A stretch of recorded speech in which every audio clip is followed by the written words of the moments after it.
Welcome, everyone. Thank you for being here. Pain versus Cade, one of the more legendary rivalries in CBLOL, is going to write another chapter today. RMC, I want to know how you're feeling as a fan first, as a Pain Zetchi, but also about this series. I have no idea which way this series could go, and that to me is very exciting. How does that make you feel? Yeah, as a caster, we'll start with that. I am very excited for this. This feels like it could have been a grand finals matchup. The storyline is amazing. I mean, it's Pain, it's Vivo K-Stars. Both of them have been around pretty much forever. They are the oldest organizations currently in CBLOL, although K-Stars did take a break during that franchising or the beginning of the franchising era. The fact that it's the traditionals up against the Warriors who are breaking everything. Coach CL came here to break the CBLOL, to change things up, and you're up against literal tradition. That's amazing. For as a Pain Zetchi, I am kind of nervous, kind of scared. On paper, I believe this roster can do it. But the last couple of weeks have been tough, and even in their win in round 1 of playoffs, things got a little bit dicey. My brothers had to step into end game 4 and get the win. So, when you're relying on minions, it's not the best look necessarily. Yeah, they're minions, right? They are sheep. They are the lifeblood of the game. You don't want to have to rely on them as a reliable win condition. That should go without saying. Let's get that bracket up on the screen for you. First and foremost, before we dive into any sort of playoffs talk, we'll start here. Pain Cade, that's what you're seeing up there in round 2. Like RMC said, Pain kind of snuck by KaBuM, even though it was a 3-1, I think it left a lot of Pain fans still feeling, I think, relieved in some ways, but nervous in others. Like you said, RMC, it wasn't exactly super clean. Tell me a little bit more about kind of what you saw from that series. If I could distill it down to, was it more, or I should say, what positives can you take away from Pain from that series? Because KaBuM, yes, they've underperformed, but at their ceiling, they could be one of the best teams in Brazil. Fair enough, and I do think Pain did show resilience. They didn't really throw the games necessarily. Their draft still had certain forced parts of it to me, but the actual gameplay seemed steadier than what we've been seeing in the last 2 weeks of the regular season.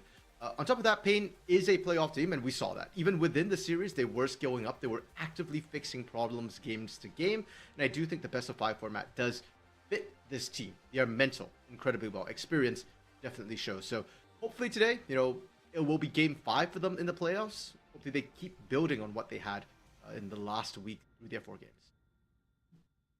So definitely some stuff to build off of. KaBuM, they've been knocked down to the lower bracket, but RMC, the Cade Stars await here, and there is a little bit of talk about how much does a bye actually help? Maybe does it actually hurt them? Right, Cade Stars, they've been riding a good wave of momentum since they've been back from CBLOL. Since they've been back in the CBLOL in the franchising era, they haven't missed playoffs yet. I don't think anyway. I think I ripped that off the top of my head. I think that's correct, but I'm happy to be proven wrong. I just kind of said that. That wasn't in any of my prep. But they've been a stalwart organ, like you said. CBLOL, or Coach CL, excuse me, has come in and fundamentally changed how Cade Stars want to play. So why don't we get that roster on the screen for us? We could talk a little bit through what the Cade Stars have brought to CBLOL. I think when we and I have casted together, when we've talked about it on Academy Coach streams and here, we see a bit of an organizational through line, which is structure, intention.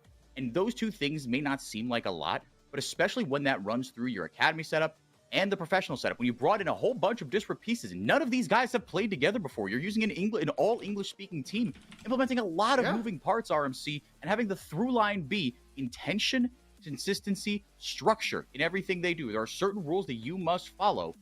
That is much harder or much easier said than done. Yeah, it feels like orgs have tried this in the past. I think, was it Coach Kalek who comes to mind when we think of like sort of really organized play on Liberty roster, on the Red roster, and it never showed, right? Like the idea was there, they talked about it, but the roster never quite showed it. This is probably, as you point out, the most organized roster that we've potentially ever seen in CBLOL, and Coach CL has been doing an amazing job with it. The whole idea was to play Moneyball. Pick players who are not as well known, perhaps, not as highly touted, and show that, hey, they're really, really good, especially when you give them a game plan. And I would say K-Stars have succeeded beyond my wildest expectations. I thought this was going to be a dev roster. Coach CL talked about it like a dev roster. They were first in the regular season, and this is why I said this could be a grand finals matchup. Pain, who've been second repeatedly for multiple splits, have never finished below top 3 since franchising. And this K-Star roster has been ripping everybody apart. Now, however, the thing with this roster is that they look great when they have a plan. But introduce enough chaos and things start to fall apart. I think back to week 8, day 1 up against Liberty, when Liberty was still taking names and just running everybody over. Part of it was Liberty played fast enough, hard enough, and Cade Stars weren't able to take control of the game, weren't able to show initiative. They didn't get their game plan going. So strong when they know what they're doing, weak when they aren't going according to plan.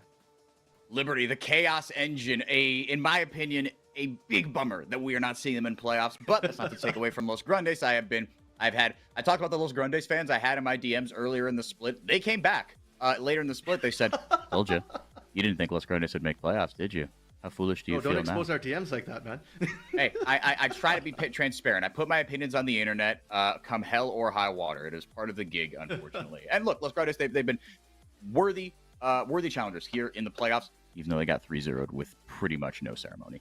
But you talked about chaos, RMC, and I agree with you. Every team has a kryptonite. K-Stars are not flawless, right? They've subbed in Leleko for Takui. Takui's still out for an indeterminate amount of time. Leleko has filled his shoes admirably. RMC, you talk about how they can handle a spanner in the works. And as we bring up the Pain Gaming roster, Pain, to distill this again, oversimplification here. And I want RMC to kind of pick apart the oversimplification, dive in a little bit deeper. This roster, except for Titan and Curry, was what Pain Gaming rolled with in the past. They implemented immense amounts of structure. I think I described them last split as the most high floor team in the CBLOL, but the ceiling was always that question mark. Titan and Curry were supposed to fix that, but maybe a little bit more so in the late game. You need someone who isn't going to play as safe in team fights, but Titan and Curry can also be a dominant force in the bot lane. Can that chaos engine in the bot lane be enough to foil the plans of K-Stars? Because if you're looking at Cade and where the successes have come from, it's largely been from the top side. Yeah, I think Gigo definitely has been their biggest driver. And for Pain Gaming, normally I wouldn't be concerned. Granted, Gigo has a winning record against Weiser. I believe CBLOL put out the stat earlier this week. Gigo all-time against Weiser has a 12-win, 9-loss record. So if we're looking at Pain's sort of consistent topside to handle Gigo, I'm not convinced that that will be enough. Now, the bigger problem to me, though, as you mentioned, the chaos engine of Titan Curry hasn't won them games. Yes, I'd argue actually that it's been even more stable than the top side. But when there has been chaos introduced in the bot side, it sometimes causes problems for Pain Gaming because they are used to structure. And I think that's what we saw towards the end of the season. They were trying to increase that volatility a little bit in a positive fashion, and it didn't work out. So for Pain, I don't think chaos is necessarily the right way to go for them. They don't seem to do well with it as a team. I think Titan and Curry do well when they introduce the chaos, but Weiser, Karaoke, and Dinkedo don't. So if anything, I think Pain could actually go for the hyper-structured style and still beat K-Stars. As weird as it is to say, because they do have the hands for it, and K-Stars have shown that against Loud, against Pain, against Red, when it comes down to a hands check, that is one thing that you can't fix within a split. They are a dev team, and that part more than anything else shows that they're still a dev team. Yeah, and I maybe it's not as entertaining for the viewers when the casters, all they do is kind of agree with each other. RMC and I do disagree occasionally, but I think this is somewhere where I actually do kind of agree with you. I think you've put the intangibles about how I feel about this matchup, the dynamics of these top 4 teams into more clear words than I could have, which is, at the end of the day, I think the Pain Gaming roster is simply more talented. But I think Cade have gotten themselves more wins over the course of the split, especially against teams lower in the standings than them, because they don't do stupid things. They put themselves in successful, low-risk situations to win games out. They team fight very, very well, but you need a little bit of that nutso factor. You need a little bit of that, the LOLzinho das ruas, right? The street LOL to come out and play and throw a little bit of chaos into things. And Titan Curry especially can do that. Weiser can be a monster. Karaoke and Dinkedo, somehow they keep being the having to be the martyrs and take the bullet for Pain Gaming when their fans overreact to every single loss. These two are rocks, all right? They can be extremely consistent, but they do play a certain style, right? Karaoke, he is one of, if not the best facilitator junglers in the CBLOL. The Poppy is nasty. The Sejuani is fantastic. But things like the Viego, the Graves, the Kindred, that doesn't really work out for them. And I think it's worked out even less. And they've I think, for too good success, have gone away from that because you introduce such an incredible carry potential in the bot lane on his day, the best AD carry in Brazil. In Titan. So RMC, zooming out a little bit here.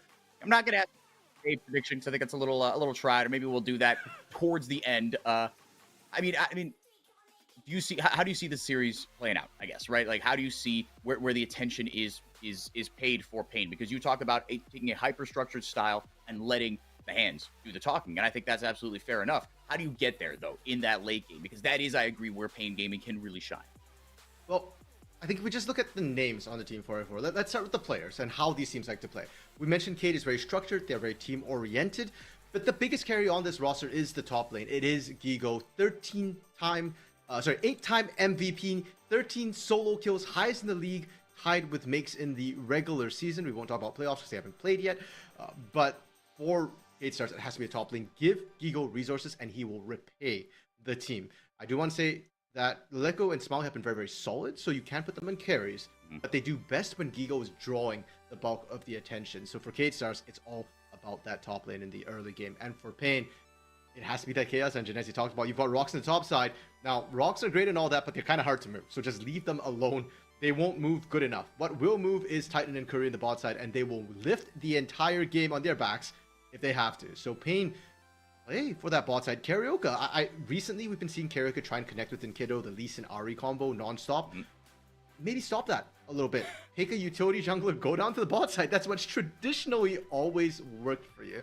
So that's what I want to see, but for I suspect draft will have a big effect on the game, especially for Pain, because as much as I think that's the winning formula to gank bot side, they have a fixation on Ari right now. Nkiddo, all 4 games against KaBuM, went for that Ari early on in the pick phase of things, paired 3 times with the Lee Sin, 1 time with the Xin Zhao. And as good as Nkiddo is on Ari, as good as the champion might be, I don't think that's the way you should be playing. If you blind it every time, Kate starts the team, which will have a plan to not just go even, like the Karma did when House played it, but to dumpster the Ari and or make sure that the Ari is a non-factor compositionally speaking. Yeah, you always got to be careful about how you pick an Ari, right? And how you execute a game plan as the game goes on, play around that champion. Like you said, Pain Gaming's solution has been, we're going to go the Lee Sin Ari combo, and we're going to try to make things happen all around the map. But, shading up on that top side might be something they have to do a little bit more. Flipping on the other side, someone we haven't talked about enough is a guy who has shown immense growth throughout the split. And I think how he's going to respond to potential pressure on the bottom side is going to be very important. I'm talking, of course, about Desapas. He was on Fluxu, that roster that was supposed to take over Brazil by storm. The super Fluxu roster that, at the end of things, only won 1 game in playoffs and lost 6. It was not a good year for them. But he's shown immense growth, RMC, and he has been, I want to talk about the engine of things that make things go. Yes. Desamas, I cannot think of a bigger glow up year to year, split to split than we've seen from this kid. Yeah, and I love that Coach CL actually went with Desamas because after last split, there was a lot of talks like this guy's invisible, he's not putting down the pressure. No, he was like damaged goods. I knew he was gonna get a spot in the CBLOL, but I was curious who was gonna pick him up. I wasn't even confident, especially when we found out Goot wasn't going to be playing again this split. I was like, okay, Desamas and Goot felt like they were in the same boat last split. And then you look at who they were compared up against, the likes of Karaoke, Croc, Aegis, and then Desamas comes in with a team this time, and with a coach who actually has a solid game plan, who has lanes that can play to the jungle and actually set themselves up for these ganks to come through. And suddenly Desamas looks like the best jungler in CBLOL. So yeah, I'm really happy that Desamas is here. This is the perfect team for him. And up against Karaoke, this is actually probably a favorable matchup for him. Karaoke is fairly herbivorous. We don't see too many invades coming through from Karaoke. At most, we see a couple of ganks into the lanes. And for Desamas, when he's not being under pressure, that's when he can be most proactive. That's when he gets to choose, hey, where do I want to engage? Where do we want to get this plan in action? And so Desamas, I think he's going to be very comfortable in this matchup. For me, it's up to Karaoke to throw a wrench into the works, and if you don't, well, then Pain, you're going to be facing K-Stars at their strongest. Yeah, I think you touched on something there, right? Which is to not let Cade get to that late game. To, like you said, when you introduce a little bit of chaos into the Cade Stars plans, I think a team like Loud, which is, why if Cade Stars win this, if Loud win their series tomorrow against Red, we could get them in a best of 5 tomorrow for a spot in the winners finals. That I think is going to be a really fascinating series. Because during the regular season, the games went about 85. I think they split the season series 1-1, if I'm not mistaken. Again, I'm talking things that I didn't prep for. So this is going off just vibes and memory, which usually serves me okay on some things, but sometimes not so great on other things. But playoffs Loud, we know, is an absolutely different beast. And even if Cade can get past the challenge of Pain here in the playoffs, again, playoffs Pain is a bit of a different monster as well. The only team they've ever lost to in playoffs in the last 4 years has been eventual champions, has been Red 1 year and Loud 3 years in a row. So the memes about Pain are justified. VC Gaming, second place gaming, but the fact of the matter is they are still an incredibly strong team. And I would argue even stronger in their current iteration. Into picks and bans we go. Nautilus, Orianna, and the Ashe taken away. I like the Orianna being taken away. Laleko has been monstrous on that champion.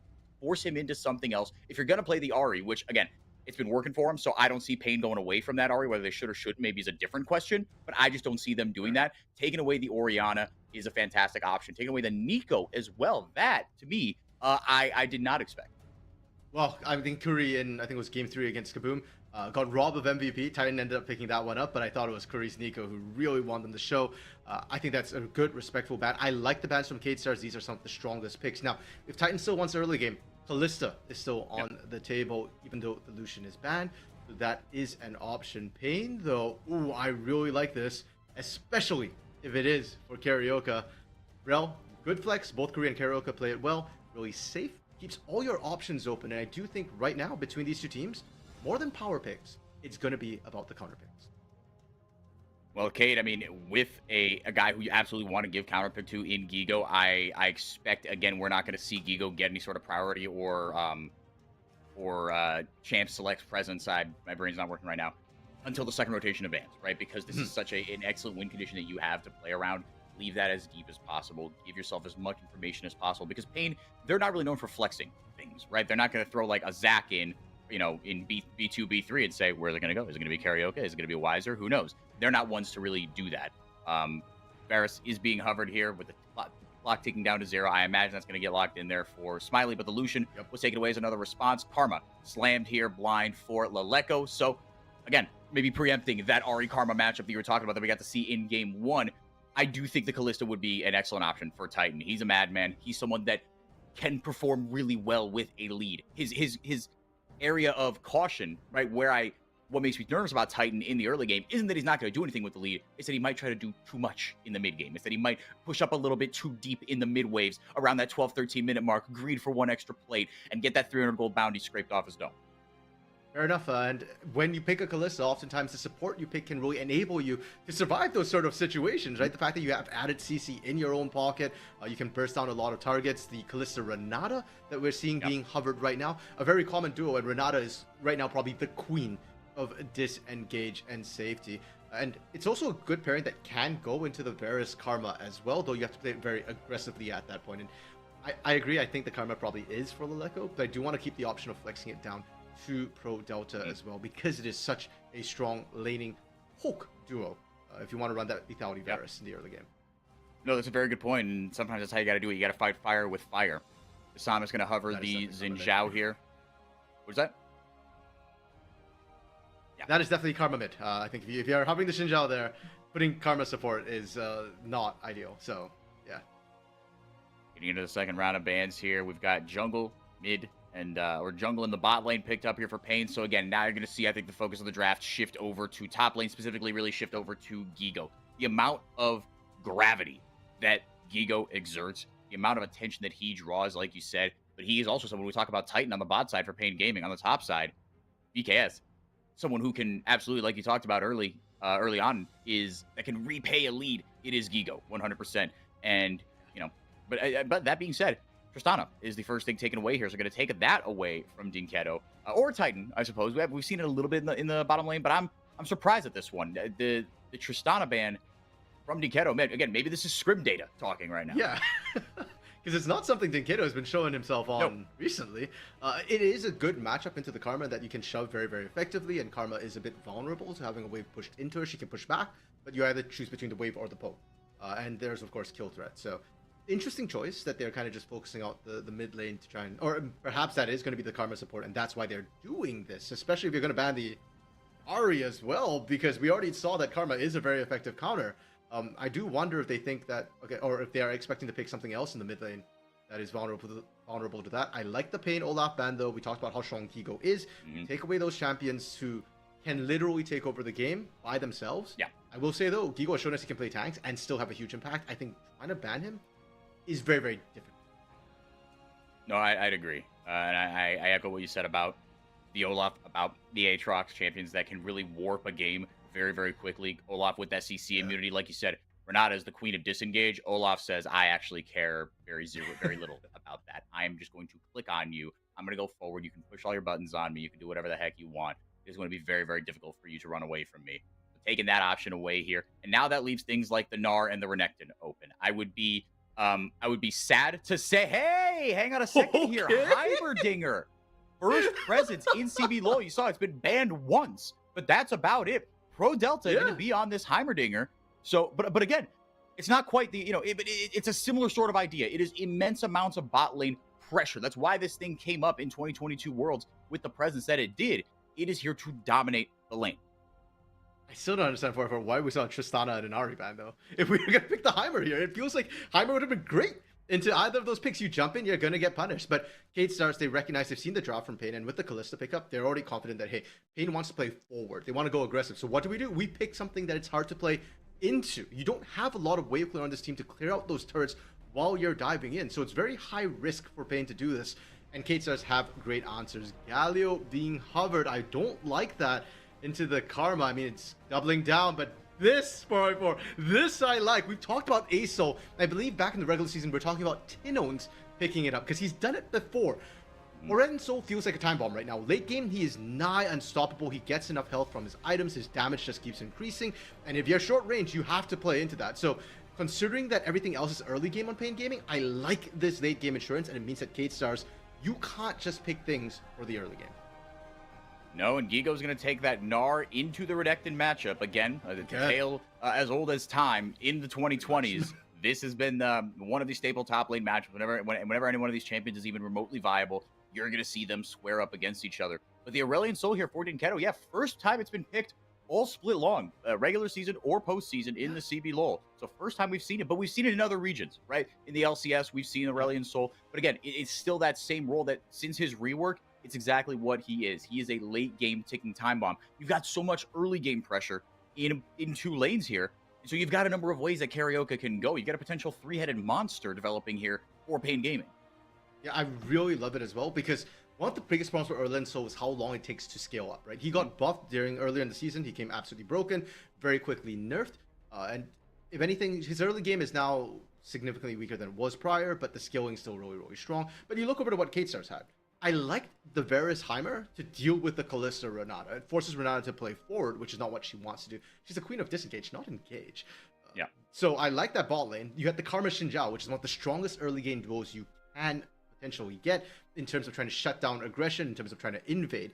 But they're not the best at punishing a lane necessarily, especially if the other mid laner can play safe. And as an ASO, you just kind of wave clear, walk back, wave clear, walk back. Very small windows to try and punish. And you have escape tools to get away from a Karma Shinjao, though a lot of that will revolve around Flash. So with that, Cade Stars only have one chance to try and fix that composition. What is the top lane that you can use to punish? And the problem is if you go for a diver, you don't win against Renekton. You had to pick something that could lane against Renekton. The best compromise they could get was the Gnar. So I think Pain got away with a great draft. I think Cade Stars responded best they could. But at the end of the day, it started very Cade Stars favored, I'd say. But I think now Pain actually walk away with slight edge, compositionally speaking, and now Cade Stars have to execute early to make sure we don't get to the late. That's what it's going to come down to. It. I'm looking at that bot lane, right? I mean, Xin Zhao, sure. You want to get to level 6. You want to skirmish a little bit, right? But in the late game, the Varus can still have an impact, but in that early game, it's going to be. I mean, it's going to be tough because Smile and Prodelta, they have the tools to do it, but this isn't characteristically what we expect out of them. Agreed. We have our predictions there. I think this is actually one of the most split matches we've seen so far in the playoffs. Here in CBLOL English, it looks like we're a bit more Cade Stars favored, but I'm glad that the two casters on today both went Pain. Thank you for we usually disagree on this on Pain, but I'm glad you're with me this time. No, I think playoff experience matters, and it's not to say that Cade Stars aren't prepared for playoffs. And look, we've also never seen the team that has finished first in the regular season win the whole thing in the franchising era, again, so since 2021. True. So Cade Stars historically actually in a terrible spot, but obviously that's correlation and not causation. It doesn't actually mean anything. But I do think that this is a grizzled roster, right? Titan is a 4-time CBLOL champion. Dinketo is a 2-time champion, 6-time finalist. Karaoke is a CBLOL champion. Weiser has never won the CBLOL, but Kuri, he's an experienced guy as well, and knows his way around competitive environments and high-stakes matches, whereas for Cade Stars, this is the first time here for everybody except for Prodelta and Gigo, the 2-time champion, of course, on Red and Nids. RMC, this one, no matter what, should be really, really interesting. I'm surprised it wasn't a little more split. And I think if Rude would have remembered to put in his predictions, he definitely would have voted for Cade. He's been shilling for them since day one. True. He's been championing the European talent and the European philosophies that CL has brought in here. Even Smiley, Sohizinho, Little Smile has been a revelation in the bottom lane. Oh, Corey taking Curry? way too deep here. One more auto from Pro Delta is going to do it. First blood immediately. RMC, Pain Gaming's aggression comes back to bite them. Yeah, and that was the concern we had, right? The fact that Heimer is really good at kind of soaking those engages, and Titan Curry, as much as Renata is really good at kind of sitting back, they, as a duo, aren't good at sitting back, and they want to play forward, and we see the Renata being punished. Even worse for them is the fact that Smiley is not going for that early lane dominance. As is typical for Smiley and the K-Stars roster, they went for the skilling instead with that lethal tempo, and sure, you saw Smiley didn't win the trade, but he didn't have to. It's not about the Varus in this lane. It's about the Heimer. He's the one who's going to control that lane early and give Smiley the time to scale up to that late game.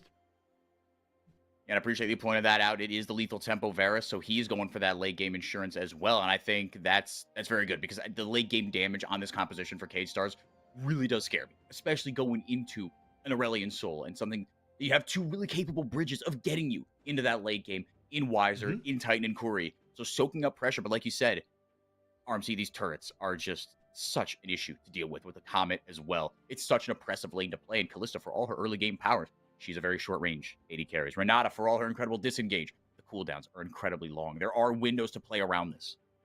100%. Now, First Blood did go to Pro Delta to the support. Normally, that's not a great thing, but I think if you're K-Stars bot lane, you're actually pretty happy with that because Heimer early, we said you're the one who dominate the lane. So if you get the gold, you continue to get that lead, and Smiley will be able to see us and kind of pick up there. Karaoke somehow snuck into lane. What a wild piece of alcove gaming that we have here. Comment on cooldown, I think just waiting for a turret or ability to be used, and Karaoke is going to go over, and indeed, that's exactly what happens. They pounce on him like thieves in the night. Pro Delta ripped off the map. I love that. It was beautiful. And that's the Karaoke we've come to know and love. Here's the thing I don't get for I4. You can do that on things like Lee Sin and Xin Zhao. We never see it with Karaoke. Topside Gigo. Oh, in some trouble here. Had to flash away a level up on Wiser's Renekton. But this is a matchup that, again, you pick the Gnar because of the range advantage. And once you opt into these extended trades, it gets really, really tricky. Renekton wins these, man. Yeah, and even so with Conqueror, even more so, pardon me, with Conqueror, that Wiser has opted for Dasama is going to get spotted out by the Sentinel. To be fair, I don't think this is a bot lane that's easy to gank. We already talked about how good Renata is. And so even with that wave stack, I think that's the right call from Dasama is to show yourself, clear out the Sentinel, maybe come back later, especially since your wave was pushing in. Wait for Titan Curry to push out instead. Something I'm a little curious about, actually, is where the Fate's Call actually went to, I guess. I think you tether it onto Karaoke. It seems weird to put it on a Renata. Also, phenomenal shirt over there that was shown on the bottom left by whoever tweeted that out. I love that K-Stars merch. That is really, really dope stuff going off the color scheme. Oh, I thought we were going to get it again. But lots of Pain fans, of course, going to be shown on the screen. Karaoke on the top side here, getting started on the Void Grubs. But meanwhile, on the other side, immediately in response, Samus going to start the dragon stacking here for the K-Stars. Yeah, and I think we have said, and statistically, the dragon is worth more than the Void Grubs. Overall, very few teams are fully able to take advantage of the pushing power of the Void Grubs. It's more of a win more button, but considering the pressure that Smiley and Pro Delta have down in that 2v2, I think it's the right call. Are we looking for a dive on Gigo?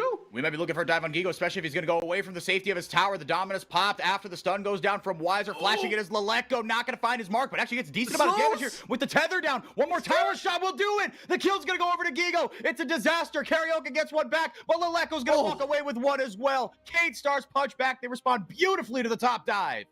And I wonder if Dinkido actually signaled to his team that, hey, Leleko's missing right now. We have to be careful with this particular dive because the idea was sound for Mininar, Gigo, kind of low in health, not level 6 at that time, yet very punishable. You had the level lead. You want to take advantage of it.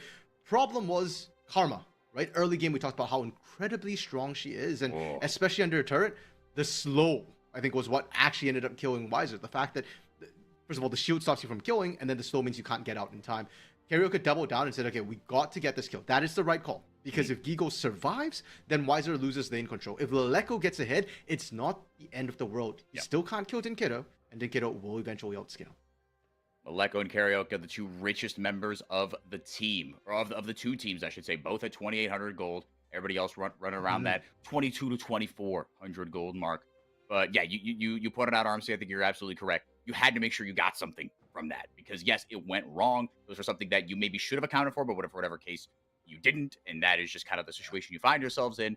But like you said, if Aleko, starts to run away with this lane, look, Dinketo has really good wave clear, right, and good lane control, and is not going to get just absolutely run over based on the champion he's playing and the player that he is, right? But you see, even on the build, right, you're building for the late game, obviously, on the Aurelion Soul. So surviving lane is good enough for Dinketo.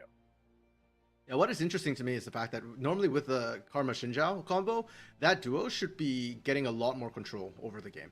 But Leleko is actually not getting priority in that lane. A lot of times you see Dinketo actually the one kind of just shoving and walking back. But Leleko is still getting first move, and Desamis has been actually completely outpaced by Karaoke. Higo just getting poked down right now. Why is it actually using the Dominus just to get lane pressure and kill threat and not actually for the all-in? Like, there's no kill threat onto Gigo right now, but he's just saying, okay, I'm going to chunk you down. That way, when you're mini, you can just never step up. If you ever misplay, I will kill you. Yep.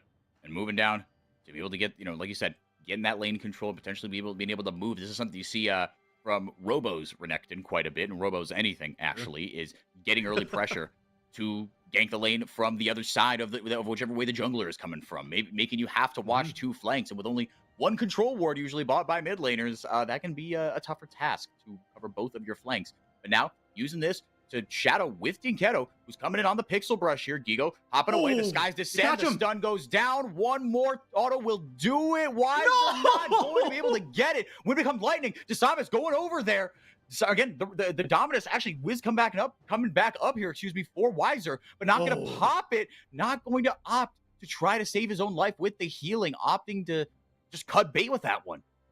I feel like this is why we call him Gigon, right? Like, constantly, Gigo should be dead. Granted, Pain miscalculated as well in terms of how much damage they actually could put down, and Pain feels like they have to overcommit to get these kills. Now, they did still get it. They got it onto Dinketo. I think that is the better right call. After all, the Aso will scale far better than a Shinjao or Karma will, but it's a little bit dicey to see how much resources Pain are putting into this and not getting the commiserate return. So the initial gank was kind of good. I think it's just literally a lack of damage. The Skies Descent just barely tags up Gigo, and that should have been all she wrote. But once again, you see Wiser just not quite able to finish off. And I want to highlight too, Wiser, when he actually finally slices and dices away, because it was linear, the Desamis managed to land the Winds Becomes Lightning. If not, there was a world in which Wiser actually gets away, and that is a net positive for Pain Gaming. As it stands though, it's just kind of even. Gigo still isn't significantly behind despite being focused down multiple times.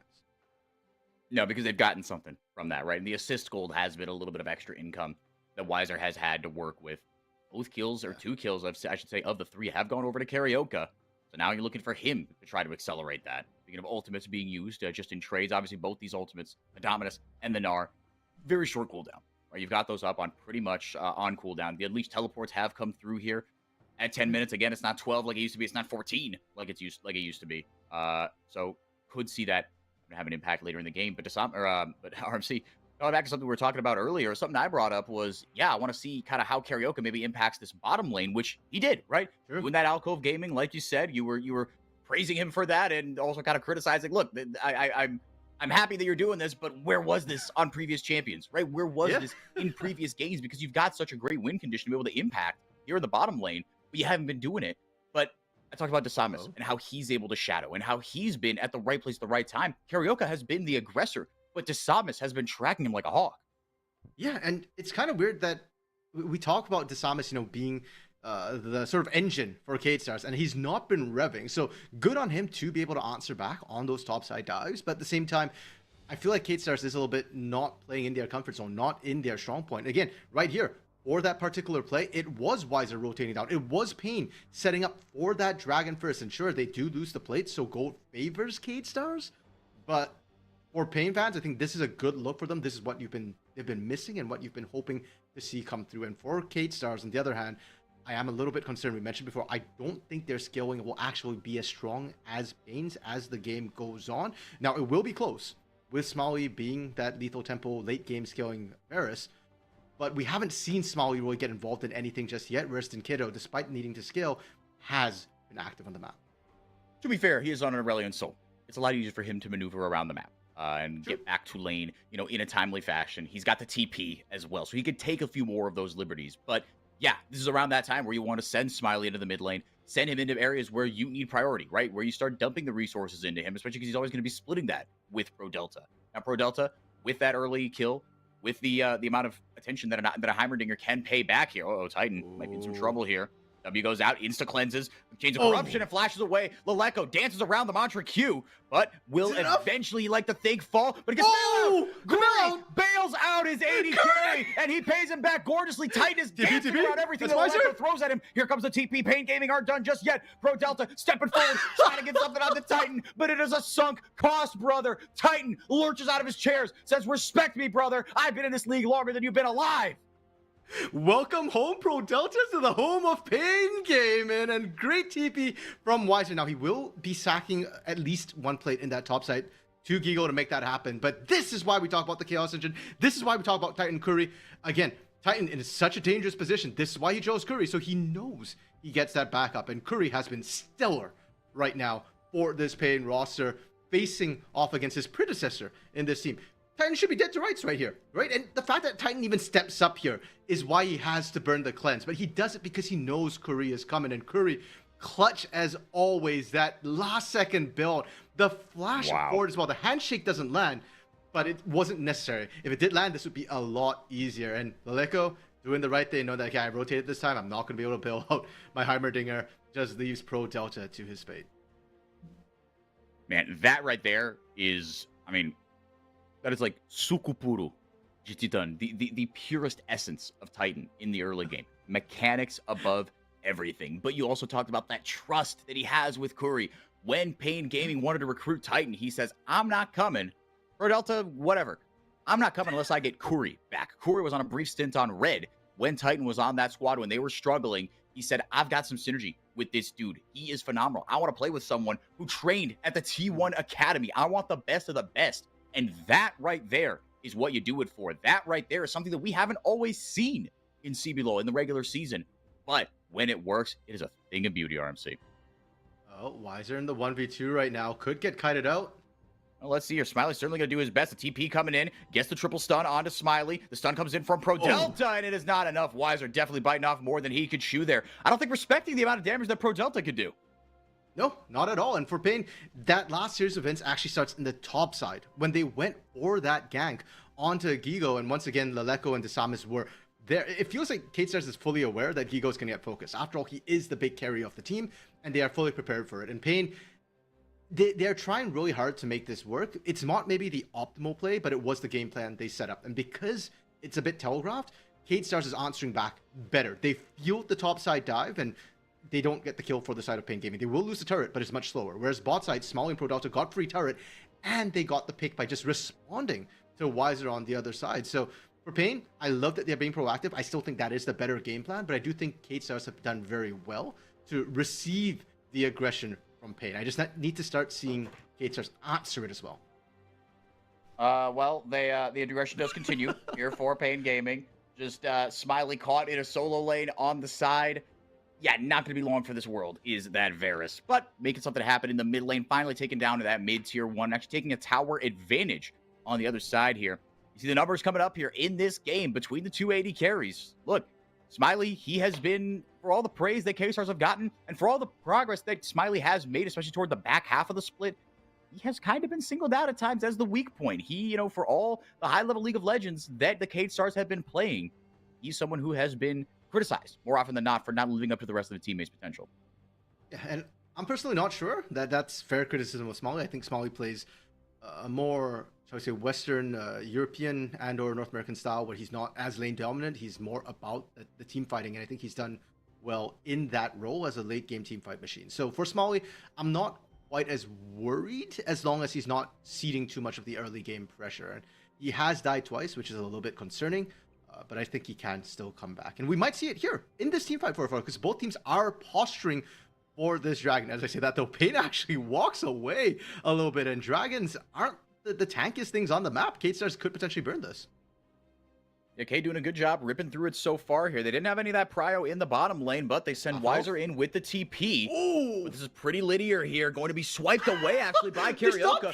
But he is stuck in the pit. He will die for it. The sky's descent. Now Dinketo's starting to hurt a little bit. That'll start to do some damage, RMC, but that will be all she wrote. Weiser instead going to usher the Rift Herald up through the mid lane. 6 Void Grubs. Again, not for nothing here. Giving that push a little bit of extra oomph. yeah, and Pain win out on the objective fight, but a lot of that's coming off Carioca. And I've complained about this before. Carioca gets left to dry on these objective steals. How many times now in the playoffs have we seen Carioca go in, get the objective, and not be able to get out? I do think this time Pain did try and reinforce him, and him not getting over the wall was the unfortunate part. I'm trying to see what stopped him. What knocked him up? Was it just Gigo? Going Mega, I think? Something interrupted it. I don't know. There was a lot going on in that pit. I could not single out. I'm going to be honest with the viewers here. I don't know exactly why he didn't, because you saw the animation, right? You saw him mount up and should be able to get out over that wall, right? Carioca, you wouldn't have expected him at this point in the game to say, I'm just going to take a one-way trip for the 3rd dragon of the game. No, that's not worth it. He had an escape plan, right? Yeah. Well, the thing is, normally we wouldn't expect it, but this is Carioca, and that has been the modus operandi for Pain Gaming more often than not. Leko, okay, we'll just meet up Carioca, but nobody to back up Carioca right now. Leko should be able to walk away if he doesn't stick around. Thank you, Leko. Yeah, but that's one of the crazy things about Pain is Carioca has started going back to form, it feels like. His Lee Sin's gotten a bit cleaner. His smite steals have been absolutely stellar. I don't know what the percentage is on his smite steals, but it's definitely far above 50% in Kiddo. Now winning the 1v1, but it's not a 1v1. No, Carioca, or excuse me, Disamus, excuse me, showing up here to gank alongside the Leko. Dinketo taking a lot of damage there, but some extra health baked into his kit and baked into that Rylai's means he will survive it, but nothing really of note blown, right? No flashes, no ultimates either. So just making sure that Dinketo doesn't run away with that solo lane. Again, the wave clear is pretty devastating here from the Aurelion Soul. Carioca now hovering up here, Dinketo, or Delta and Smiley, I should say, hovering up as well. The Pain mid jungle just opting to seed that top tier 1, but maybe looking for something as the bottom lane shows up here. Titan and Curry roaming up here, just getting posture and presence into the mid lane. Baron up in half an hour. Be surprised if we see any of these teams go for it here instantly, especially with the gold lead. Even neither team really has an edge to fight here, right? Don't have kind of a big item spike to play around, although the second items are starting to come in for characters. For Smiley, or for Leleko, you see that second item has come in there, that Horizon focus, that is going to make those mantra Qs hit like a truck, especially if you don't have any MR built in Carioca, right? He's got the Frozen Heart. He's not indexing for that. He's indexing to go against Smiley, to go against Gigo, to go against Disamus in those smite fights. And you see the goal graph here has been representative of what we talked about, that this series could go either way, and this game has been a back and forth affair, RMC. Yeah, because both these teams have, like we said, Pain has been the proactive one, but K-Stars have received really well. And that topside play, to me, that's a proactive move from K-Stars, something we've been asking for all game. You poke down in Kiddo, you rotate numbers advantage, you get the turret, and therefore turret advantage. Now, Marivor, you mentioned that Dragon will be spawning in half an hour, so I'm trying to decide right now, are you making a call for a 30-minute Baron fight, or are you saying this game's going to run 50 minutes long? Look, I don't know, do with that information what you will. I just say things. You, the viewer, are intelligent enough to make your own conclusions from whatever I say. I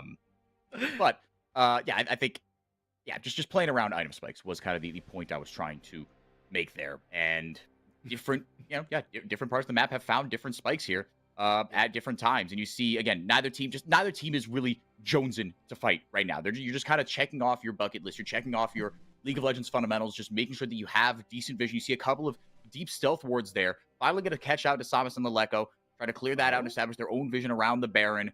But again, aside from a pick, these teams aren't going to fight. I think the next battle lines will be drawn around the Dragon, if nothing else. I agree. Both teams do have Blade of the Ruin King AD carries, so burning Baron is an option, but it's just so risky. And for K-Stars, exactly, you're playing on an edge of a knife in a way. If you end up losing at Baron, then Kiddo can take absolute control of the game. Korea actually having to flash away right now, barely able to survive, but survive he did. And K-Stars have a stranglehold over this Baron. I really like this. Gigo has already taken control in the 1v1 against Weiser on the bot side, so you can spend time setting up the Baron. And then with the priority Gigo gets on the bot side, you can still rotate to Dragon very easily. K-Stars feel like they're ahead in terms of the map control, in terms of strategy. This is what we wanted to see from them, and it took them 20 minutes for, but Kate Stars is starting to feel like they're in the comfort zone. Yeah, again, you see just very fundamentally sound League of Legends from this squad. They start up the Dragon. Okay, Clear out the vision for any sort of sneaky TPs here. TPing? Right? You're going to see the TPs, but they're not going to be anything crazy. You're not going to TP into like the enemy blue buff and get a flank on you. K-Stars, their vision control and their setup has been pretty good. Dinketo going forward here has the ultimate. The skies can descend at any moment, and everybody is on 2 items except for the jungler. Titan is on a really nice spike here with the Kalista. The Bork Ginsu's combo is just bread and butter for the Kalista. But on the other side, Smiley has hit that as well. That's a really nice spot to be in for both of these attack speed carries. And for if the skies descends in a dragon pit when no one's there to hear it, did it actually happen? Curry, no flash this time. Has to be careful. Desamas is running him down. Yeah. Oh, that handshake. That was gorgeous. That might have that might have a bigger impact on the game than we might see right now. Because with that, maybe again, without the bailout, without the especially with this Baron and the name of it, I'm forgetting here, but you create more choke points, right? In which that bail or the hostile takeover can be so much more effective. You can get a lot of value out of that. With Curry out of that fight, maybe you're brave enough to take the Baron. Maybe you're brave enough to not maybe take the Baron, but play for the turn. Yeah, and one of the biggest things too is that Curry is not just the Renata's abilities. Fate's Call is still on Curry, as far as I can see. So if you take out Curry, you take out Titan's ultimate as well. It makes the resulting team fight so much easier. So Curry, that handshake to shift the Samus and therefore shift the Wind Becomes Lightning as well was massive. And with that as well, Pain are going to still be in the area, going to be able to clear out a lot of that vision from K-Stars. K-Stars set up that vision to actually set up their Dragon take, facilitate that on the bot side. And now without the Dragon, Baron becomes the only focus on the map. It's all-seeing Baron, I believe, with the way the walls have been set up there in the river. And for Pain, they are trying to put paid to that name. They are trying to make sure that they are all-seeing when K-Stars walk into that area. Yeah, there's the vision war being waged back and forth here. The fight has started there. The Magic Sword comes in from Karaoke. Pro Delta taking a lot of damage here. He's got to get the heck out of Dodge. He gets jumped on, sliced, diced, ripped through. Corey going to walk away with the kill, and now the numbers advantage belongs to Pain. They're starting up the Baron, trying to look for a way in. Potentially is Desamas. Leleko poking in with that Horizon focus, with the Malignance. He could do a lot of damage. He can whittle through these health bars. Gigo TP's in. He was the one member that was missing. He can try to get to Mega, balancing the bar very nicely. He's got the flash. He's got the ultimate. I'm waiting for a big play from Gigo, but we might not see it because he has to waste everything on Weiser, and that will be it. Baron taken here by Titan. Weiser taken out of the fight. Karaoke goes forward. Smiley trying to kite backwards, but the Dragon is breathing all over him. Definitely not COVID safe. Dinketo wipes Smiley off the map with the Dragon's breath. And it might just be too late for K-Stars 4x4. We talked about the skilling of Dinketo, and Dinketo in that fight zoning out multiple members. Xin Zhao's Crescent Guard doesn't stop Kalista because Kalista is short range. Titan still plays within that range to get the damage. And K-Stars, you won the Dragon, but you lost the Baron, and things are not going to get easier for them. And again, I really think that Weiser zoning Gigo out of that fight, right, with so much terrain to play through, for me, one of the bigger, hold that thought, 4x4. Weiser in a little bit of trouble here. He finally will go down. TP coming in from Leleko just in case, but it'll help Gigo push this lane out and have some sort of response here for the K-Stars on the bottom side. But RMC, Dinketo, right? I mean, as an AD carry, you should be able to kite a mid laner, through a fight, right? You should be able to abuse that range advantage, abuse that spacing advantage, especially for something like an Aurelion Soul. But the A-Soul just jumped on him immediately, and there was no CC left to deal with the A-Soul. Yeah, and part of the problem too is ASO actually outranges a lot of the members on the K-Star side. Like, you might have range advantage when it comes to poke, but not really when it comes to the sustained damage, and ASO is all about that sustained damage. And I do want to focus on Weiser, as you called earlier for it, because I think it's really important. Weiser was never going to win the 1v1 against Gigo. Yeah, but that wasn't the point. And in fact, you can see... Exactly. You can see that he almost died in that, but that's fine. Gigo didn't get in the pit, didn't get where all the walls were, and the rest of the team got to pump out the damage. Notably, Dinketo was not threatened. And against the ASO, you're not going to win a straight-up damage fight. Even if you are lethal tempo Varus, who does a lot of damage, you don't do it fast enough. You need to go like AP Varus if you want to out-damage or out-beat the ASO in the 1v1, because he's so damn tanky. What actually beats ASO late game is crowd control. And you look over there, what is there? And it has to be hard CC, not just a root. It needs to actually stun up ASO. Who's got that? Pro Delta's got one. Desamas is a knock-up if you can get there. And Gigo. Out of that, who was in that area? None of them. It was the Leko and Smiley, neither of which have hard CC. They've got roots, not stuns. Yeah, exactly. You root the dragon, he's still gonna outrange you, he's still gonna pump out a ton of damage, and he's on 3 items now with the Zanyas coming in. You talk about how Oh, tanky he is, jeez. how much raw health he has. Now the resistances are starting to come through, a little bit of ability haste as well, and of course that game-changing active so strong that they effectively patched it out of the game, except for a few niche scenarios. But Wiser, who not gonna benefit from Oh, that, gets wow. ripped through there. Smiley. Well, you're not gonna get that from a poke Varus.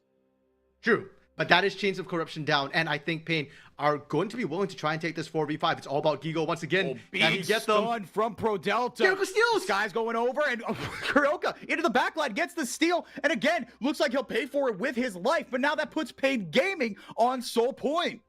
I was actually thinking of criticizing Pain for their Baron play. They didn't really get significant push off with it. I think they got the one last remaining auto turret.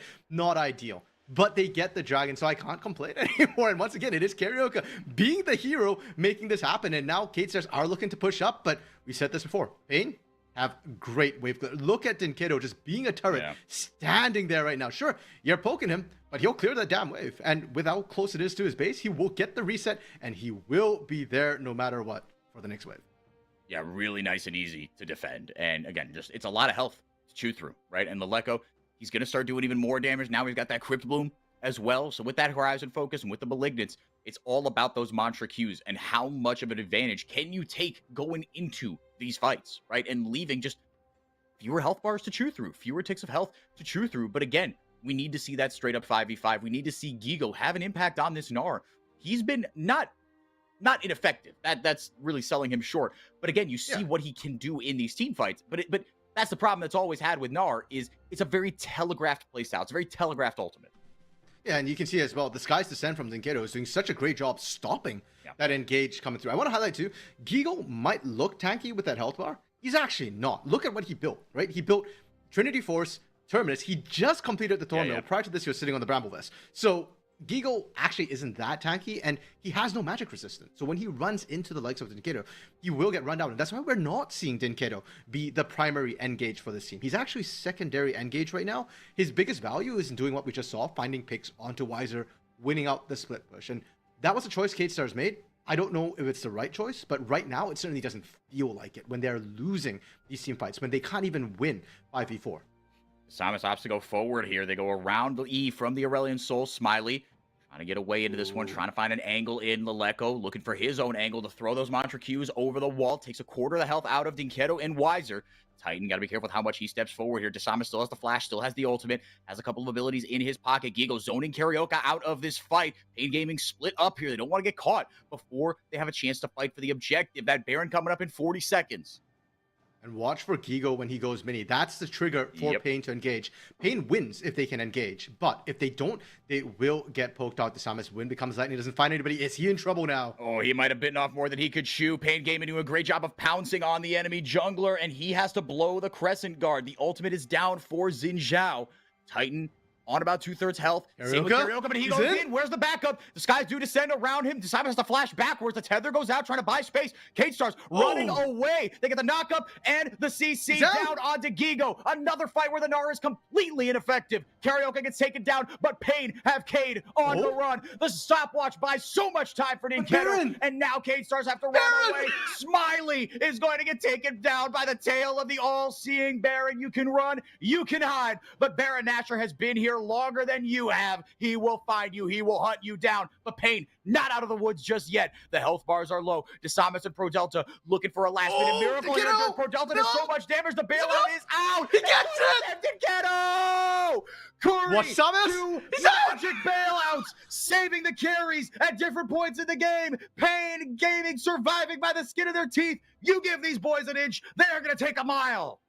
4x4. If 2023 was hashtag CBLOL, 2024 has been hashtag absolute cinema. As Pain Gaming, they win everything there. They get the ace, they get the dragon up against the jungler when Karioka was down. Pain delayed the Baron perfectly, and K-Stars have no choice but to go for the gamble, and it was no gamble because at no point did Pain get it low enough for Desamas to actually smite. And Pain Gaming, they're only 3 kills ahead for I4, but they are 5k up, full control of the game, and have skill on their side. Kigo looking for a pick here, though, but the response is immediate with the TP from Pain Gaming. Curry is low, taken with a hostile takeover into that flash, into that choke point. Karaoke over the wall with another beautiful thunderstorm in the skies descent. That meteor hits like a truck. That felt personal, RMC. And we know what killed the dinosaurs, and by extension, the Meganar. These meteors are crashing down right now. The dragons here on Runeterra survived, and unfortunately, the prehistoric Nars? Prehistoric Yordles? Didn't. And now Pain with Baron in pocket with the numbers advantage, finally pushing in, looking to break the base. And with Smalley with Pro Delta, I don't know if that's enough wave clear to deal with this push. Karaoke just exerting so much pressure. When he goes forward, everyone on K-Stars has to run backwards. They care about neither man nor God nor Nexus turret. They don't care about anything. They just go forward. And the tatters, the remnants of the K-Stars team are left to hopelessly defend their base. This is a David versus Goliath fight, and I don't think this one is going to go the way of the good guys. Pain Gaming. They show their playoff experience. They show their mettle. They execute the composition perfectly. Curry and Didketo, the stars in this one, as Pain take game one.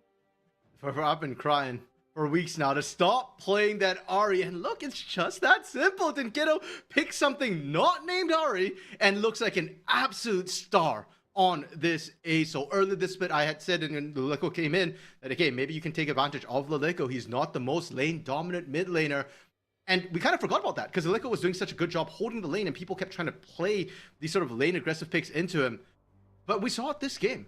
Leleco is good, great, even in terms of holding his lane, in terms of helping out sort of his jungler, the other carries on his team. But by extension, it does mean if you pick a scaling champion, it's not the hardest thing to simply outscale and do more later. Leleco is not the mid laner that looks to punish you. No, he's a rock, right? He's someone who is going to, again, with favorable conditions, execute on those. And that's kind of been K-Star's identity. And we saw that Pain Gaming, they went into a mid and late game even with K-Stars. And K sometimes have performed there, but sometimes they failed to get over the hump there. Right now, to be fair, RMC for Pain Gaming, things didn't go completely their way. Right, like we saw, the gold lead was, the gold graph was one of these. It was a little sine wave all the way till about the 20-minute mark, and it was little margins that Pain won out. What happened in that mid game that allowed Pain to actually take control of this? Because those team fights, they never really felt close. Yeah, I think that is the problem. That little sort of squiggly line. Yeah. That's not how Pain win. That's not how K-Stars win. When K-Stars win, it's off the steep face of a cliff. Because K-Stars will take control and just run the game over. And the fact that it was a squiggly line feels like more Pain's comfort zone. They were able to stop the K-Stars from being able to do anything that they wanted to. And I think partially in the early game, it was the Samus not really playing as aggressively as I'd like to see on a Xin Zhao pick. For a player who we lauded as the engine of the team, if he's not getting revving, K-Stars isn't getting going. And by the time mid-game rolled around, the Samus tried to do that, it felt like Pain had already kind of found their groove. And sure, we did see a couple times where K-Stars got the jump, got first move advantage, but it felt like anytime it really came down to the big plays, Pain was there and kind of stalled out the Samus from really getting revving. So it's like, okay, rev, and then stop, rev, and then stop. Like, that's not how K-Stars want to play. And going into game two, there's a lot of, I think that's not a simple question to solve, because we know what the problem is, but I'm not confident that they know how the problem is, or what exactly they need to fix from the Samus or from the rest of the team, potentially, to get this going, because it's a very different Pain from what we've seen up to this point. I've got some theories on that, but I'm gonna talk with you about them a little bit off air, and we can present a thesis maybe a little more constructively on the other side of this break. Pain Gaming take a 1-0 lead after the 20-minute mark. It was all tradicionais. It was all Pain Gaming over the #1 seeded K-Stars, the 4th seeded somehow. Pain Gaming looking much better than that number, but that's just one game in a best of 5 and still double a limb. Sure. The team that goes home tonight will not be going home for good. They'll just go back to their apartments, their team provided housing, refresh, and try again in a couple weeks. But for now, game 2 on the other side of this break. Don't go anywhere.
Welcome back, everyone. Thank you for being here. Pain Gaming take a 1-0 lead over Cade Stars. I am 4x4. That is RMC here to take you through the rest of the series, no matter how long it'll go.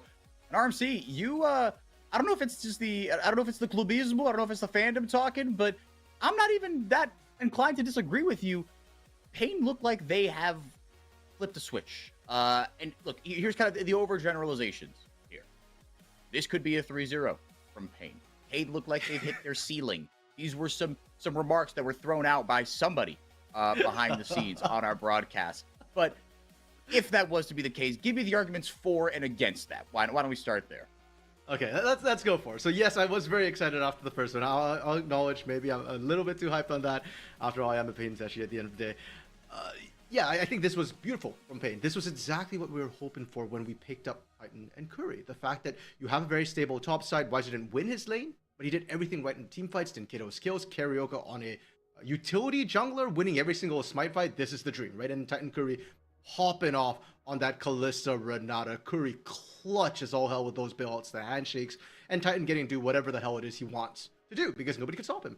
Yep. That's the dream. This feels like we're seeing near the ceiling. Now, there were a couple of mishaps that still did happen, but the fact that Pain played this well is frankly better than I think we've seen Cade Stars play at all this split. And I feel like we've seen some really good games from Cade Star. So I feel like we've seen the ceilings of Cade Star. When they're really good, they look good. But I don't think they can match what Pain just brought in Pain 1. So I feel like the series is kind of out of Cade Star's hands a little bit and more in the hands of Pain. If Pain continue to play at this level, I'm not sure what Cade Stars can do about it. Now, that said, the other side of it, 4-4, that you wanted to see as well, the arguments against a 3-0. Well, please. Pain isn't consistent. They have a high skill floor, but at the same time, we've also seen them fumble games where they should have won. So there's still chances that they fumble. And bans are still a thing. We've seen teams successfully punish Pain by full banning Karaoke in the jungle. Rel, Maokai, Sejuani, take all three out. What's he got left? Xin Zhao, Lee Sin. His Lee Sin has polished up. But is it enough to deal with this Armis? Is it enough to deal with Cade Stars? That, I'm not so sure. Yeah, and especially when you talk about bans and draft, I mean, that ASOL has thrown a big wrinkle in things, right? They banned out the Ahri, they banned out the Tristana, which I think is still questionable. I think you could swap that Tristana ban with the ASOL ban and probably be fine. But yeah, that ASOL, you've given Dinketo more damage and a little bit more, I don't know if agency is the right word, but more power, more big in his stick to just beat you over the head with.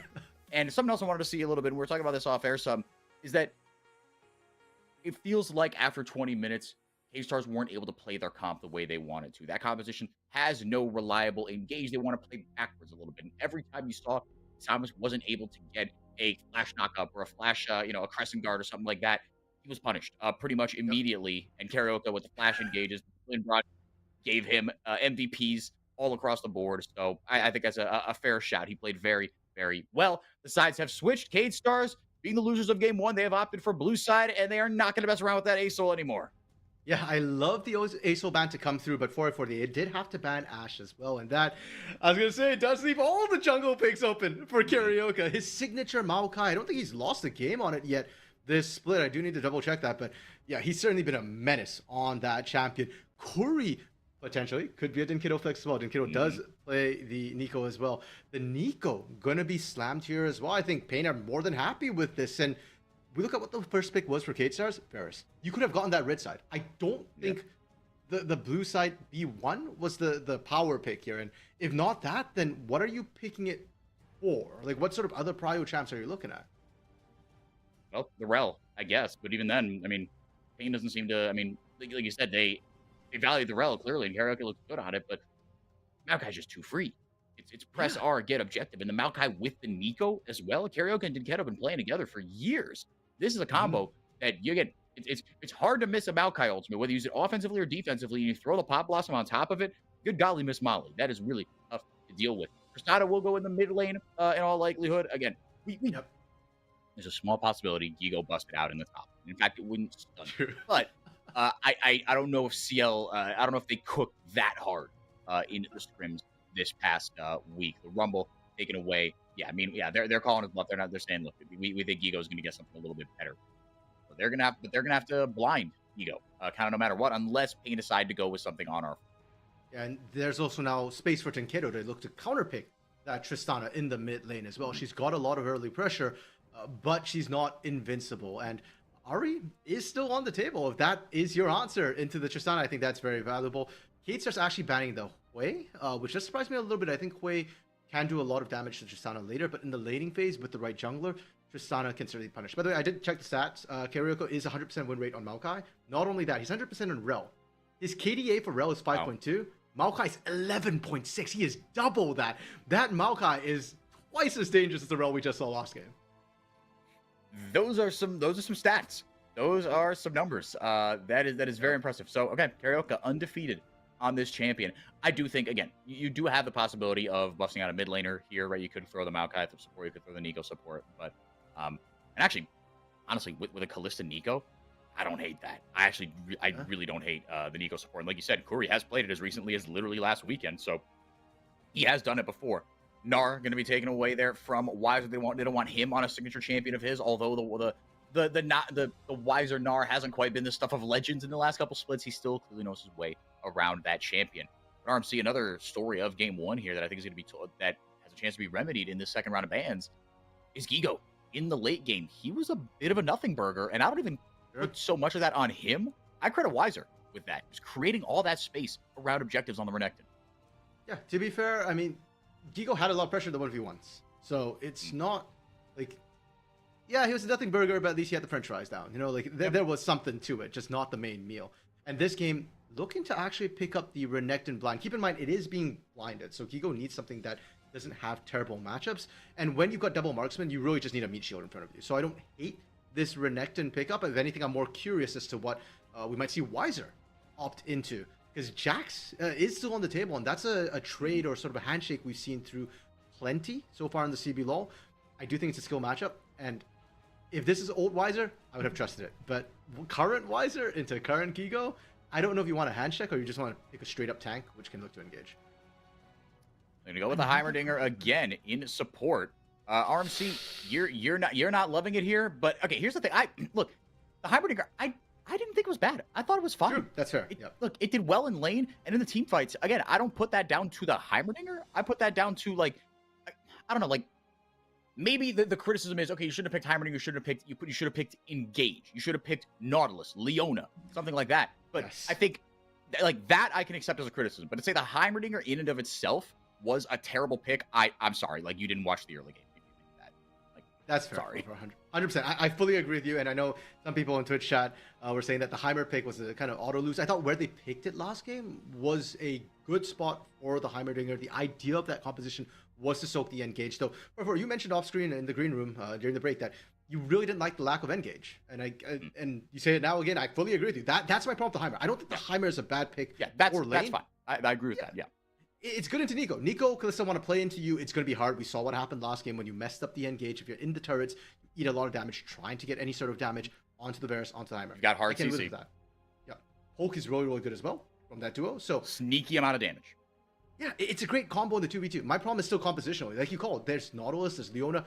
I'm looking at this K-Stars comp, and now it feels very split. You've got Varus, Heimer, who kind of want to sit back a little bit, soak that Engage. You've got Rel and Renekton, who want to go in. And you've got Tristana, which could swing either way. So this comp from Kate Stars feels like I want a bit of everything, but we're not going to hard commit to anything. And I don't think that's the right call against Pain, because one thing that Pain did so well in game one was when the call came through to do something, there was no hesitation. They were all in for it. And with that Kalista Nico, Curry's Nico, no less, I firmly believe Pain are just going to all in you constantly. So either you went for the all in to match them, or you go for full soak, which didn't work in game one. I think this split is going to come back and bite Kate Stars. So Heimer by itself, fine. Heimer in this situation against this team, I have many reservations about. Yeah, fair enough. We'll see if the soak can be enough. If they want to pick something again, I think now you can talk about compositionally, it would have been better here. But again, it seems to be a bit of a split identity as far as what the Cave Stars want to do here. They find themselves in an 0-1 hole against Pain Gaming, looking to take a surprise here, make it an upset.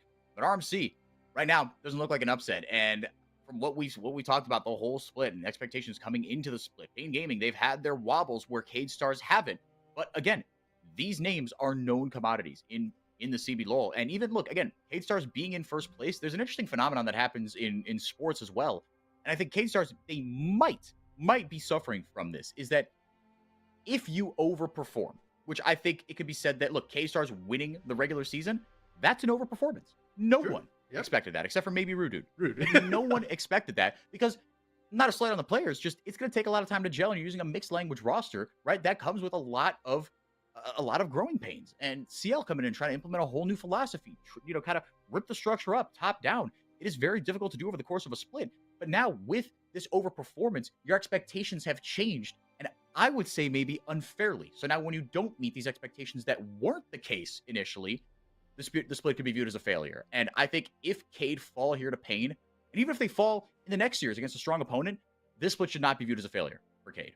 Oh, agreed. I think the success they've found has already made this a success right from the get-go. Coach CL was very vocal in the beginning of the split to say that, hey, Yep. we're not looking to win this split. We're looking to develop, and maybe next split or the split after is when we make that championship run. The fact that they're here, I think, was already beating the expectations that even the coach had for the team. Now, for the other thing we have to keep in mind as well is CBLOL magic, right? Like I remember back in 2021, 2022, I was new to the CBLOL and we were looking at stats. And I was told by chat at the time that I can keep my stats. They'll keep their magic, and Pain can do it. And that's what made me a Pain fan, was because they did it. And that's why Loud, Pain, these are teams you cannot count out in the playoffs. It feels like the lower they come into the playoffs, the better they'll eventually perform. Pain, 3-time first seed, never won any of those. This time they're fourth seed. Hey, maybe they actually make a better run. Maybe. And maybe if K-Stars come back and win this one and they get knocked into the lower bracket, then Pain have that motivation they need, right? Loud, I think 2 splits ago when they beat Pain knocked them into the lower bracket in a 5-game series. That was the Wiser Jacks pentakill game, or maybe those like the 2 quadras, I think. I don't know, but either way. But people remember which one I'm talking about. And again, Red Canids, when they won their second title, they got 3-0'd in the first round by House's KaBuM, the only playoff series that House has ever won. Still to this day, unfortunately. And then they roared through the lower bracket to take that second title of theirs in that back-to-back in Split 1 2022. Titan Curry playing this lane very aggressively here. Leleko going forward, but the Unraveled Earth does very nicely to stop Leleko in his tracks, although I didn't think it actually popped the stun. I think he just kind of landed there, so maybe it was a little late, but that's something you can play around with in this matchup when the all-in comes in from Leleko's Tristana. Yeah, and for Dinkedo, that's, I think, the second time we've seen the Unraveled Earth be a little bit late. I think there is a bit of a priming time that comes through. Well, the animation as well to actually lay out the mines in the first place. So you've got to be very proactive with it. And because Dinkedo kind of whiffed, he's actually running out of mana right now. Curry in a 1v2, but Karaoke's there. So Pro Delta has to burn Flash to look for the disengage right now. Yeah, and he's not out of the woods just yet. Smiley's out of mana, but beautifully done. Flashes forward and knocks Pro Delta to his grave. First blood, Karaoke. And it's these supports for it. We think back to last game, it was Pro Delta who won that sort of 2v2 situation that beat up Titan and Curry. And this time Curry's like, I finally have a champion who can do something. Ego levels up at the most opportune moment. That could have gone so badly. Wiser should be leveling soon enough to match. Yeah, he's close. He's at about 80%. Desamis going to use that pressure created by his top laner. Get on over to the Krugs. Place a deep ward. Or the Krugs. Not the Grumps, that is the Krugs. Yes, Karaoke. Walk in and try to match a little bit here, relieve some pressure, but I don't think got spotted. Actually, maybe got spotted out, but isn't going to have the impact that he wants. So let's get another look at this fight. We joined in here a little bit later. Corey threw out the clone, and Karaoke just punishing 2 manaless champions, basically. Yeah, and I want to give props to K-Stars as well for recognizing that even though it was a 2v1 situation, the moment they saw Karaoke, they didn't think, oh, we can handle this 2v2 fight. They recognized that, wait, we're a Heimer and Varus without the turrets being set up. We used it to kind of poke down Curry, and now we're in trouble. If we get flanked by this Maokai, we die. So they tried to back off. Pro Delta even uses the early heal to actually disengage. The idea was good. You were just pushed up too far. And for all of that as well, the kill going with a Karaoke is probably the worst person who could have picked it up. I think Curry picking it up, we talked about Heimer picking it up last game. Same concept. Titan wasn't even there to get an assist. So it's a nice kill onto K-Stars. It doesn't really affect the 2v2 all too much, though. So K-Stars should still be okay. Flashing out of danger is Dinkedo, but actually gets knocked up here. A couple autos from Leleko. Not going to go for the all-in there with the Buster Shot. And have quite the amount of damage. Leleko not opting to waste that ultimate there. Dinkedo has hit that level 6 point. Yeah, great gank from Desamis, even though they don't get the kill. Dinkedo just got back to lane, sitting on a tier, and will now be forced to recall. So Leleko going to get a lot more a priority, get more experience, which is going to be huge for the kill threat that a Tristana can have, and also for the future upcoming fights. Getting that early level 6 is very, very important. We're probably not early level 6, but just the early level priority. They are already level 6. Leko up on combat stats here. Dinketo going for that tier.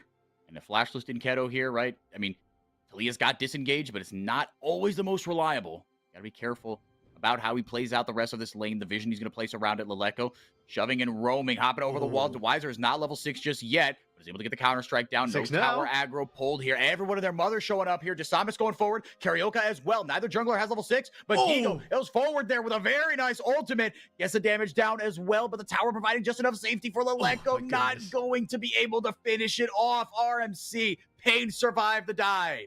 The perfect timing. Once again, that level of disparity actually coming in handy for Weiser. Hit 6 at the critical moment, and for K-Stars, good on them to not overextend. We saw Pain overextend a couple of times last game. This time they recognize that, hey, Dinketo has Weaver as well. We don't actually win this if we don't get the initial burst. Gigo, no flash, no Dominus.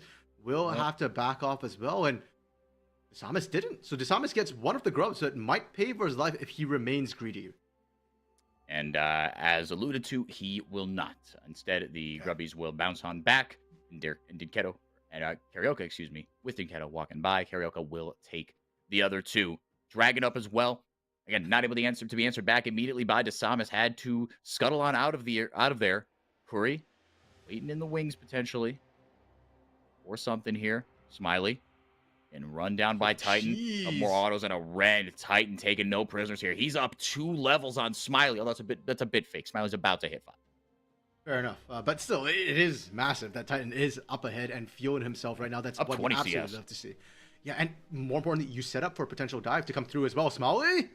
That's exactly what you got there. Smiley having a flash away. Titan going to do it himself. He'll pay for it with his life, but the kill does go over to Pro Delta. 1 for 1. Yeah, and they saw Leleko coming in, and so he knew he was dead to rights. That's fine. You wasted Leleko's time. Dinketo now gets that shove, gets that extra experience, still has Weaver's Wall to reinforce if need be somewhere else on the map. And Pain also get priority on this Dragon. So Pain doing incredibly well for themselves, not just in the micro game now, but even in the macro game, the strategic play. They are getting ahead, it feels like, everywhere. Yeah, Pain, again, doing a little bit of what K-Stars were doing in game 1, which is reacting, right? But reacting very well. And having decent objective control as well. Aleko walking up. He's got to be careful. I don't know how much vision they've got. He's standing on a scuttle here. K-Stars actually have okay vision around that tri-brush as well. Going to spot Titan. The ultimate goes out, but it's actually swiped away by Desamis. Going for the steal. Not going to get it, Pain Gaming. And with all those hops, they get out scot-free.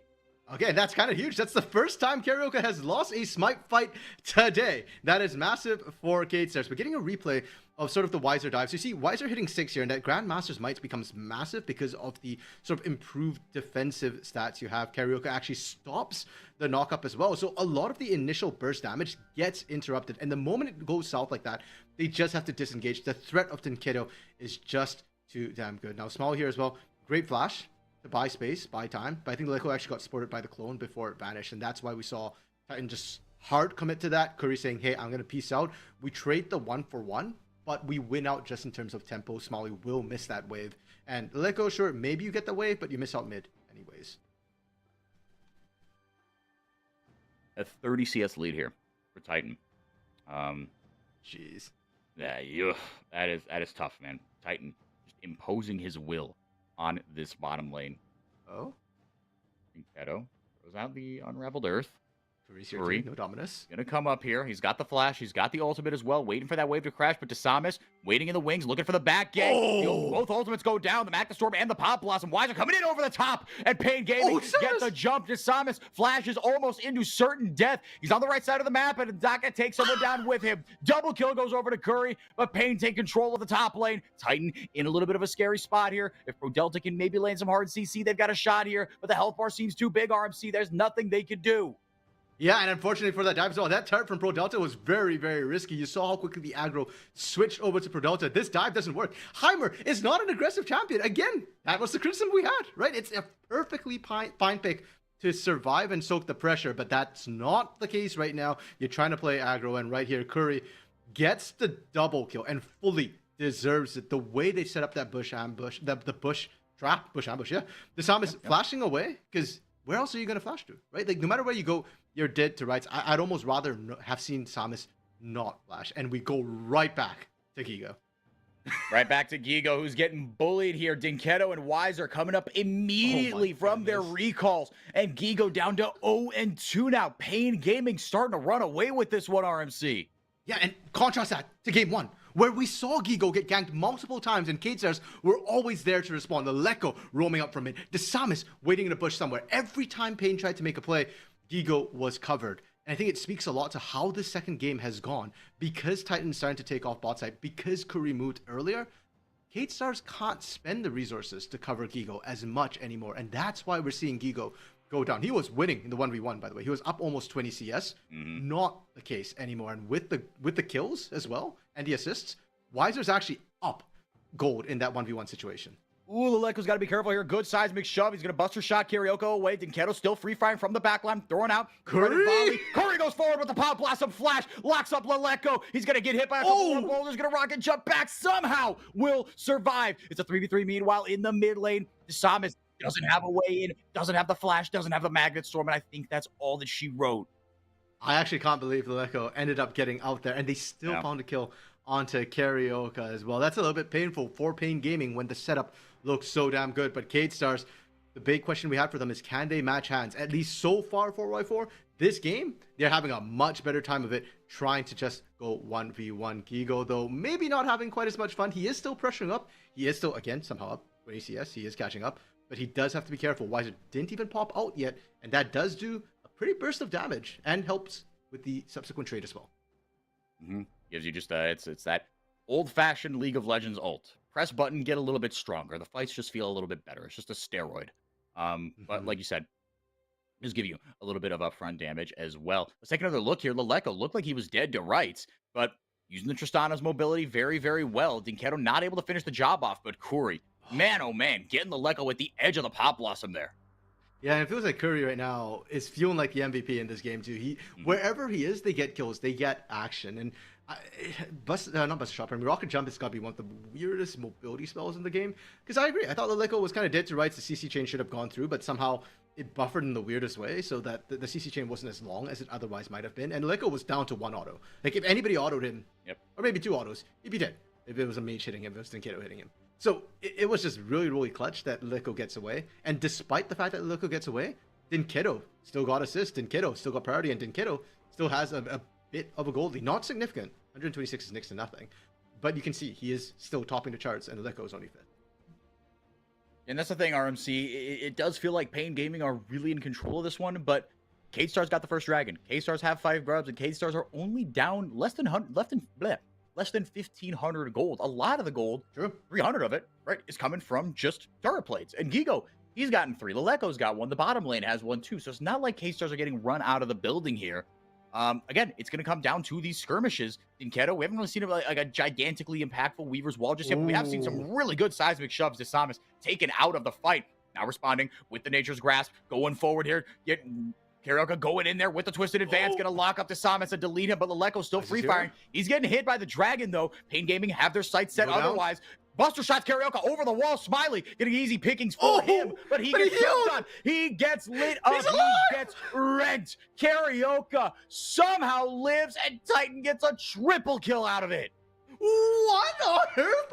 That? Okay, the start of the fight made sense to me. Pain played that so incredibly well, and Samus again kind of getting caught with how that fight started. Opts to go into the fight when perhaps he shouldn't have, when you don't have vision on all of Pain. But the subsequent fight was absolutely shocking. That's Pain playing to the limits. They're definitely fueling themselves, and Karaoke not going down, which is icing on the cake. That's also the tilter to me of that fight. If I'm K-Stars, how did Karaoke not go down? And that's one of the things we see of Karaoke, his willingness to go in. So the Samus here, kind of not being respectful. You know that's a clone from Curry, but it kind of doesn't matter. The moment you see the Curry clone, you know Curry is nearby.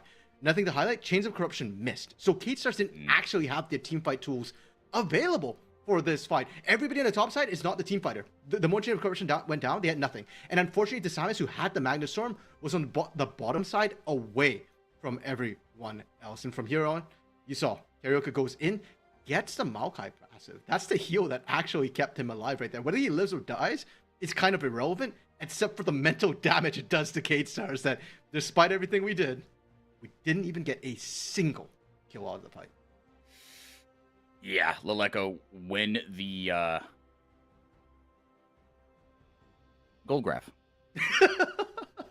Titan, very far ahead. Yes. Very far ahead. But only up to 10 CS. But yeah, 4 kills. But yeah, 4 kills for the AD carry here for Titan on the Callista. Guy potentially starting to go through here to Samus and Leleco, trying to get something out of Weiser here. He jumps on them, gets the 1 stun as Magnet Storm going to save Leleco, going forward here, get the rapid fire down. Buster Shot still in the arsenal, but not even going to need to use it. They get something back for their troubles. Clutch Magnet Storm from the Samus to actually pull away so that Leleco didn't get stunned. And for Kate Stars, that is a good fight. They lose absolutely nothing for it. There's no other turrets that go down. There's no pressure from Pain Gaming coming through. Just a nice, simple pickup on Weiser. And this feels like the theme of the series so far for I4 is that Pain have been doing really, really well, but it's coming at the expense of a member, right? Like throughout the last couple of weeks, it was Karaoke. Now it is Weiser, Smalley getting caught. Yikes. Nothing to say about that one. A lot of abilities invested. A lot of CC went down. Smiley could not move. Smiley died. And actually used the Chains of Corruption as well, which does not feel great. No, and I feel like Smiley's just been chucking those out. I don't think I've seen one hit, or at least I haven't seen one that has changed Added anything. impact. Exactly. And that's a good punch back from Pain. You take Weiser in our top lane turret. We take Smalley and your mid lane turret. Titan has to be careful he doesn't get caught out here. And I want to highlight the fact that Curry was just basing next to him. Curry didn't even bother stopping. That's how much confidence they have in each other right now. Titan, 1v2, no worries. Leleco in the 1v1 on the bottom side against Weiser. Actually, don't, in a 1v1, I'm okay with either one of these. I'm okay with Leleco in the bottom lane there with that 1v1 against the Jax, unless you can kind of get on him. But, Leleco has too many escape tools here. Another, actually, kind of a beautiful Weaver's Wall there by Dinketo. Again, the CC chain was just far too much. Dinketo going to grab his second kill of the game. 2-0-6, very quietly having a really good game on this Talia. Yeah, and I love the cross-hashing that we saw as well between the Weaver's Wall and the Nature's Graph. Samus and Leleco trying to set up a trap, but I don't think this is a trap that you want to spring. Samus tries to go away, but it's too late. It's too late. Gets the Magnet Storm down, and he might die for it. But another clutch Magnet Storm from Samus, but not going to be available for that potential Baron fight, potential skirmish around any sort of objective. Well, actually, no. If it's around the next dragon, it'll be fine. He'll have it back up. But Samus, not going to have that Magnet Storm now. You see, he's used that defensively twice now. You see mid laner versus top laner on both sides. Now Gigo versus Weiser. Weiser seems to have the edge in that one, even though Gigo's actually up 400 gold. So not for nothing, Gigo been keeping up very well here. He's the only member that is positive across his opposite number. Yeah, he got for a reason, right? He's the best performing top laner. Even in losing matches, he's still finding a way to be relevant. But I think Pain have kind of found their answer to it. Hey, if Weiser can't beat Gigo still, which, by the way, huge props to Gigo for doing that. This is a counter pick. We've hit the point where normally the Jax starts to be able to match the Renekton. Has not been the case. We'll send in Kiddo instead. And with the range, we can't actually punish in Kiddo. We're looking for Weiser. Keep in mind, no Magnet Storm here. So you're kind of brute forcing this one if you're trying. Yep, Weiser going forward here. Gets again. We see this combo twice. Try to get the double Magnet Storm. For the Magnet Storm. Gets a great pick. Gets a great set of CC to chain up Weiser and take him down. Chains of Corruption again misses from Smiley, but it's enough to dissuade Pain from doing anything further. Gigo did TP down. It's done under Curry's clone, but that will be it. But they should get this bot tier 2 RMC. Yeah, and unfortunately, Titan was just pushing in the mid lane, was not looking to rotate whatsoever. So Kate Stars, these are some of those glimmers we see from them, right? We saw this last game too in the mid game. Kate Stars seemed to wake up a little bit, but I want to highlight how dangerous that was for Samus. Didn't get hit by too many turret shots. He was just playing right at the edge, so it took Karaoke hard committing and actually knocking him back to get those turret shots, and because of that, Samus lives. But yeah, it's such a risky play. I don't think you want to keep repeating that. We are seeing Kate Stars though. I like this from Leleco. If you can't win the team fights, don't team fight. We just go for split push pressure instead. And so far, Weiser has not had Leleco's number as hard as he has tried. No, definitely not. And Dasama's going to try again here, potentially, on this 2v1 on the top side. Curry. Ships of the Night might pass over Dasamis. But Titan, the actual Callista, is waiting in the wings as well. So it's a 4v3 up on the top side. Feels like this game get ready to blow open here, RMC. 2,500 gold lead for Pain. They're slowly starting to run away with this one, but they are not out of the woods just yet. Kate Stars, they still got win conditions. They've still got ways into this game. Look, Gigo, he's going to start to fall off. But like you said, with double marksman, all you want is a bit of a meat shield in front of you. And between Gigo and Dasamis, you've absolutely got that. And you've got Laleko, who could be a threat in the side lanes. He's got teleport as well, and he can chunk down towers like nobody's business. And with Pro Delta, again, say what you want about the Heimerdinger pick, but I'm just looking for its strengths here, right? You've got hard CC. You've got a sneaky amount of damage. With the Rylai's, you can provide some extended CC as well. Cade Stars are not out of, they're it's not over for them. No, not at all. And this time, this game, however, Cade Stars aren't worried about scaling quite as much because you've got double marksman at full build at 6 items. Your marksman will absolutely rip through anybody on the side of Pain Gaming. Granted, it's not going to be the lethal tempo on hit Varus this time. They did go for lethality for Smalley, which I actually kind of like, because you've got Tristana to rip through them. The Sam is now looking for the engage. Dasamis trying to do his best Karaoke impression with a Magnet Storm in, locks up Karaoke, but he's not done just yet. He's going to take someone down with him, or at least try to. Gigo into the backline, creating more space. The kill goes over to Pro Delta. Laleko going forward here. He gets onto Curry's clone and will not be punished for it. And we're seeing that for the double marksman. When they're safe, they cut through faster. Unfortunately for Titan as a Callista. Oh, Gigo! Oh, Kato's been money with these seismic shoves, and Curry following up with the CC chain. He's been so tough to deal with. He's been playing this Nico masterfully, RMC. And they're just buying time. Pain is letting Wiser just split push on that bot side. Yep. He's going to be able to get that inner turret, and Dasamis alone can't actually handle the Jack. So as long as Pain can track where the rest of Cade Stars is, Wiser's not to push off. If you lose track, though, and in this case now, recalls have actually gone through from Cade Stars, then Wiser can get punished if he's greedy. So good pick from Cade Stars. I like what they did. They're showing that, hey, we can actually team fight you, and we do burst you faster than you do us if Kato is not present.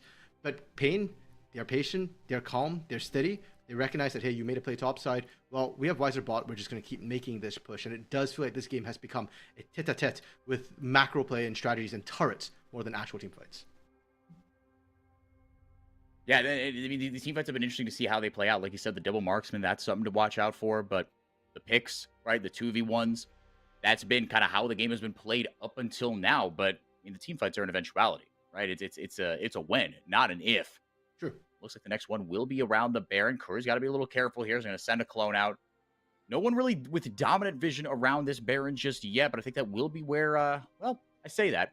That might be where the next battle lines are drawn. I don't think I can trust both these teams to keep their fingers off the triggers for a full 2 minutes, RMC. No, I'm actually surprised that Pain has been as patient as they are. They generally aren't a patient team whatsoever. And we've actually not seen as many Weaver's Walls and picks by Dinkedo as I think we've often seen with Talia's. Not saying it's bad by any means. Like you said, he's been money on the seismic shoves when it lands or when he's actually going for it. But Pain also has been playing a little bit slow, and I'm not sure that's in their advantage. We talked about the double marksman scaling and the fact that Cade Stars, I think, have found more picks in the last couple of minutes. Pro Delta might get caught out here. Whoa, he's got to be careful. Flashes into the Raptor pit, and the Nature's Grasp will run out before it reaches Smiley. That's both summoners down for Pro Delta and trade it for an ultimate from Karaoke, so that will come back up for Karaoke sooner. Samus trying to pull the trigger. Trying to go forward, almost gets the Shattering Strike down, but flashing away is Karaoke. Laleko clearing out a little bit of vision around that Baron pit. Now it's Cade Stars in control of the Baron pit here, RMC, but the Dragon coming up in a minute. Pain Gaming perfectly happy to maybe, I mean, it's interesting here, right? Around the trade of objectives, because a Baron could accelerate this game for Cade Stars, given the Tristana, given how Gigo can kind of hold his own in a 1v1. Yeah, and those 5 Void Grubs are starting to come in real handy for Cade Stars. You saw how quickly they took that mid-turret. Wiser looking for a bit of poke. Whoa. Okay. He's fine. He's out. I was getting worried. If he gets caught right there, that's a disaster situation. Pain, as you kind of mentioned, looking potentially for this Dragon fight. It's coming up in 20 seconds, and I don't know if either team can burst down Baron at this point. 25 minutes. Yeah. It's possible, but it's kind of risky. We're actually seeing the early TP called in for Gigo to make sure that Cade Stars can now transition to this bot side because of that slightly awkward base timing that they did have. They have to burn TP to make this happen. And Gigo just perfectly happy to go right in here with Wiser not at the fight immediately. He goes on to Titan, aggresses on him. Karaoke over the wall, and Curry over the wall himself with the Pop Blossom. Gigo taken out of the fight. Pops the Dominance is going to get a lot of healing down. Curry zoning him out of it for now. Dinkedo, he's on the other side. Cade Stars are getting collapsed on. They're getting pincered, and Titan is free firing. Titan is running riot. The kills going left, right, and center. Pain Gaming execute the team fight brilliantly and get the Dragon as a reward. And it feels like this bot lane for Titan Curry, that 1-2 punch. Curry, great engages every single time. Sure, he's not catching Laleko right now, but Laleko's burning so much to actually survive, to get out of there. And Titan is actually playing the role of bait. Titan, they tried to engage so many times, and Titan just keeps hop, skip, jumping out at it. Didn't even have flash available at that time. Didn't need it. And so they get Dragon with the setup they had. They're gonna get Baron. Uncontested. Desamis is dead, and Laleko is desperately trying to do the best he can with this bot side split push. Titan, please don't die here. I think he'll be okay. Yeah, Karaoke doing a good job of tanking it up. But Karaoke also, I mean, we talked about it in draft, leaving that Maokai open. Whoa, Yeah. man. Karaoke undefeated on Rel and Maokai. Leko opted into the 1v1 here. Rocket jumps away, has to Buster shot out of he trouble. Weiser thought about it. He thought about it there. Dinketo actually popping the Weaver's wall to join him in case stuff started to get hairy. Let's get a look at this fight, RMC. You talked about how Titan was essentially bait here. Because Gigo, he thought he had everything on a Titan, but then everyone shows up, and it is a completely different fight. And Dinketo also playing that angle on the backside.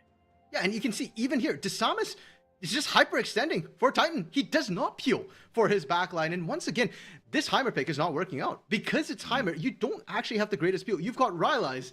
That's good. That's great. It slows people down, but it doesn't stop the hard engage from coming through. And Gigo, Dinketo, all these guys in the backline are going to do just that to that backline. You need hard CC. It's just not available. And for K-Stars, it's so rough because they were doing so incredibly well. And it looked like they were going to be able to win a team fight. But the team fight they finally get is not the one they want. And Pain just kind of tear them apart slowly. It wasn't the fastest rip, but it didn't need to be. And the time actually worked out in favor of Titan to stack those spears. Another look here. Dinketo, I guess he got caught. I just completely missed. Nope, just had to blow his flash. Okay. As we were. Yeah. Yeah, good catch, on the observers to get the replay, because it doesn't show, obviously there's no kill feed when somebody doesn't die, but having the flash down could be something that K-Stars look to punish. I'll be honest, I don't think Dinketo has been threatened in these fights anyway, so I'm not as worried about not having that summoner up. Yeah, no, 100%. And I mean, like, Tillia doesn't have any, like, super, forgive the pun, but flashy flash combos, right? It's not like, the Flash Weaver's Wall or it's a reposition tool for her, if nothing else. And like you said, Exactly. that's why it just feeds off what you're saying is, look, he hasn't even been threatened, so he doesn't need to reposition himself. Yeah, it's all been about Titan, being bait.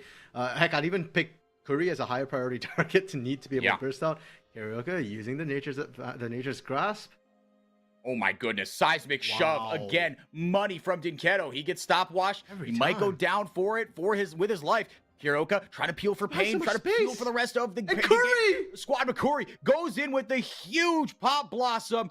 Shutdown does go over to Laleko, trying to get someone down with him, but Titan peels backwards when Weiser and Karaoke come in. They say, it's all right, boy. We got you. Triple kill for Pain Gaming. They're going to take game 2. A commanding series lead here for Os Tradicionais. Another triple for Y4 on that play for Titan and Dinketo. We're just saying the flash maybe doesn't matter. I'm going to double down on that. The flash did not matter. It was bait all along. You thought you got Dinketo, but even then, look at the Sarah's Embrace. Look at how long he survived and all of that. If you had flashed away, maybe you get distracted, or maybe you don't get distracted. You go for Curry, you go for Titan. But because you went for Dinketo, his job was done. His damage was out. Titan, take the wheel. That's exactly what he did. A beautifully played fight by Titan. I mean, he plays on the edge and he adds that little bit of something extra, right? But Pain Gaming, they just look like a well-oiled machine right now. They look really, really solid. Karaoke on this Maokai.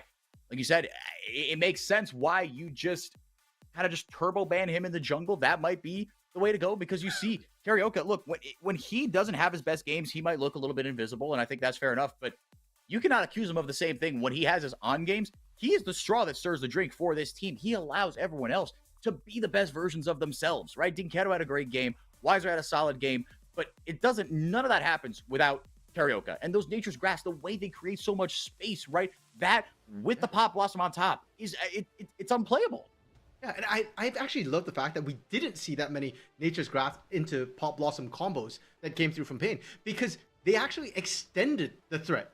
And a lot of times you lost track of Curry because like Nature's Grasp was over and you're like, oh, well, we can move again, right? We're safe, we're fine. And then you forget that, Psych.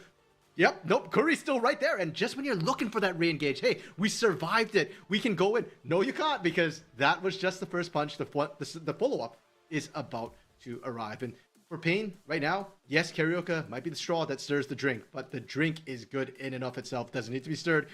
Pain, everyone is popping off. If there's one person I can look at and say that I'd like to see more from them, it's Wiser. And even in a situation like that, 4x4, it hasn't mattered. Dinkedo, Yeah. Titan, Curry, karaoke, all of them have been so incredibly on point. Yeah, and I mean, the biggest thing you could throw at Wiser is like, okay, well, you just need him not to lose to the reigning MVP, right? The presumptive MVP in Gigo. Yeah. Gigo's done nothing this series. Gigo has done practically nothing this series. I was not expecting this. But look, the series not over yet. Gigo is still the reigning MVP for a reason. He is the most impactful player of the split, as voted on, as agreed upon by pretty much everybody, right? In regular season, he has not looked it so far.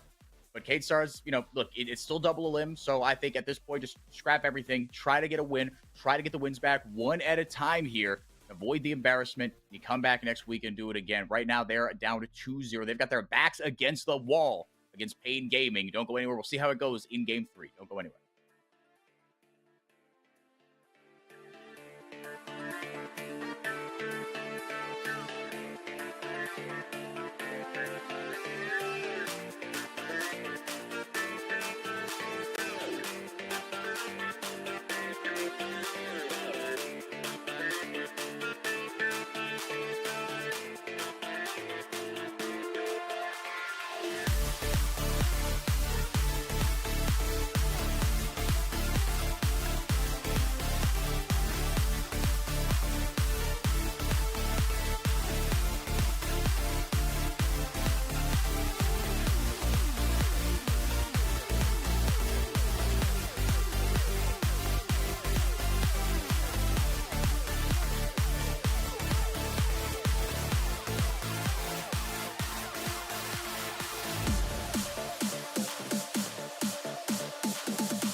to hold our heads up high and beat the drum to what we love. Risk the fall, or we have felt it all come crashing down from far above. Stars are rising, countless worlds colliding, only one will take it all. Can we bring to fall the giants? Can we make the final call? We are the ones to ignite the darkened skies, the champions of the world that we defy. A soul right of the few who rise up high, and we all fight at the last light.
Welcome back, everyone. Thank you for being here. Game 3 on the cards. We are right into picks and bans. Pain versus Cade. Pain up 2-0 here. A couple of dominant wins for Cade RMC, and they will not, or for Pain, excuse me, and Cade will not have to deal with the Maokai. They saw the light. They said, absolutely not. We are not dealing with that.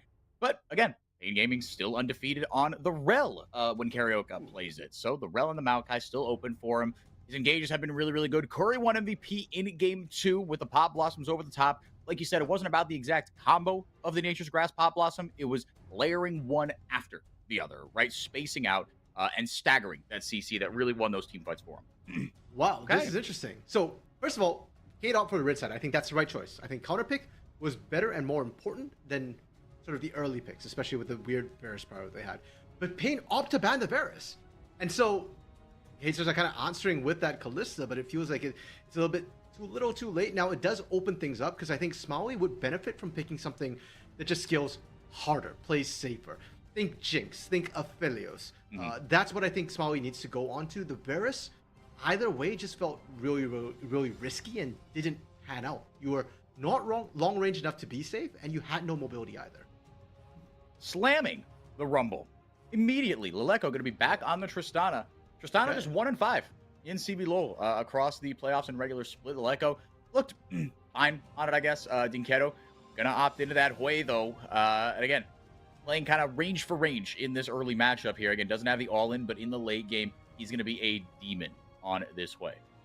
Yeah, now you do have to be careful with the Hui. You're not very mobile, so the Rumble Equalizer can absolutely cook you, especially if there's any sort of follow-up CC. Rumble out can actually be used as an opener to allow CC to more easily hit. And as you kind of mentioned in the last game 4x4, Tristana can still be flexed to the bot lane. I don't know if Smalley actually plays it in the bot lane, but I think Smalley's a very serviceable player who can play whatever is needed for the team. I wouldn't be surprised if they decide they want to just flex that if they have a hard counter pick in that mid lane. Now, can't think of any off the top of my head, which makes Hui unplayable, but the option's there. Yeah. Gnar going to be locked in here. 13-6 is the record for the Gnar. 13-5 coming into this series. Gigo did notch a loss on it. Again, talk about Gigo and wanted to see more from him, right? This guy is the presumptive MVP here, and he's been very ineffective so far. 0-3 to start off on the Renekton last game. He's been neutralized. He hasn't been able to have the big impact that he wants. Again, with things like the Olaf Open, did not opt for that. He slammed the Rumble immediately here. Be the Vi. So it looks like we've got the top side pretty much decided here for A-Stars. Potentially for both of these teams, right? Assuming Potentially for both, you're right. Yeah, because I assume that's Karaoke who's going to pick that one up. Now, Nico still on the table. If I'm K-Stars, I'm banning that one. Curry just looks too good on it. We are talking about it in the green room. It's not just about the Pop Blossoms, which are incredible and steal the eye. It's about the laning that comes through. Titan's dominating the laning because Curry sets him up so beautifully, and Curry roams better with that Nico. It helps out all the other lanes so much in those early skirmishes. So I do feel like K-Stars, that is probably your prio ban right now. Go Tom Kench instead? Tom Kench. Okay.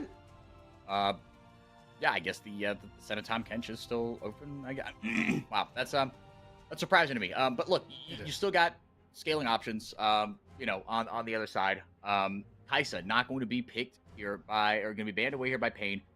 K-Star's not going to be able to grab it here. Again, I also would like to see Smiley on something a little more scaling, right? And just play more defensively. I don't even hate something like Nautilus, Leona, something like that. Okay. Jinx is the hover here. Let's see if they do go ahead with that. I wouldn't be surprised if they didn't. 5-2 is Jinx's record here in CBLOL so far. Yeah, and I kind of like it. I was thinking Xayah potentially as well, because you want to deny it away from Pain. If you're banning Tom Kench, it's because of the Vi specifically. You don't want Vi to be nullified. And Xayah's the other pick. Kind of messes with Vi a lot. That said, I like the Jinx matchup into Xayah. You outrange her, you will out-teamfight her. So it makes it a bit harder for Titan to go for that Xayah pick right here. For K-Stars, though, they still lack a tank. And it has to come from support position. If they pick Pro Delta Heimer this game, this one is completely unjustifiable. So we'll see what Pro Delta ends up going with. I'm suspecting probably Leona at this point, because Rakan's off the table, Nautilus is on the table. Yeah, I also think it will be... Well, Nautilus is still available. No, just kidding. It was B1. No, it was first. My bad. Yeah, so it could be the Leona. Yeah, just something with again, with follow-up CC, you need a tank here. You've got a consistent way to start a fight here. Yep. In the Vi, right, from Desamas, like you said, the Tom Kench ban was very much to counteract the way it counteracts the Vi. Leona, going to be the R5 pick here. Cade Stars, they have given themselves something very easy to play here and given something that Gigo can carry on. This is a little more what we've, a little closer, not completely, but a little closer to what we've seen from Cade Stars in the past. Yeah, and we were talking a bit about the fact that when we've seen Cade Stars thrive, a lot of times we can tell exactly what it is they want to do. We can almost see the conceptual game plan in terms of like how they want to engage or how they're going to play out the early game, the mid game. This comp, we can do that, right? Your bot lane is looking to hyperscale. Now Pro Delta can actually roam effectively because Heimer roams just weren't cutting it. And Curry was always a step ahead. Now with the Leona, you roam better than the Lulu. You have more impact than the Lulu. Smiley gets to skill up, which is his comfort zone. Gigo gets to dominate his lane on the Rumble, get priority, paired with the Vi, some early game action. Team fights will be engaging with the Leona, followed up or paired with that equalizer combo, and then you fight front to back. Very clear game plan. That's how Cade Stars excel. But Pain, on the other hand, they've got great skilling with Wei and Aphelios as well. That can easily match and outstrip the single hyper-skilling Jinx that Cade Stars have. Now, Triss will skill up too, but the range might be an issue against the Wei. And I look at Pain, and I'm looking at the potential hands check that can come through. Aphelios in lane is deadly when he's got Gravitum. And the top side, Weiser has chosen Gnar into Rumble. I actually don't really like that matchup too much for the Gnar. I think it's a skill matchup at best, and Gigo is very, very skilled. But if there was ever a game for Weiser to step up, it would be this one for it. Or you take that pick, for better or for worse. I don't see it as a huge team fighting benefit necessarily. I think there were other options, so it's got to be the laning that I've got to see kind of show off. Well, we'll see how it goes. I want to see more out of this top lane, right? We haven't really seen either of these guys in the spotlight. We've seen Gigo try to get in there. We saw a couple fights in game one where Weiser was phenomenal on the Renekton, created a lot of space, didn't allow Gigo to get that big game-changing ultimate. The Cade Stars, they're throwing a lot at the wall this time, changing up how they played from games 1 and 2. It did not work, to put it very lightly. And they've drafted themselves something completely different here, a bit of a different look, something that is a little bit more comfortable for both of these, or kind of the two power points of this team, which have been Gigo and then Smiley needs to be more of a power point. I want to talk a little bit about the story between these two teams now, because we started up the day by saying these are the two oldest orgs in the league. 2012 for Pain was when they first showed up. Cade Stars 2013. Now Cade Stars, as we mentioned, had some time off. The Samus is not going to do anything. They're just kind of playing a bit of chicken right now in the jungle. But despite how old these orgs are, how long they've been in CBLOL, maybe I looked wrong, but when I tried to check how many times they've played each other in the playoffs of any CBLOL, it's only apparently happened once, back in 2015, and that was that sort of dream Pain roster we had with Mylon, with AT, with Kami, with BRTT. I think it was Jude in the support position for them. Like, the dream team. That was when they met. And back then, it was in the semifinals, Pain 3-0'd Cade Stars and went on to win the split. This time, it's looking like different names for the players, but history just might repeat itself with the 3-0, as Pain are riding a high right now, and they've looked nigh invincible. Like, really, there's not a point where I look at it and say, hey, Cade Stars could win by exploiting this. Yeah, they really, I mean, they look like a different team than the one at the end of the split, certainly. In the middle of the split, when Pain were riding high, they beat Loud when Loud were in their, just one of their random mid-season slumps. But Pain, they look really, really strong and stumbled a little bit towards the end of the regular season, but they look like they are fully back. And this is one of their old rivals. This is the oldest rivalry in CBLOL. Maybe not the most intense. Maybe Pain INTZ still holds the most weight, given how many more times those teams have met, given that Cade Stars only have one title in CBLOL. They've only been to one international event, and that was in 2014. But in lately, the rivalry has been, this one has been more fun to watch, given that INTZ have been a little down in the dumps, shall we say. Yeah, it should have been more fun to watch for us. Yeah. So far, it has been very Pain dominated. And even as the Pain's actually, I'd still like to see, a bit more energy and action come through. Leko giving us a bit of vim and vigor in the mid lane, winning out early as expected on that Tristana against Wayne. Actually cancels Kiddo's early back. Karaoke looking to answer bot. Well, Smiley's got to be careful here. Karaoke, coming in, looking for just focus down Pro Delta Titan, not trying to get involved unless he's got to. First blood over to Karaoke and Pain Gaming. They were trying to give that over to Titan, but ended up I think the red buff burn as well kind of meant that they ended up giving it to Karaoke, and I'm fine with that. Karaoke has shown that he can spread leads, but look elsewhere on the map. 4x4 mid lane, Lelenko pushes out Tinkedo, who still hasn't based. Top side, Weiser got pushed out and is about to TP into a 3-man gang. That flash. Oh, and flashes away, but gets ignited down to Samus. Will help pick up the kill. The execute. The execute actually got Curry. That was beautiful. Okay, so on the bot side, Curry doesn't fall. Top side, Weiser does go down, and Gigo doesn't.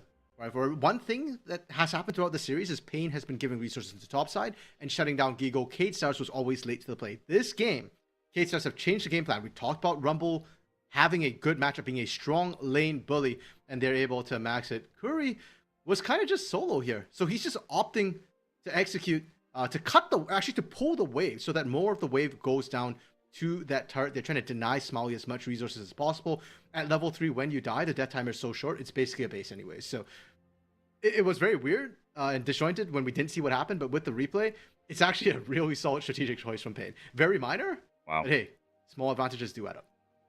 That is, that's something that I would not have noticed at all. That is, that's really good stuff from Curry. Again, just these little things that you call it that T1 pedigree, call it what you want. But that is part of the reason why Titan wanted Curry here. He wants someone that's going to play this game kind of at the highest level no matter what and give him the best opportunity for success, set him up really, really well. Titan, to be fair, Titan, when he is given resources, again, when he's given resources, when he's given space to cook in team fights, he really doesn't let you down. No, not at all. And especially with a champion with so much abilities in his kit as well, knowing which ones to use has always been one of the hallmarks to me of Titan. And that's why he's always been able to maximize Karaoke. Now, looking to top side, no flashes for either top laner. Shattering Strike goes in immediately with the crash down on top of it. Again, staggering that CC, something we talked about. Gigo can't move, can't burn anybody. Weiser grabs the kill. 2-1 Pain. Now Kate starts going in here. Pro Delta on the Leona, gets the Zenith Blade down. All those extra resistances will help out as well. Like you said, RMC, that devastating laning on the Gravitum, able to trade back here very nicely as Titan. And I love what Pro Delta is able to do right there. Curry not quite getting off the polymorph. I think when it's also kind of hard once you're Eclipse, like the bulk of damage has already gone down. And it feels like they're trying to set up for this gank. The wave, though, is getting trimmed by the Infernum. So if they go for this dive, they don't have a ton of minions to work with. Heal, I believe, is still down for Curry. Yeah, heal, I don't think it's up just yet. Flashing forward, Pro Delta getting that follow-up CC down. Titan trying to take someone down with him. It will not be enough. Just kidding. The minions grab the kill, and it's double for Curry. It's not ideal, RMC. It's okay, but it's not great. It's not great for anyone, because, okay, on the side of Pain, Curry on Nico getting kills, great. Curry on Lulu getting kills, I sleep. This is not ideal. This is not going to be a mage in the bot lane coming through from Curry. But K-Stars committed the gank, and they lost 2-for-1. And the one they lost was Smalley and Pro Delta. Smalley needs to get farmed. Smalley is falling behind. Smalley is the win con for K-Stars. That is not ideal. So bot lane, a bit of a fiesta. Thankfully, though, K-Stars are still able to make up elsewhere on the map for it. They are still going to be able to pick up first drag with 0 counterplay. And we get the replay of this. First things first, the minion wave actually didn't fully get cut off, but the Zenith Blade actually ends up going onto Curry instead, and that actually meant that Pro Delta and Smalley ended up sitting on the turret longer than they wanted. Smalley was already low from that previous fight, and they underestimated the burst damage that a Lulu can put out. Yes, she's not a mage, she's not really a damage dealing bot laner, but all supports have really high base numbers, either tankiness or damage, and in Lulu's case, it's front loaded on her damage. Yeah, and let me tell you, this is not actually so super valid point, but I'm going to make it anyway. When Earth is a thing, Lulu is my favorite champion to play. You build her, like, seriously, stick her in the mid lane with even, like, a little bit of damage. Like you said, those base damages, when you can just hurl out abilities, the damage stacks up. You get those empowered autos, you throw out picks left, right, and center, you get a polymorph down. One little combo, especially early on, when everyone's on the same playing field, Lulu does a sneaky amount of work. 100%. And in this case, sure, it's not Earth, so you can't ultra rapid fire, but at the same time, you didn't have to. You had a turret to benefit you, and K-Stars didn't have Earth abilities either, so they just kind of have to stand there, take it. Kills in favor of Pain, gold in favor of Pain, but I think K-Stars, they're showing that proactivity, which I think is their hallmark, so despite the fact that Pain is ahead, I'm liking Gators. And once again, you're seeing that invade come through from the Samus, right? This one might not pan out. I don't know if you've got enough prio in your lanes to help out. Titan's already there. Titan roaming up just a little bit, but Kate Stars with Pro Delta and Smiley. The Solar Flare goes down. Zap not going to find its mark. Heal coming through just in case there was follow-up. But Samus going to potentially follow up here. Pro Delta going in, not getting aggroed on its tower or anything. Extra shielding allows him to survive it. Laleko has come down here. We've seen this play before, RMC. It hasn't worked out fantastically. Dinketo raining damage from about half a screen away. And that will dissuade any further shenanigans from Cade Stars. And the reason why I was getting a bit scared there for is the fact that Karioka is level 6. They could have looked to turn for that Magnus Storm. If Smalley gets caught, if Laleko gets caught, they are dead to rights. As it stands, though, Karioka does secure red buff. Curry does burn heal, but everybody otherwise walks away. And Cade Stars actually still come out with an edge because Smalley managed to shove the wave in. And Titan Curry had to move first. They actually missed the wave. Okay, so the discrepancy starting to come through. So far, Pain Gaming still in control here. Again, only 800 or 900 gold, but talked about the mid lane being potentially a spot that could be exploited, right? Dinketo doesn't have the strongest all-in. It doesn't have the strongest early kill pressure, but he's held his own more than enough here against Laleko, and Laleko opting to play for that late game as well, where, look, maybe you have a different impact from Hui, right? But you are still a monster in the late game in your own right. Oh, do they know? I mean, Curry was in the area, did walk away, and Cade Stars don't want to give up pressure in Karioka. I actually love seeing this. Karioka, he's taken pretty low here. Gigo just lighting him on fire, but a big old shield comes through with a Magnet Storm. Curry helping get the polymorph down, get some damage down. Pro Delta comes in with the Solar Flare, with the Zenith Blade, goes right in. Laleko is free firing, but he has to eventually jump out. The Spiral Despair might get two. Not enough. Equalizer goes down. Weiser's getting burned through, but he flashes to safety. Gigo is starting to run away. Pro Delta turning for the hills and running as well. Dinketo not going to give chase. Oh my goodness, and Cade Stars, they get away with literal murder right there. They're all so low on health, but nobody goes down. And we saw Smalley actually kind of rotate up to try and make something happen. Will be down in time. TP coming through from Laleko. Titan has no idea. Laleko comes through, gets the root down. Smiley getting the traps down as well. And Smiley getting a much, and I mean much needed kill. Yeah, and Smalley already actually was up CS in that situation because of the earlier plays. Now with that kill, as you said, much needed on this Jinx to scale up because Cade Stars have to be worried. Dinketo is starting to hurt a little bit. His range will be an issue, and the answer to that was going to be Smalley's range on this Jinx. The faster you can accelerate Smalley, the better for Cade Stars. And 4x4, this series might have been one-sided up till now, but Cade Stars is finally punching back. No, they really do look like they're punching back. They look like a different proposition. They look like they're more on the front foot. Karioka meeting Pro Delta here, gets the Shattering Strike, trying to keep Pro Delta out of this fight completely, but Karioka will not save him. Weiser has to be the sacrificial lamb. Pro Delta, unfortunately, gets the kill, unfortunately for Cade, but again, a kill is a kill. Yeah, and this is what we're talking about when we say Desamus is the engine for the team. This game, it feels like every single buff after the first two, Desamus has been in there contesting Karioka. He's been revving, he's going, and it's showing on the rest of Cade Stars as well. Gigo is more confident, especially after that first gank to come through. Laleko, with the pressure, has been enabled to go and help out, and because of that, when Karioka gets shut down, now suddenly Weiser, with the supposed counter pick, is not only losing lane, he's losing his turret at an incredibly fast pace. Titan and Curry not able to get the early pressure down either, and the fellows will get outranged by Jinx in the mid lane. That was never going to be an early game option for Pain, and so that can't help Karioka out much either. Man, Gigo just dominating this early lane, up 25 CS. But again, for Weiser, it's about surviving this lane and making your way into the late game team fights with a healthy Narbar and with the ultimate available. A-Star's going to start up this dragon here. Dinketo and Karioka trying to take different angles potentially, but they walk over wards and are going to get spotted out. Titan and Curry showing up here. Titan on a completed item. It's just a static ship, but it is a completed item. Dragon goes down. Laleko able to secure it. The root goes down from the Gravitum. Karioka pops the Magnet Storm down. The roots go down as well on the other side. Smiley is free firing. Desamus getting ripped through. Both AD carries, doing a ton of damage, but it's Cade Stars who lose their front line first, and they are headed for the hills. Titan and Dinketo raining down damage. Dinketo flashing forward. The slows get down from Curry, and that will be enough to secure another kill. Pro Delta goes down as well. Titan with 2. But Cade Stars with the dragon, and 2 for 1, or pardon me, 2 for nothing. Okay, that's a little bit worse. But 2 for 1 for dragon. That's a worthwhile win. Titan going to be able to push in on this turret, get a bunch of plates, and potentially put the Pain back in the lead. But I want to see that gold graph, because I suspect it's still that sort of jittering line, weaving back and forth between the teams. And to me, considering how KStars have played, that's a testament to Pain's resilience right now that they're able to try and keep this close. Wiser going to eat some of that equalizer. The Ignite comes down as well, and that is a solo bolo, but Gigo will pay for it with his life. On the other side, Titan rips through the bot lane tier 1, first of the game, falling at 13 minutes here, RMC. And considering all the pressure Gigo put down, this is huge for the side of Pain Gaming. Get that influx onto Titan especially. KStars, though, this is what we expected from them, right? We talked a little bit about priority and who should be getting control of a lot of these objectives. I'll interrupt to look at this fight, because Pain started kind of rough, and I feel like the Samus did a great job kind of getting out of there. The problem is, when they started losing the fight, the moment they lost a person, the chase down from Pain is huge. The slows from the Glitter Lance, from Dinkito's various abilities as well, the speed up as well coming through.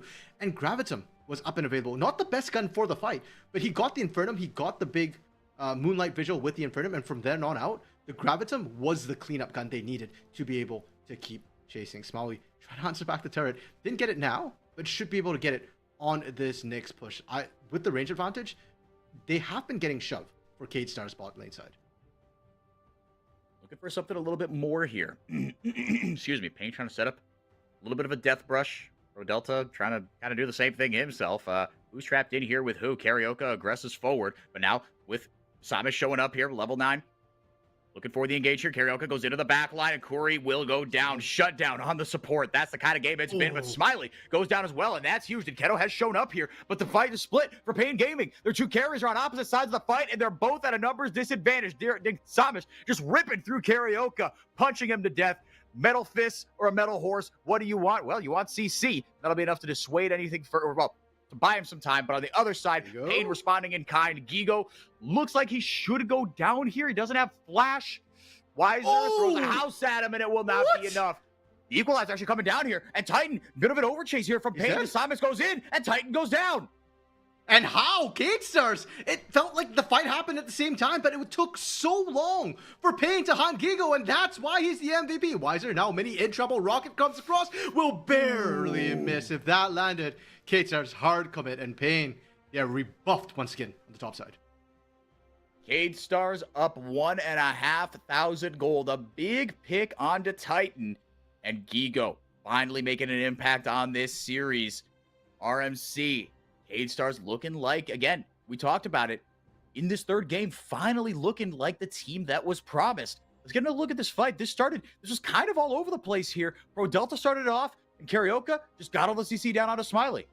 Yeah, and great target selection as well coming through from KStars. They didn't go for Carioca, who's the easiest target. They went for Curry, who's the squishiest target. And then the fact that Liko TP down as the turret fell as well was a beautiful call from KStars. Pain was never going to win that. And that's why I called before that this turret is not defensible. You shoved it out once, good, great, well done, but that's it. On the top side, what I want to highlight is the equalizer from Gigo. He held it this entire time. Like, he could have used it at any point to try and slow them down. That's a massive choke point. Instead, he used it for the turnaround because he knew the rest of his team was coming up. And hey, if Gigo died, I'd assume he had dropped the equalizer right before he died. But because he didn't die, because he got away, he was able to use it much more effectively to allow his team to pick up extra kills. And now all of a sudden, KStars on the front foot here, but Samus might have ventured too far forward. Spiraling Despair coming down as well. He's got no MR. Ult comes down here from Pro Delta. The Solar Flare. Laleko is safe. He is free, and he rips through Carioca. Big flank from Gigo. The equalizer comes through. Massive. They start the fight. They don't get what they want. Titan has to head for the hills. KStars punch back in a big way, and a double for Smiley. And once again, it feels like where Gigo is, this is how you should play a Rumble. You're at your power spike. You're strong right now. Go to where the choke points are, and Pain, you cannot be fighting those choke points anywhere near where Gigo is. And if you don't have eyes on Gigo, you've just got to assume that Gigo is probably somewhere nearby. Great play from KStars, and with this, they are now in a significant lead. They're up 3K right now, 4-4, and not just 3K, Soul Point to boot. Chemtech, probably not the best Drake or Soul for them, but it's a win more button at this point. And one thing I want to actually watch is what happened to Carioca, because it felt like he opted into the fight after they found the Samus, and that's where I really kind of question what happened. So right there, he flashes forward for the Magic Storm. I don't think that's necessarily the right call. You don't actually have vision to see around the corner, and you don't know who you're gonna get. You didn't get Smalley, which was critical, and Laleko just gets to rip right through you. Even without Gigo, KSR would have won that fight comprehensively. Yeah, and with Gigo, like you said, with Carioca so far forward, he can't peel for a very squishy backline. And Gigo says, "Oh, thank you very much. That is all mine." And he gobbles them up and gets his 3rd kill of the game. Now he's finally on that item. He's on that break point, whereas Weiser still, I imagine, probably sitting on a little bit of gold here, well on his way to there we go. Exactly. There we go. There's the Triforce for him on an item and a half. Certain lanes kind of even, but the top side RMC, Ego, Samus, and Laleko each up on average about 1,100 gold. This feels really, really good. Smiley has got himself even, right? He's up an absolute truckload of CS, but Titan had a better early game. He got a bunch of turret plating, and that's where all of his income is coming from. Agreed. And like you said, if Small is even, he's ahead as far as I'm concerned. That's the situation with Jinx. There's very few AD carries or any champions in the game, really, who can match up with the Jinx. Maybe if Dinkido was on Aurelion Soul, I'd be more comfortable with that. Hui, still a good pick, but Dinkido needs some time to get that poke down. He's not going to have the instant impact in the team fight. And when I look at Pain, I'm looking at the team fight as well. My biggest concern right now is nobody's tanky enough to survive the combination of Laleko, Smalley, and Gigo. The closest you got is maybe Meganar Weiser. And with the engaged tools K-Stars have, specifically the Vi and the Leona, the Samus and Pro Delta, it's so much easier for K-Stars to play around that rage bar. As long as Weiser shows up and he's not close to Mega, or as soon as he goes from Mega to Mini, K-Stars have so many tools they can use to punish and engage that. I don't care how good Weiser is. It's not about him anymore. It's on K-Stars to control that, and they've been doing that incredibly well. You see the gold graph there. It was, in fact, that little sine wave going back and forth until about that 15-minute mark when K-Star started to pull away. This is their biggest lead of the series, and it's not particularly close. Almost 4,000 gold. And like you said, RMC, the kills really aren't telling the full story here. The 3 dragons as well, 3-1 in terms of towers. They've pushed that line of scrimmage back. Every single tier 1 is down. K-Stars, they should be in control as far as vision and neutral objectives and stuff through the course of the rest of this game. They should have some sort of advantage somewhere. And now, Laleko played from a point of strength. Now Smiley playing from a point of strength as well. All the CC coming down. Dinkedo, very immobile, like we talked about. RMC, Laleko jumping forward, but it's not going to be enough. The damage comes down. That is actually a lot. Laleko fighting for his life there. Dinkedo had to flash away and almost died.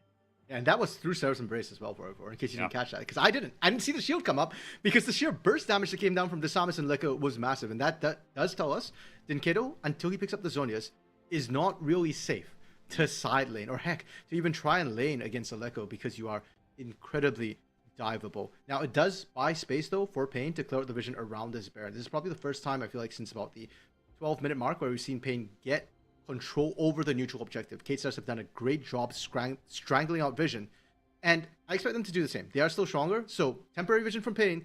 And you see a death push up there. If not, you just cleared all of that and just kind of gave free gold over to K-Stars. You're already seeing the Samus and Pro Delta in the area. Yeah, they're saying, okay, cool. You guys aren't going to go for this Baron right now. Again, like you said, the death brush to kind of call their bluff might have been it, but with the way the lanes were shoved in, Pain, I guess, opting to just play for a safer map state on the other side as well, because also RMC, right? Kate on Soul Point. Another minute and 15 seconds until that 4th dragon comes up, and Chemtech Soul, like you said, not an absolute game changer, but it's more power. It is flat power, and if you're down 3-0, you kind of know where the battle lines are going to be drawn. It's probably going to be around that dragon. So that's where I want to see again, the vision war be waged here. Even if Pain gets some ground back on the top side, the death cap has come in now for Gigo as well. So he's going to be an absolute monster. That equalizer is going to burn, baby, burn. Therefore, I agree with you.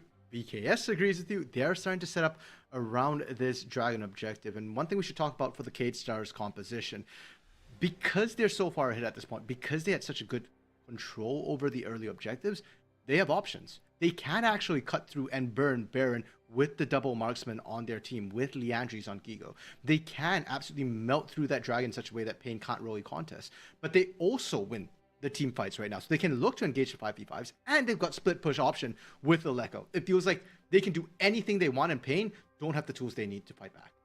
Equalizer comes down, but a good hefty amount of shielding actually negates a lot of that damage. It wasn't the juiciest equalizer, right? They weren't just kind of sitting in it. They were able to get out. But that was as ineffective an equalizer as you're probably going to see this whole game, RMC. Yeah, I mean, ideally you'd have some sort of follow-up, but I appreciate that Kate Stars didn't overstay. Laleko eating a bit of poke. Harold will not really find anything, and now I'm a little bit concerned. There are still the big team fight ultimates for Kate Stars, but it's a bit riskier. Wiser is almost mega as well. Wiser almost mega. Smiley trying to suss him out. Samus looking for a flank angle, looking to maybe go over into the Dragon Pit on the other side. Takes the extended pop blossom, goes over, gets right onto Titan. It's swiped away by Dinketo. But he's out. By Karaoke, excuse me, Pro Delta. Karaoke into the back line, and Wiser just gets the huge kill there onto the back line, onto Gigo. He was not allowed to take part in the fight, and the team fight looks to be going Pain Gaming's way here. Smiley gets excited, and this could be the team fight turnaround that they're looking for. But Titan, still a menace, still has the range extension with the green gun, not going to find his mark with Dinketo's way. Pain will not go quietly into that good night for it. They're still finding ways back in, and for all the advantages Kate Stars have, that was closer than I think most Kate Star fans would have liked to see.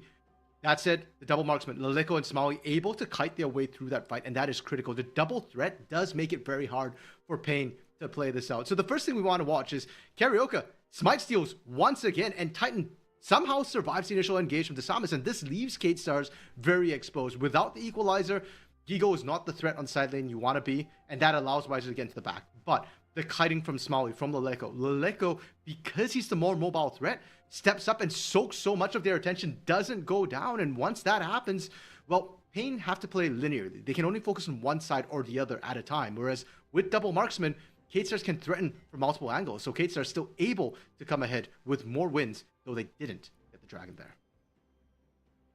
Gold lead's still at about 3,500. See where the battle lines get drawn here. Pain, or Cade, excuse me, reestablish control over the dragon, or over the Baron Pit on the top side. Both top lane, or no, just one top laner with the TP. Again, Gigo, he's got to stay a little bit closer. It's Laleko with the TP. It could come in on a moment's notice here. So actually, two solo laners still with that equal TP advantage. But on the other side, again, Cade, they've drawn the battle lines around the Baron. They've got very good vision around this.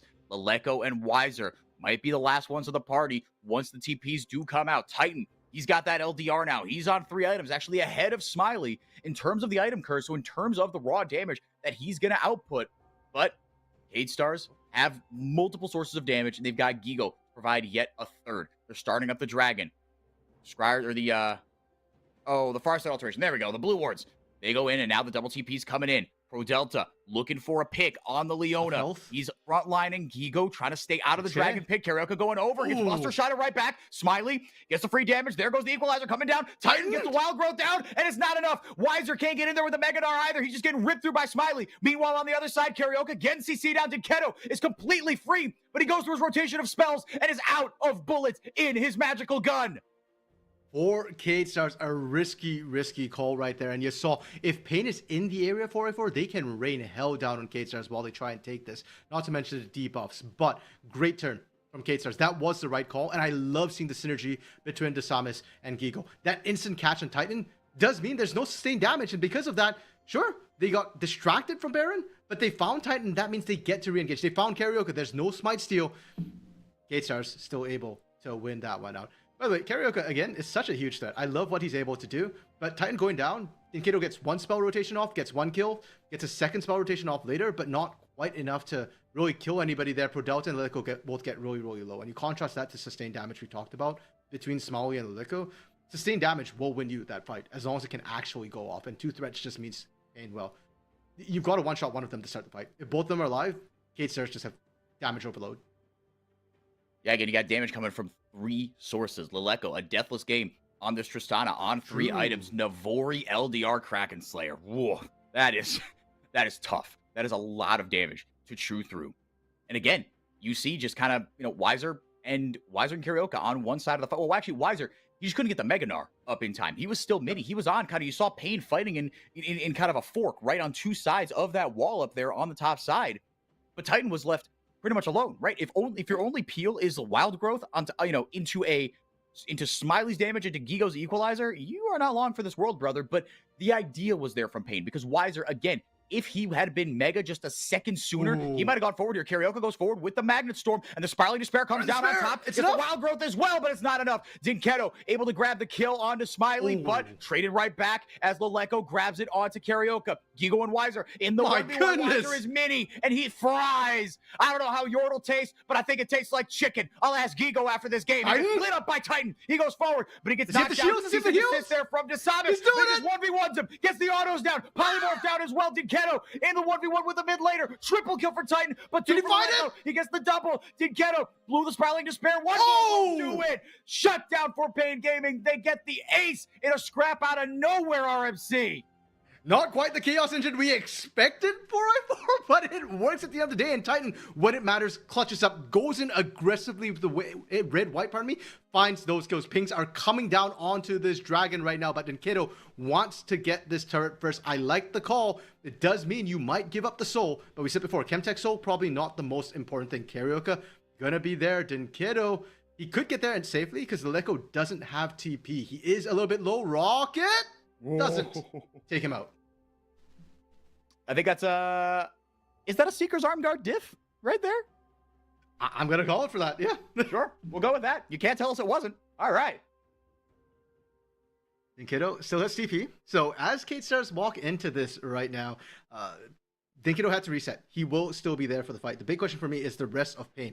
Are they gonna show up for this? Curry is going towards that top side, and as late as we are into the game, almost 30 minutes, that dragon will go down incredibly quickly. There's no chance Curry gets here in time. Starting up this dragon, Cade Stars with all the control in the world for onto this Chemtech soul. It should be all theirs. Pro Delta with the wards, with the traps, with everything. They help lock it up. Let's get another look at this fight, RMC. It kind of started out of nowhere. Yeah, and the initial call was for Karaoke. If you can find the angle onto Smiley, go for it. And we said before, if you can burst one person out right from the get-go, you can win that fight. And that's precisely what we saw. Because Smiley was dead, Pain could actually focus down a single target at a time. And Leleco couldn't get there in time either. So there goes Gigo, there goes Pro Delta. Finally, Leleco gets in there, but look what happens, right? Yeah, sure. I shouldn't say sure. Huge props to Leleco for actually almost turning that fight with the resets. But you saw how it happened. The rest of the team already got melted down. And when it comes to the 1v1, Dinketo hasn't been losing to Leleco. They just haven't been laning against each other in the team fights. Dinketo hasn't been able to find Leleco either. And unfortunately, finally, they meet in person 1v1. Leleco gets handed his first and only death of the game. So, yeah. Again, we, say what you want about it in game 2, but in game 3, I think the Tristana has been pretty good. Yep. No, Leleco, look, he's proven himself to be more than a capable mid laner. And I think, having something like the Tristana in your back pocket as well is only going to make things easier for you. Only going to give you more options to play. And what a game he's had. Yeah, absolutely. And you see, again, just in these kind of high leverage moments, I think you're only going to go upward for this kid. Again, reminder, he got called in mid-split to substitute Takui, who was the big signing of the offseason along with Malrang, right? I think Malrang probably first, but Takui second, right? These are guys that have won LEC titles. They have won LCS All-Pro teams, right? They have been at the top of their respective games and done it all. And Leleco comes in midway through the split. Takui still on an indefinite break, so we don't know how long Leleco's time will be on this main roster, but he has filled in very, very well. Yeah, and on top of that, Leleco coming into the playoffs, despite the fact that he's got an amazing KDA, the guy doesn't die. He was not the big carry player for this Cade Stars team, partially by design, right? This was a team that played around Gigo more than any other lane. Leleco's job was just to be stable, and he did that perfectly. His damage numbers weren't great, but fast forward now to game 3 of this series, and Leleco is the big carry for this Cade Stars team right now. He is doing the damage. He is the biggest threat to the side of Pain, even more than Smalley, it feels like, in a lot of these fights. So for Leleco, his growth has been monumental. It's been stellar. It's been meteoric from when he first came in and even within this series as well. Like you said before, I think this Tristana might be worth a ban. If Cade Stars win this game, Pain go to a game 4, yeah, I think they have to revise their ban list a little bit. Yeah, because it seems like they've hit on something here, right? It's just kind of Cade Stars trying to overwhelm you with just so many options as far as raw damage is concerned. And again, with a tanky support, with hard engage, Desamis and Pro Delta with the Vi and the Leona, that is such a just chef's kiss form of engage and starting fights. You are made of CC. It's really, really nice to play against. But Pain, I think, actually draft themselves an okay comp here, right? You've got decent disengage, right? Unless you really screw up, right? You should be able to at least give yourselves a fighting chance in most of these fights. Agreed. And I think part of the problem for Pain as well was because of how well K-Stars played the early mid game, what we came to expect from Desamas. Pain was behind and they were burstable. As the game goes on, we're seeing that they are able to survive a little bit better, get the actual poke down that Dinkato drafted this way for. At this Baron, that's going to be critical and key. How fast can K-Stars burn this down? How much poke can Dinkato get down before the critical team fight? Yeah, Dinkato, like you said, if there's one thing that this Hui has, it's range and zone control, right? With all these abilities, Spiraling Despair has massive amounts of range. The combo with Carioca can be deadly, as we saw in that last fight. Carioca looking for a way in. K-Stars trying to play a little bit of a death brush. Maybe jump onto Corey, right? It's just a Yordle. It's just a Lulu. But with an Ardent Sensor, able to empower Titan's autos. It's been valuable if he gets lit up. And that's exactly what happened. It's a little bit too far forward. But the CC train is coming down. Spiraling Despair not allowed to play the game at all as Desamas. But Smiley is free firing. You leave this man alone. 2 ADCs and the rest of the homies. It's a quadra for Smiley. Give it to him. It's a pentakill for Smiley. K-Stars take a stranglehold on game 3. And Smiley heard me talking up Leleco, said, no, hold up 1 second. I'm still the AD carry here. I'm still skilling. Let me show you how it's done. K-Stars, they find a beautiful win. We talked about how Pain needed to find their long-range poke, find the pick onto Leleco Smiley. Leleco Smiley able to survive the initial burst, and from there, they carried it like they have all game long. 4x4, I am so happy. I might be a Pain fan, but I wanted a series, and that's what we've got. Well, how about Vivo K? Did they take game 3? It was back and forth. It was a little sus there in the mid game. Gigo finally had himself the impact that he wanted to on the Rumble, excuse me. And the Guerreros, the Warrior fans, they're feeling it, man. I think that's equal parts relief and joy. And now, like you said, we've got a series on our hands. Yeah, and it feels like we've got to look a little bit at draft, because so far it was Pain backing K-Stars into a corner with the drafts that they had. And this game, even though Carioca got Rel, it's his first loss on a utility champion, on his Maokais, on his Rel. And to me, Desamas, that man is the one I look at. Sure, it is Smiley who gets the penta, it is Leleco who carries the game, but to me, it is Smiley who gets us to that stage. And for Pain Gaming, this is the first time we've seen them on the back foot in this series. I'm very curious to see how they choose to adapt to this, because I think this is also the first time that we've not seen Titan on a lane dominant pick. Yeah. And that gave Smiley the time he needed to scale up, to become that team fighting monster that frankly he's always been, and he doesn't get enough credit for being. Yeah, and it really feels like K-Stars, they've hit on something in this draft, right? Like you said, the Tristana might be worth a ban going into game 3. Smiley, Desamas had himself a really good early game. Gigo finally did his thing on the Rumble, right? In a couple of those mid-game skirmishes, held the equalizer until the right time. You saw him play around his damage really well. And K-Stars, when they're allowed to team fight, when they're allowed to play with a lead, right? But it's the lead coming from a different place, right? You didn't try to put it all in the bot lane, because that's not Smiley and Pro Delta. That's not their thing. Being lane dominant like that and transferring that lead elsewhere. That's not how K-Stars have won the majority of their games. It's been through that top side. So now, I'm curious, do Pain choose red side to just deny K-Stars that red side? I'm really curious to see how this draft is going to go. RMC, any final thoughts before we get into a break and take it to game 4? I'm just happy for her. I'm happy it's when CBLOL is improving, when we see good gameplay. And right now, it's some of the best gameplay we've seen from Pain.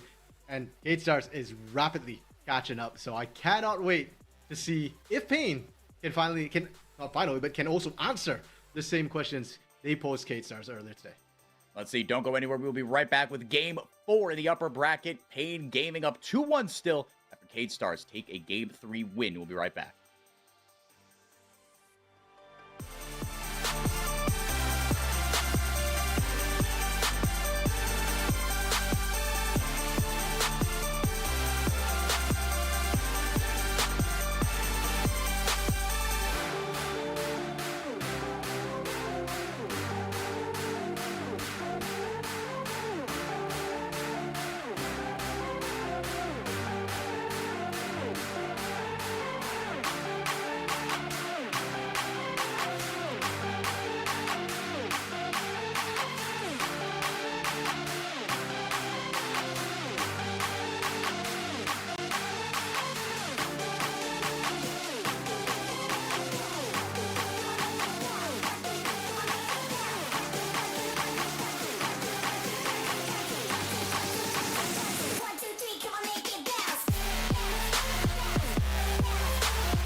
We've got a series on our hands. Cade Stars punched back a huge Game 3 win. They threw out the playbook, or at least the playbook they were working on in Games 1 and 2. That was not working. Ripped the unnecessary pages out of it, presented a brand new tome to us, and it was something beautiful to watch. RMC, a much more controlled game from Cade, it felt like. Yeah, and I think the biggest change up to me was Leleco on this Tristana. We were just talking about the fact that, hey, up against Leleco, he's very, very stable, but he's not somebody to take over the game. So you can pick safe skillers. Well, you just put paid to that lie. Didn't Kato pick the way? A safe skiller normally wouldn't be pressured, but Leleco was everywhere, roaming up to the top side, helping Gigo out, getting that early pressure, was the biggest threat come the mid game as well. And right up to that last penta from Smawi, Leleco was the biggest carry on that team. So I think this necessitates a change now from Pain Gaming. Yeah, it will be interesting to see what that change is, right? Do you just ban the Tristana, right? Not let anybody take him? Because it's interesting. We saw Cade ban that in Game 1, right? And then there's the Gigo question as well, right? What do you put him on, right? He looked very good on the Rumble. That was something that was banned by Pain earlier in the series. And we talked about how the Acel put a little wrinkle into maybe Cade Star's draft plans. Now, it feels like we're getting reverse of what happened in Game 1, where you go, oh, shoot, this is not the Pain Gaming that we thought. Oh, shoot, this is not the VKS that we got. And also, I want to call attention to the bot lane. A very different look from what we had, right? We had Aggro, we had, I think, Varisheimer 2 games in a row or something equivalent to that. And needless to say, it did not work. Titan said, you're going to fight fire with me and Curry? No. Watch this. And they just smothered. They looked really, really good on the Kalista both times. I'm very interested to see how this draft is going to go, because it feels like you've got 2 or 3 wrinkles for both of these teams that they can throw out, that they have proved that they can execute in this series. Into Champ Select we go in just a second here. But again, I'm looking back at things like that Acel and that Hui. I think that's where you're going to see Dinketo really stick to Cade Stars. Okay, Pain, they opt for blue side here with the Maokai ban, with the Kalista ban.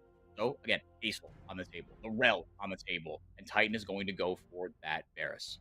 I really like that, actually, because I think the biggest problem is when Titan's not on an early game champion, Pain don't seem to know quite how to play that, right? The Aphelios was good, but that's a scaling champion, and Titan was doing work towards the end, but it needed so much time and they were too deep in a hole. On top of this too, I think Cade Stars on blue side, I sleep. Like they're decent. They're not amazing with the first picks, whereas their counter picks have been really effective. So I think both teams are going to be happy with their side select. I'm just much more curious what champions actually go through. Leleco gets his hand on that Tristana once again. What is Dinketo's answer going to be? It might be the Nico, but again, we might see that with Curry. And I think in all likelihood we will see that with Curry, but it could be something that's flexed into the mid lane. But again, you've got the Ahri still for him, you've got the Acel, you've got the Hui. I would like to see him on those more so. I'd like Dinketo on something that can hard carry later in the game, and if nothing else, just because Curry has looked so strong on this Nico. That was something that was opted taken away a couple times before, but not this time around in Karaoke on the Rel. Again, we talked about it. Undefeated on the Rel Maokai combo all year. This game, first time he has lost on that pick all year, on either one of those picks all year, I should say. Yeah. Now for Cade Stars, let's not forget Leleco did play the Tristana in game 2 as well. It did not end well for him, and a lot of that came from the Talia that Dinketo had picked. A lot more lane pressure, actually able to answer and roam out to get that sort of side lane pressure. So I would almost expect to see Cade Stars still go with a potential Talia ban. And maybe you don't need the Renata ban as much. I still think Tom Kench would be a solid. Actually, do they even ban sports? Because if you think that's going to be a Curry Nico, then in that case, you kind of just say, well, let's just target the solo lanes instead. Ban that Talia and apparently an Aatrox to boot. Yeah, not liking the Aatrox matchup into Gigo, I guess, but I agree with you. I think you ban out the Talia. That was that felt like a very good job by Dinketo and what he was able to do. Obviously, you rain damage down, but you can really stop those dashes as well, right? The Unraveled Earth did a ton of work, and Aleko, again, he wasn't useless on the Tristana, but he was not what happened in Game 3, not at all. Rakan has been a permaban onto Pro Delta, and understandably so. I've been watching this kid last year on Paid. He was a menace on this champion. Yep. Yeah, they were the ones who trained him in the ways of Rakan. Yep, exactly. Yeah. Back in Academy as well, so I'm sure Pain are fully, painfully aware of that one. The A-Soul actually being removed by the side of K-Stars. Honestly, I kind of like it. I do think the Tristan to A-Soul is actually a fine matchup. Buster Shot can interrupt. You can do a lot of damage. And because A-Soul is still a mage, you can still mess with cooldowns, especially if you interrupt him. Yep. But they don't want that risk, especially when they have a dominant bot side. Because I think Pain just had too many losing lanes last game. All 3 lanes kind of lost across the board. This time with the Varus Nico, that potentially will be enough to buy time for a scaling mid pick like the A-Soul, even though Hui is still on the board. Yeah, and I think now when you go with the Dalia, right, you've given yourselves a pretty good opportunity here to select that, but K-Star's going with the exact same top side that they ran with in Game 2. And choosing just, again, you've got a buffet of hyperscalers to choose from, or Smiley. I don't want to see him on the Kai'Sa. I stick to what worked, right? Stick to the Jinx, stick to the Smolder, the Sivir. I don't care. That's just what you made your money on, and it will be the Kai'Sa. Okay, I understand this. So the problem is you can't run the Jinx into the Varus Nico. There, and especially with the Rakan and Leona gone, it gets very, very scary. But my problem is I don't think Kai'Sa is necessarily better. Like, I think Smiley has a great Kai'Sa. He's played one time. I think he didn't die that game at all. But into a Nico, you're short-ranged into a Pop Blossom. You are asking for trouble. Magnet Storm is there as well. You mess up, you're dead. Oh, I like this from Wiser, though. If he does go with the Olaf, it's kind of hard in a way. Like, you do have to send jungle attention to the top side. But considering how the games have gone, having something that can just run through and threaten Leleko would be massive. Ari. Please go with the Karma instead. That's so much better. Yeah, I like the Karma in this composition. For sure. You synergize with the poke, right? Again, you can speed up, you can provide shields for this Olaf to do its thing. You are putting a lot of eggs into that Olaf basket, but a new look coming in here for Paid Gaming. They are putting a lot of eggs in this Wiser basket.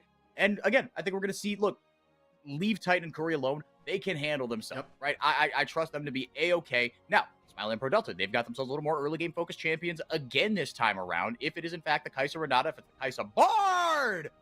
Wow, okay. Pro Delta Bard here, making plays all over the map, and a bit of a pain in the butt to deal with in lane as well.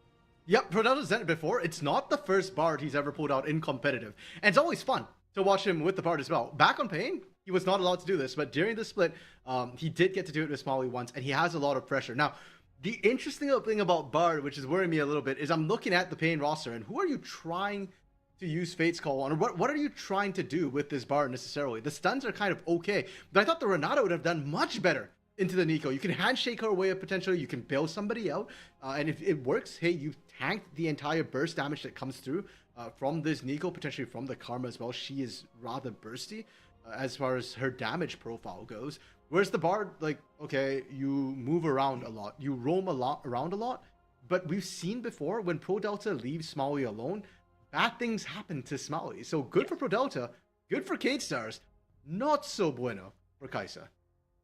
Now here's my question. Tempered Fate, Stasis. Does that, what wins? Stasis or Ragnarok? I think if Ragnarok's running, it doesn't work. But if you catch him before he Ragnaroks, I think it just stops him from being able to Ragnarok at all. I'm not 100% sure. Yeah, I think if you are in Stasis, you cannot pop Ragnarok. But if an Olaf is sprinting towards you and you're able to land a Fate's Call on. Yeah, and the way I look at it, it's the same way I look at any sort of mass CC that comes through against an Olaf. It's not about stopping the Olaf necessarily. It's about isolating the Olaf so that nobody else can go in with him. And then you look at what K-Stars have. It's damage across the board. One thing we should know, they don't have a true tank, right? You've got Samus who will build Bruiser-esque, so some bit of tankiness, which means that it becomes a race between Olaf. Do you kill Olaf first, or does he kill you first? If you're close enough, you get absolutely run through. But on the other hand, if he has to get through quite a lot of people, there's a lot of damage here, and the hard counter to Olaf is, well, there are two, terrain, and just straight up death. The 1 CC you cannot cleanse. Yep.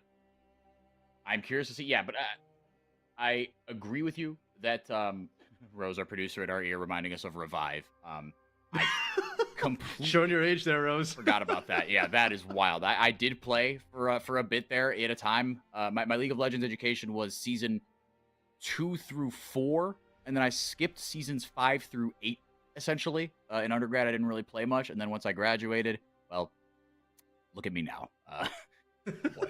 Yeah, let's not get into that. It's been an interesting weekend. I see nothing wrong. You've been enjoying the best region in the world. I have, and honestly, thank God for the CBLOL, because that has weirdly enough kept me sane. But anyway, we won't go into that. We'll yeah, come to the Academy co-streams. We'll get a little more a little more senti. Mondays and Tuesdays. The playoffs are rolling. Academy playoffs are going to be fun. You should tune in for that. That's going to be on RMC's stream. I think Monday, Tuesday, right? We'll plug that here. What the hell? Yeah. I believe it's this week. I'll check after the game, but it has been Monday, Tuesday, and you know what? Same for me. It feels like Academy has been a bit of a safe pool for us in terms of sanity. And hey, this series has been fun. And sanity. Definitely a fun place to be in to watch. 100%. Yeah, thank you, CBLOL, for everything. Weiser and Gigo in a heavyweight matchup in the top lane. Both going. You got Doran's Blade and Doran's Ring, both opting to really just beat the snot out of each other. Phase Rush, Conqueror. We've got Exhaust Ghost here from Weiser and Flash Ignite from Gigo. Isamis has found a wild Karaoke in his jungle. Leleko going with the tether. Again, it's just a root, not hard CC like we talked about, so able to still lay down the hurt onto Dinketo. And that was a ballsy play from Pain, how they opted to start that. Karaoke started the game by stealing away Krugs. And you knew Desamis was on the Raptors, but he kind of stuck around. And you don't necessarily have the prio to make that happen. As I say that, though, Weiser actually running Gigo down. The turret should keep him safe, and the Ignite might turn the tides. Let's see here. Gigo certainly hoping it will with the Flash Exhaust. That should be enough. The Electro Harpoon goes out. First blood, solo bolo, number 14 for Gigo. Oh my goodness. Yeah, he is still the solo kill leader because Makes didn't make it into playoffs. So Gigo continuing his record, beasting the top side. And for one thing we have to keep in mind too, these compositions, there might be no tank for K-Stars, but that means that a lot of these fights will hinge on just mechanics and who's got more damage, who can out-execute. Seeing Weiser go down there is not a good sign for Pain. Tangle Barbs go down to layer the CC with Karaoke, but Smiley coming up, actually dealing a good amount of damage there. Corey's going to grab the kill, but Smiley gets it right back. Pops the Ghost to keep up. That's a flash over the wall there. Curry goes forward, grabs 2 on the Nico. He's too strong on this champion, RMC. Too strong, 2 kills, and it feels like we've been here before. It's all deja vu. A double kill for Curry in the early game, and we've seen what he can do with that.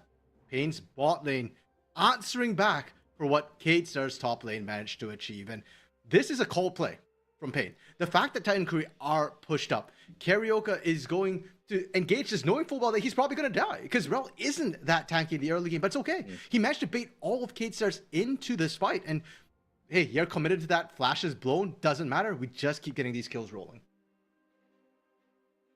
2 kills for Curry here. Again, it's not ideal, but you've seen what this guy can do with no resources. Give him a little bit more, and it's just going to be the trades are going to be more painful, right? And you're providing maybe potentially a bit of a bridge with Titan, not taking some the combat items just yet. Maybe I'm just rationalizing here. Maybe there really is nothing all that great about the double kill going over to Curry, but if nothing else, it reemphasizes the point of the Nico. If you're doing your scouting kind of as the playoffs go on, again, you bounce in a lower bracket if you lose this. So your journey is not over. But should you find yourselves against Pain Gaming, the Nico is something you've got to consider here. TP coming in from Leleko, trying to help out with this dive here. They're trying to stifle Gigo, and they will. Weiser going to pick up the kill, but roaming up is Desamis. We got another 2v2 to deal with. Desamis. Leko's, be careful. Yeah, Leko's got to be careful here. He's going to get run down and dove again. Are we serious? What was that? Desamis going over the wall here. A couple more punches, trying to take Weiser and Karaoke out of this. But how about at the top side for Pain Gaming, RMC? Yeah, I think Leko's feeling himself a little bit too much after the last game. Sure, you can do a lot later, but you're not there just yet. And Olaf just heals right through. The CC is the bane of Leko's existence right now, and that means you can't be doing that with Karaoke. So first off, the stack comes through. I think Gigo makes the right call by backing off here. The problem is he actually opts to turn around. And again, it just was like they're underestimating the rel and the range you can get. You're so far out from turret. Weiser takes, was that 1 turret shot, maybe 2 at best. And right here, Leleko oversteps too. You saw what happened to Gigo. It's literally rinse and repeat.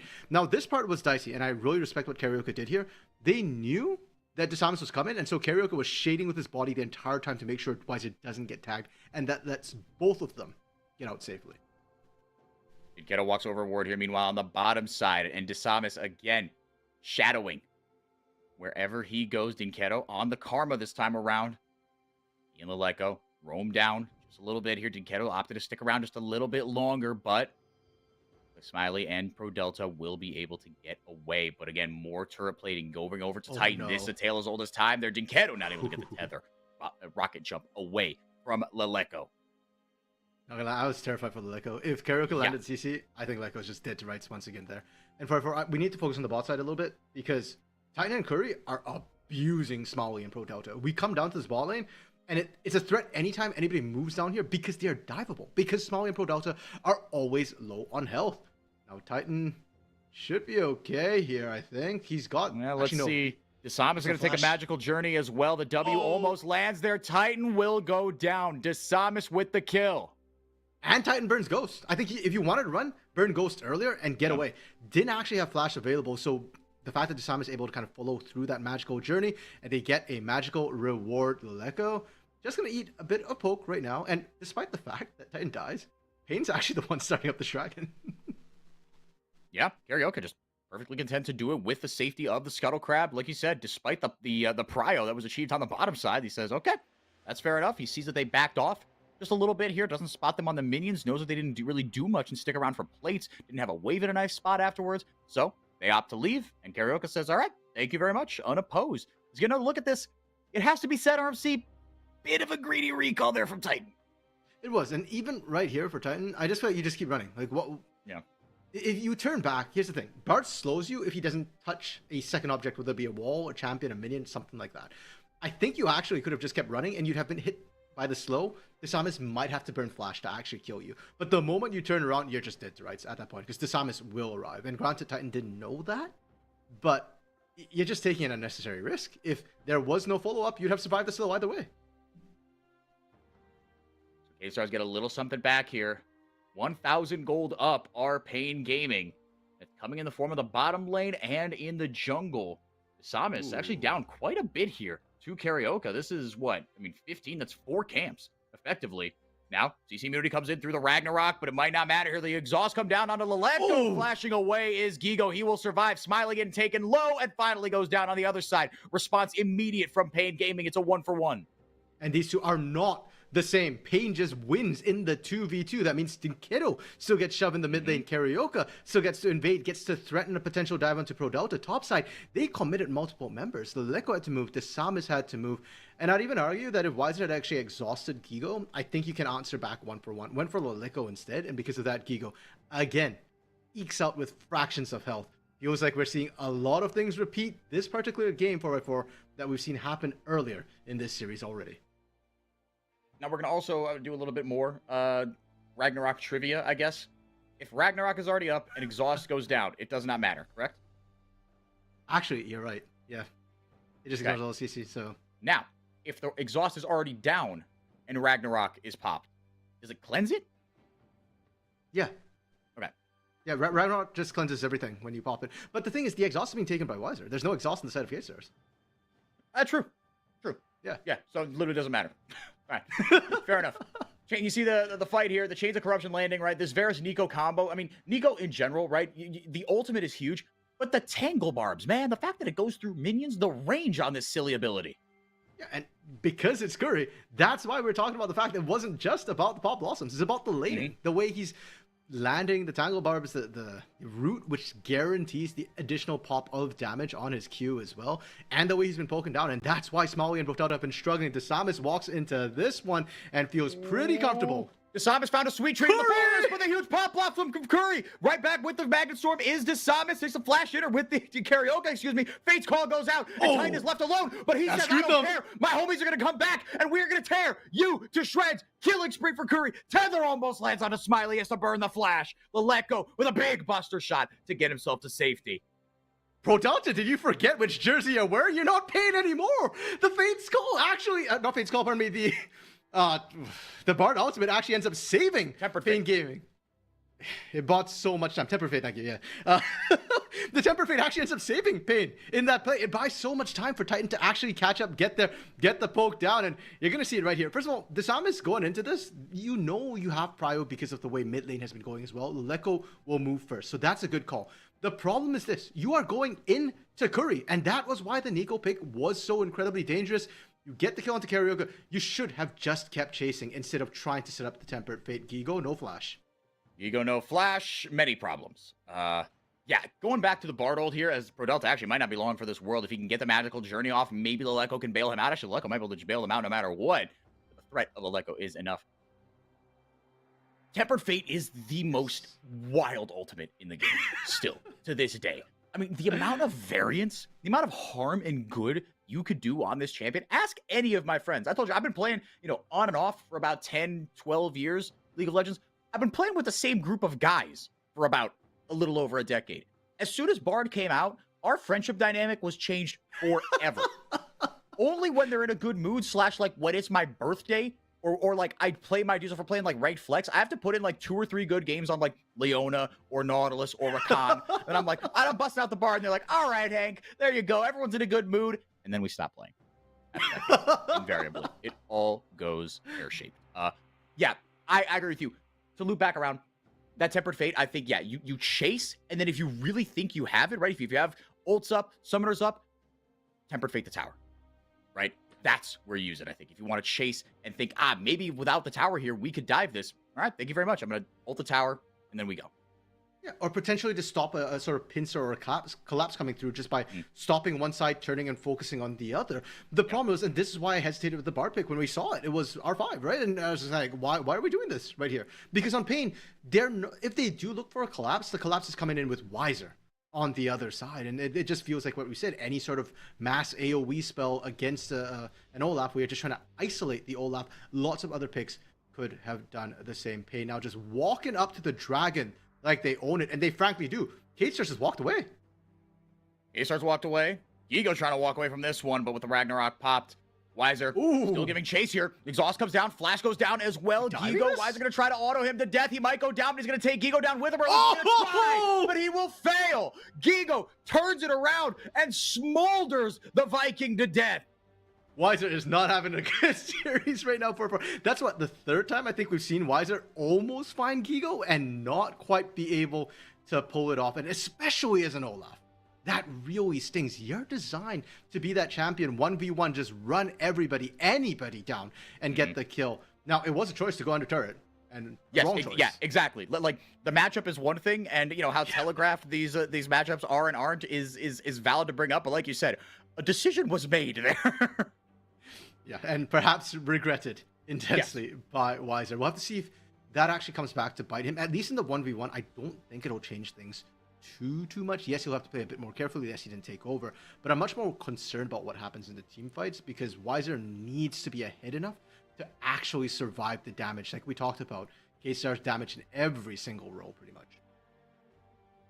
Turret plating gold going in the paint in the favor of Pain Gaming, as has been the case pretty much all series. Wiser, like you said, got to just survive the damage here, and there is no way that you can. Even with the Ragnarok, even with the summoners up. Yeah, like, and that's where, again, if we want to go back to something we were talking about earlier in draft, that's where the Fate's Call can be really, really magical. Because like you said, it's not about stopping the Olaf, it's about isolating him. Because if you can isolate him, not only do you have a brick ton of damage, you've got mobility, you've got Buster Shot, right? You've got Rocket Jump, you've got Killer Instinct, right? You've got a lot of tools to be able to deal with this Olaf if that Giga Brain 15 out of 10 Fate's Call, or Tempered Fate, excuse me, comes through. And funnily enough, one thing K-Stars don't have is Herald. They actually had the numbers to take it after they found the collapse onto Wiser, but a very interesting call was made, and respectably so, because K-Stars realized that, hey, we committed so much on the top side, we're actually going to lose our mid lane turret. So they had to send people mid, and Leleco wanted to get the turret instead of Herald, which again, I agree with. I think getting the turret is guaranteed gold. Getting Herald is potential unrealized gold, and we've seen it not pan out sometimes. So I respect the call from K-Stars, but it will mean Pain pick that up. We do have a pause, at least from what I could see from the player cams. It looks like something's wrong with Titan there. He's the one talking to the ref right now. And to give credit to Titan, I don't think I saw anything go wrong. Like, he wasn't involved in a fight recently, so yeah, exactly. good that he's catching it now when it's not critical. Yes, exactly. Yeah, they're not all pauses are created equal, obviously. So hopefully this gets resolved quickly here. But yeah, Titan looking like he's the one with the issue. Like you said, he called over the ref pretty much immediately. And on the player cam, he's pointing to something. He was gesturing, so something is up there. We will see RMC. Another very interesting game unfolding here in game 4. And it feels like it's taken the timbre of, I mean, the early and mid game, I feel like in all 4 games has actually been, broadly speaking, kind of similar. It's been Karaoke and Desamis trading barbs back and forth. But for the first time this series, we are seeing a lot more action in the top lane. Both these top laners, Weiser and Gigo, in their primes, could easily be called the best top laners in CBLOL, and the other one probably not far behind. Yeah, I mean, in different splits, we've talked about Weiser as being one of the best. And Gigo, this split, at least in the regular season, was undisputedly the best. And yeah, even within this series, to be honest, Gigo has been just beating out Weiser for the most part. This particular game has looked probably the closest between these two top laners. And if you're a Pain fan like me, you're happy that that's the case, despite the fact that Weiser did make a questionable decision. What's interesting to me is elsewhere on the map, right? For K-Stars fans, Smalley and Pro Delta have been a bit of the issue this series. The one time they've survived lane has been when Titan and Curry didn't go for early game picks. This game, we've seen Smalley and Pro Delta be deep in a hole, and Titan and Curry have not let up whatsoever. They took that lead bot side, and they've been so effective at snowballing. Desamis and Karaoke might have been trading blow for blow, but the moment bot lane got involved, it's been very one-sided.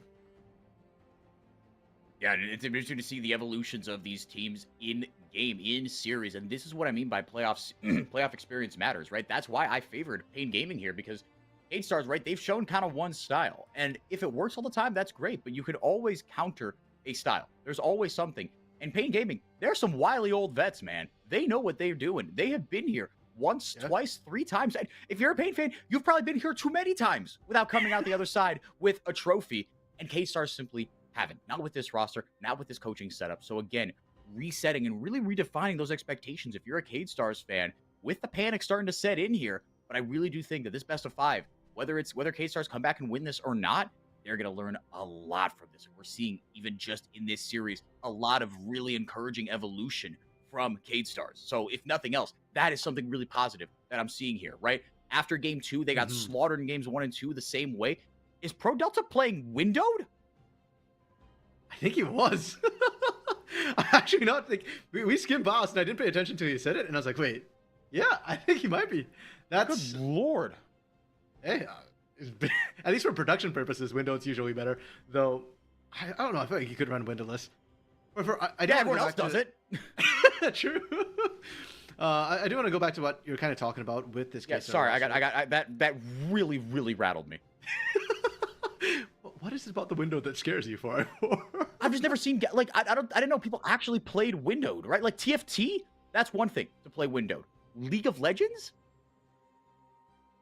I don't know, man. Chat saying a lot of pros play windowed, you know?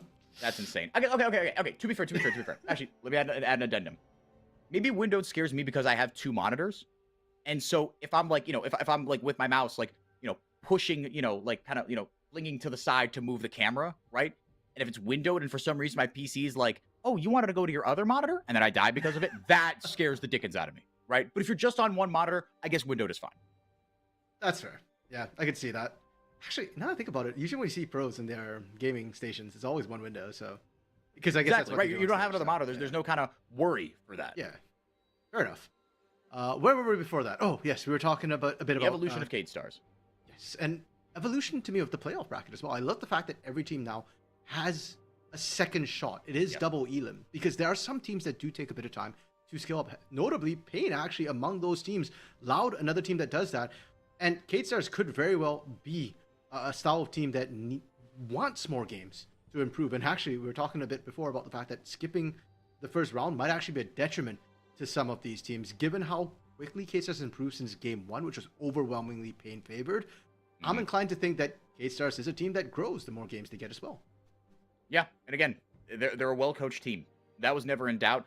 Hybridigger pick, okay. Everyone's got their blunders, I suppose, right? We some of us liked it for some reasons, others didn't like it for a lot more reasons. But what has never been in doubt is that they are a well-coached team, and you're seeing that. And again, game-to-game adjustments are a mark of a very well-coached team. Fair enough, and we'll see if the coaching is enough this game, because I feel like coaching is one thing, but you can't bring your coach with you onto the Rift. The furthest they get is that draft screen. 1,000 gold separating the teams at 16, 17 minutes for and that's I feel like the closest, or one of the closer sort of margins we've seen so far. It does feel like we're waiting for that big team fight, and Cade Stars do have still a very scary team fight, especially with Gigo on that rumble. His equalizers last game was a big part of the Cade Stars early game, and I'm waiting for it to come through now. See if it can do the same, or their pain might just roll right through with Wiser's Olaf, who just picked up his first completed item, Stride Baker, in inventory. Yep, that Stride Breaker with the Hex Drinker. Lego going over. Dinketo in a little bit of trouble. Manages to sidestep the equalizer. Curry throws out a clone, and that will be enough. Samus circles back. Not going to continue the engage. And I like that K-Star just kind of blew equalizer and went, okay, we disengage at this point. Yep. I feel like it was a little bit early, considering there's still 30 seconds on that dragon. It will not be available for the actual objective. Smalley also going to get chunked out. Yeah, VKS just have to give this up, and they might lose mid lane turret while they're at it. Yeah, they very well might. Yeah, they maybe retreated just a little bit too far. Got some defensive vision down. But Titan just says, okay, cool. If you're just going to give us mid-tier 1 off the back of that, okay, we'll take it. And Wiser, no TP, but still hanging out in a side lane and doing top laner things. Yeah. After all, you need to be here for the pressure. Now, actually, it's a good point that you mentioned. Wiser doesn't have TP. This means that Leleko will have more side lane pressure than the last 2 games on this Shisana. And to give props to Leleko, back in game 2, even when his Shisana couldn't carry the game, it did have a lot of split push pressure. So Dinketo actually now gone up top to answer for now. And it's actually going to be Wiser soloing up the drag right now. Gonna start it up himself. Titan Carioca joining. TP? No, it's just a recall coming in from Curry. Gonna go back. He's got his proto belt as well. I mean, that is really, really nice on the Nico, obviously. And a couple more amp tomes coming in for the boy as well. Dragon, third one of the game, going over to Pain Gaming. So, again, this feels like almost a mirror image of Game 2, where K-Stars were the ones stacking up the Dragons. But again, both teams, you see, I agree with your comment here as oh my goodness, is massive. Magical Journey saves Samus. Delta playing the hero here. Piercing arrow going out. I thought you would have aimed that somewhere else. But Carioca goes in there with a Magnet Storm. Force the flash out of Samus. Titan can't quite find the Chains of Corruption, but he gets a couple flashes out of it. That is A-okay. Will this recall go off in time? I think he's going to be okay unless this piercing arrow lands. No. Man. Woo. We are committing a whole bunch of crimes today. We've gone for murder, assault and battery, and now we had a heist as Cade Stars. I can't believe they didn't get punished. I don't think Curry expected how much damage that him and Dinketo actually put out onto Samus, which gave Samus time to actually take the magical journey out. The Pop Blossom was late, and the collapse from Pain, the idea was good. It was great. It looked really, really nice, but they couldn't quite find anybody. Cade Stars gets out massively, and it buys space and time for Gigo to answer back in the turret game. So Cade Stars are still in it. In fact, they've actually closed the gold lead a little bit further. We're down from 1,000 to just below half. Yeah, just a few hundred gold. This Cade Stars managed to answer back, like he said, but still in control in the Dragon department, still control in the Tower department. Are Pain Gaming here. Titan going for that straight lethality build. But again, I feel like this game really does hinge on Wiser. And again, these Tempered Fates going to be massive. Smiley with the Q. The Static Shift build. Void Seeker not going to find its mark. Tempered Fate not going to either. Knight's Vow has come in here as well for Pro Delta. Just a little bit of safety for his AD carry, or whichever carry he decides to stick with right now. Because I actually kind of like it sometimes on Enchanters, and that you're kind of being really safe on it, and it still gives a bit of that healthier team. And also, when I see tanks built the Knight's Vow, a lot of times, like, yes, it's stat efficient, but sometimes it's not going to be quite enough health. The Sam is not able to make it over the wall. And are Pain going to try and fight this 2v2? Well, K-Star certainly are. Dinketo gets a big shield on himself, but not going to be enough. He gets shot down by Leleko, but Titan shows up here, lanes Chain of Corruption. Curry, he's got the ultimate should they want to continue this. Samus going in, gets a cease and desist onto Titan. Titan going forward, they're trying to get out auto Leleko. It's taken too far. The shutdown comes in. He got out of range, and Cade Stars have kept the momentum going. They take the fight win. They chase Pain Gaming across the map. The equalizer just barely tags the clone! Tags the Void Seeker from Smalley, and Curry gets out alive, but KaBuM, it's past 20 minutes. They find the multiple member pick, and they are right onto Baron. Weiser is running his way there, but look at those health bars 4x4. Even if Weiser shows up, even if they're squishy, I don't think he cleans up 1v4. Oh, here comes the TP. I don't think they care. RMC Karaoke's going forward. They're trying to get the fight on the back end of it. Dinketo's got to be careful here. Karaoke gets the crash down onto Desamis. He will be the sacrificial lamb, but that is a sacrifice you are willing to make. Dinketo stole the kill. Give it to Weiser, man. He's going to be the big carry for your team. Baron on 4 members of KaBuM. Dinketo has to be careful. They do spot out the Goon Squad, the Gang Squad, pardon me, coming through right now. And actually, okay, no. Baron recalls are too fast. Now, that leaves us with KaBuM pushing in with Baron, though. We'll have it when the dragon spawns. Chemtech Drake, we said before, maybe not the most impactful, but for Pain, it'll be really nice for the Olaf. Desamis doesn't make it over the wall. We highlighted that, and that should have given Pain a window to disengage, but they didn't. And now Dinketo gets caught. Karaoke and Dinketo have been working in lockstep this entire series, and I think that was actually what caused them trouble. If you look at the minimap as well, the collapse from KaBuM is just so much faster. They are just there first, they are there faster, and they have the numbers advantage. So this was just KaBuM through and through. This is what we like to see from them. This is when they look best. Yeah, no, I mean, as a unit, again, they work really, really well together. And again, you're seeing kind of, you know, especially when you don't have Weiser, right? When you don't have that backline threat, because you saw Titan try to get to Leleko, you saw Dinketo trying to deal with Leleko, right? And just outdo all the movement that the Tristana has. Even with Weiser there, that's still a really tough proposition.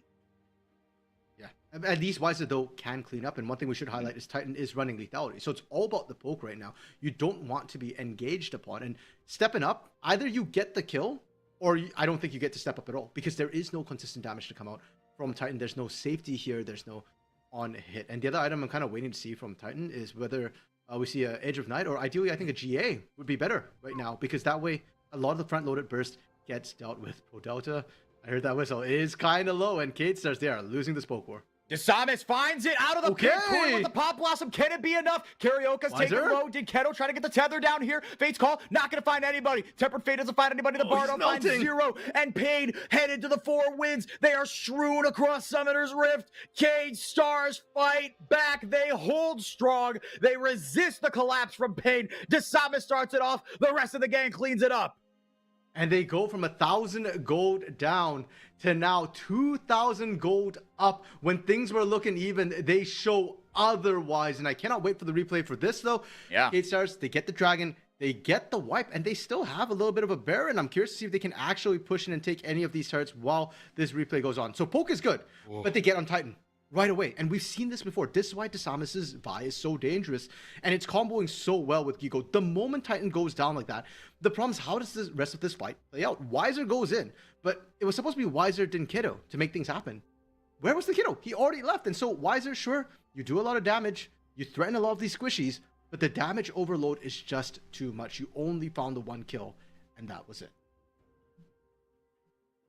Yeah, I want to credit Desamis again. Right? I mean, starting that fight out how he did, I mean, it's just impossible to deal with, right? Finding the creative angles, very, very well done by him. Again, part of this kid's evolution and his growth. I mean, just taking these sorts of little angles that I feel like I didn't see when he was on Flukes, or if I did, I wasn't paying attention hard enough, I guess. But now KaBuM Flukes didn't see those angles. No, yeah, or if nothing else, yeah, maybe he saw those angles, but the rest of the team wasn't following up. But again, KaBuM, one of the praises we've always heaped on them is they fight like a unit, especially when they're ahead, especially when they're on the front foot. And that is what Desamis is guaranteeing as these fights roll on. KaBuM now in firm control of this one, but still only a 3,000 gold lead. Pain still on Soul Point. Gigo, he's getting stronger here.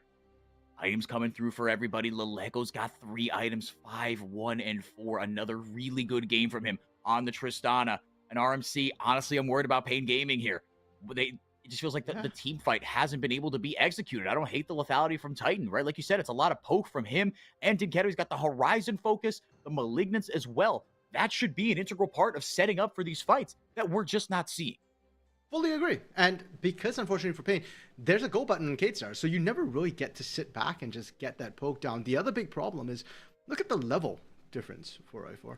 Weiser is level 14 to Gigo's 15 and Leleko's 16. So normally an Olaf laning into a Tristana, that's a recipe for dead Yordle. But that's not the case when Leleco is so far hit 3 items as well, able with the LDR to actually really hurt Weiser. Oh, after Fate doesn't quite find anybody, but Desamis forces a flash by just stepping forward to Dinkita. I mean, that's the kind of gravitas that Desamis has here. Weiser just trying to run Leleco down. Leleco not fearing at all. Buster shots him back with a level 16. He's up 2 levels on him, right? And he's still got the flash. Weiser learning very quickly here. This is going to be tough for him to deal with, but he knows that he's going to have to spend time in the side lane. So going with that Randuin's right now, RMC. Yeah, that was exactly the point I was making. Like, get 2 levels down. You don't win this fight anymore. Leleco doesn't, honestly, probably didn't even need to burn Buster Shot right there. You probably could have fought a bit lower. If you're half health, then you look for the disengage. Rocket Jump is available. Flash is available. And sadly for Weiser, it doesn't really get much better in the short term. Like, you need to catch up with levels, and you need to commit the exhaust almost guaranteed to handle that 1v1 anytime in the near future. We're seeing actually Tinkedo now being rotated down. 1, because he's got TP, and 2, he can choose not to interact with Leleco as much and just try and focus on clearing the waves instead. Waves being set up here for yet another Baron. Cade Stars, a masterful vision setup here. They have left Pain Gaming completely in the dark. Just a couple of stealth wards. Curry trying to step up and clear, but it's tough. Into the Void Seekers here is Smiley. He's got a little bit of AP now with this Gnasher's Tooth, taking a bit of a more balanced build as he's trying to get, I think that Shadow Flame is going to be that 4th item. We've seen that build as well. 2 AP items, 2 AD items. On your screen, Loud versus Red tomorrow. That is going to be a, say it with me, kids, banger. That is going to be so much fun. For my money, probably the 2 best performing teams in CBLOL at this moment. The 2 teams that I think, if you were just isolate and bottle up their momentum, especially before we came into today, right, when we're learning a little bit more about Pain and Cade, but coming into today, I think Loud Red, that might as well be a grand finals as well. Yeah, that's fair. I think all these top 4 teams that we have right now are really strong. Any of them could win it. And I'd love to that, of course, they show Robo and FNB, because the 2 of those top laners, that to me is the matchup to watch as well. Coming today, I did highlight the top lane as a lane to watch, but it's more to see how Weiser would stand up to Kigo, albeit not well at all. Whereas Tamora, I think, is going to be much, much more competitive. And what's wild is the last time that Pain won a title, it was because of Robo beating FNB. 2021 Split 1, Pain versus Vorax. They 3-1 them. So these 2 are, as they say in Portuguese, velho conhecidos, old friends. I hope this friend's are not enemy. Weiser taking a lot of damage right here. I got worried there. I thought he was going to get run down. Yeah, and Pain, they want to go for the dragon, but if they go for dragon, they lose Baron. I'm going to be honest, I actually think you go for dragon anyways for Pain. That is soul for you. And Baron right now is just so incredibly risky. It will expire after a couple of minutes. You're going to walk in blind. Weiser already not the healthiest. Where is Tinkedo? Those 2 need to be together. Very nice clone usage there. By I love this. Walk away. How did he get over there? He walked. He never left the bot lane for it. And this has to be a call for Pain to go look for the engage, but it took too long. Kate just played this perfectly, and now Pain take the riskiest option instead. They start the Baron when behind. And Leleco, right, he's got TP. That's why they didn't start it. They're like, look, we didn't clear this out. We just kind of walked in here. We don't know where the hell these wards are. Oh, Tempered Fate finds 2. This could be a go button here. Dinketo throws the poke over the wall. Chains of Corruption actually land there onto Gigo. Curry looking for the big pop blossom. He gets 3. Is this the turn that they need? Tightness free firing into the backline. That's a whole lot of damage coming in from Dinketo. Pain, they survive the Tempered Fate, and Weiser gets the kill. Somehow holding on by the skin of his teeth. Gigo goes big, but Pain go bigger. And Pain, when Titan can actually get the damage down, he hits like a truck. Lethality is beautiful because there are no tanks. Desamis has half an armor item, and that's about it. Yeah, actually, that's it. So the engage comes through, and it looks good. But Curry, I want to highlight him again, because once again, he gets out, and that Pop Blossom onto Smaui and Leleco is what buys them space. Unfortunately for Smaui, you're very burst-oriented as well with this AP build, right? You're not about auto-attacking. So the burst comes down, you didn't find the kills, and now you're in melee range for Pain to turn, to burn, to kill. We're right back to the Baron. Kate Stars resetting out of base, but with that lethality build, I don't know if Pain take this down fast enough. I expect another big fight. This is going to be a really interesting turn if Pain do play it like that. Karaoke finally shows up. Grab taken down here. Leleko and company. Again, this is more poke coming through from Pain. This is part of what we want to see. Chains of Corruption lands onto Desamis, but the follow-up isn't there. Undertow not going to go down. Smiley's not at the fight there. Desamis going in there onto Weiser. Karaoke potentially looking for a Magnet Storm back in. Fate's Call, or Temper Fate, excuse me, lands onto the 80. Hot Blossom, it doesn't do anything, and Karaoke isn't able to follow up either. The Equalizer goes out, and Pain Gaming have to run for the hills. They're just trying to preserve the Baron buff at this point, RMC. It goes horribly wrong. I think in their worst nightmares, they couldn't have foreseen that this is how it would end. The big ultimates got nothing on this one. Smiley still landing poke on the back end the entire time. 2 for Baron. It's not what Pain wanted. It's probably a bit of a nightmare, but it's not game over for them just yet. They got the gold. They'll have the buff for the push, but this is why trying to start a Baron when you're behind 4-4 is so incredibly hard. It's not even one of the modified Baron pits. It's just straight up the territorial, or it's territorial hunting Baron, pardon me. Like the basic normal Baron pit. It's not even that bad at choke point, but you just take so much debuff damage. And here, I thought they could get away. Curry does what he does best, which is look for the engage by time. And Karaoke does the hero play. You're just trying to sack yourself to get everybody else out. Problem is, where's the turret for Pain? They have to run so incredibly far that one sacrifice wasn't sufficient. In fact, them getting out with 3 is probably already a win as far as that situation was. Bit of a miracle. Exactly. Man, oh man, RMC, this series has delivered, and this game is delivering, man. This has been a ton of fun. We even saw what it looked like Cade Stars just now took control of the game in that fight when things went disastrously, or I should say 2 fights ago. Everything it looked like was going right for them, but Curry with a massive ultimate. My goodness, Tempered Fate doesn't land there. Curry's clone will be not long for this world. And again, and Leleko with that freaking Dragon Steel, bro. What are we doing? Now he's got a GA.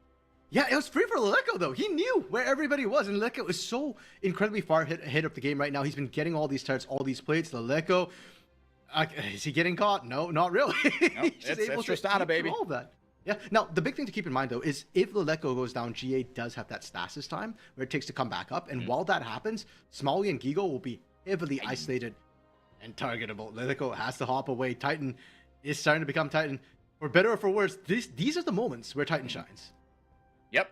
This is why you brought him in. In these 50-50s, you've got the dude with the better hands, with the killer instinct. Curry, can they find the pick out of Desamis? He's going to get the CC down there onto Titan. He's able to back away, but he's getting a lot of CC on him. Desamis trying to chase him down. He's alive! Titan holds it up and gives it right back. Crit Blue healing coming through. Curry looking for another way in, but will disengage. Pain Gaming not confident they can take the rest of this. Surviving with Titan was all they wanted, and that's what they got. But Cade Stars on the chase. They're not done just yet. Curry sends out the clone to get a little bit of vision. Leleko and Smiley waiting in the wings.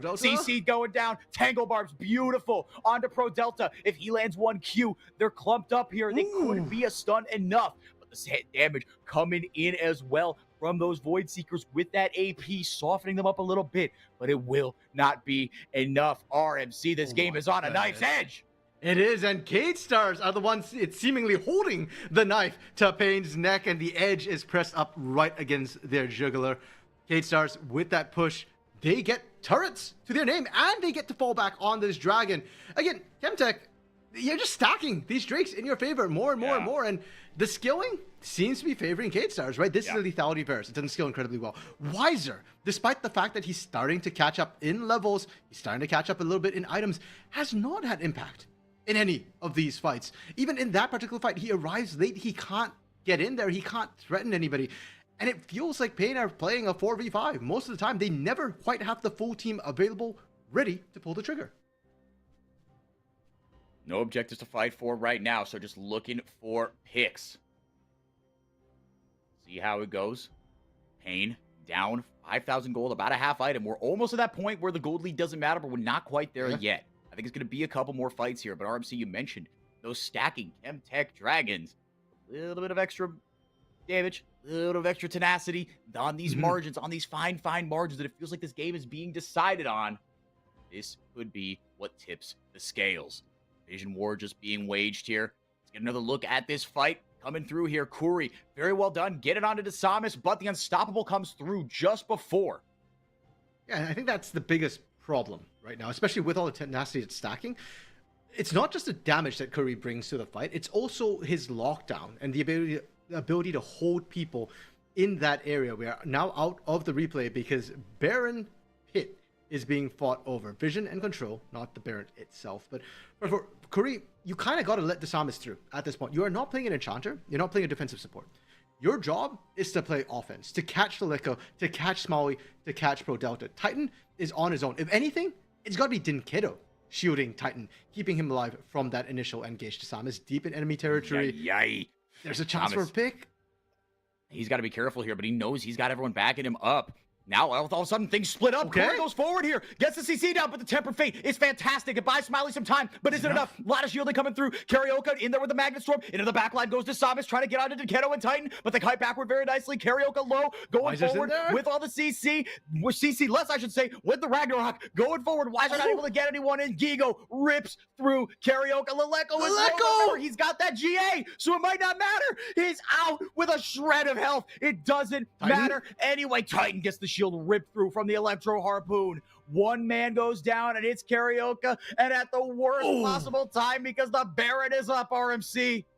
Leleco still has GA, gets to reset. He has a second life, has TP. He can get back to Baron. So Pain, yeah, they just say, this is not worth it. We can't fight this. And once again, look at Pain and look at the absolute lack of damage they have in these consistent fights. You didn't kill Leleco. You didn't kill Smalley. The Tempered Fate was beautiful to stop that burst from fully coming through. And it feels like Pain, they're just running out of options.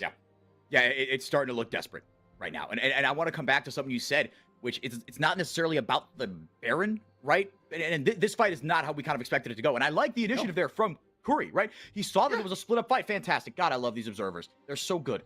He goes in, he sees, oh my God, Smiley's all alone. Whee! The lockdown comes in for Pro Delta with a fantastic Tempered Fate. Karaoke, really good CC chain over the top as well. And the Samus just takes the carries out of the fight. That's how many angles these fights are being played on.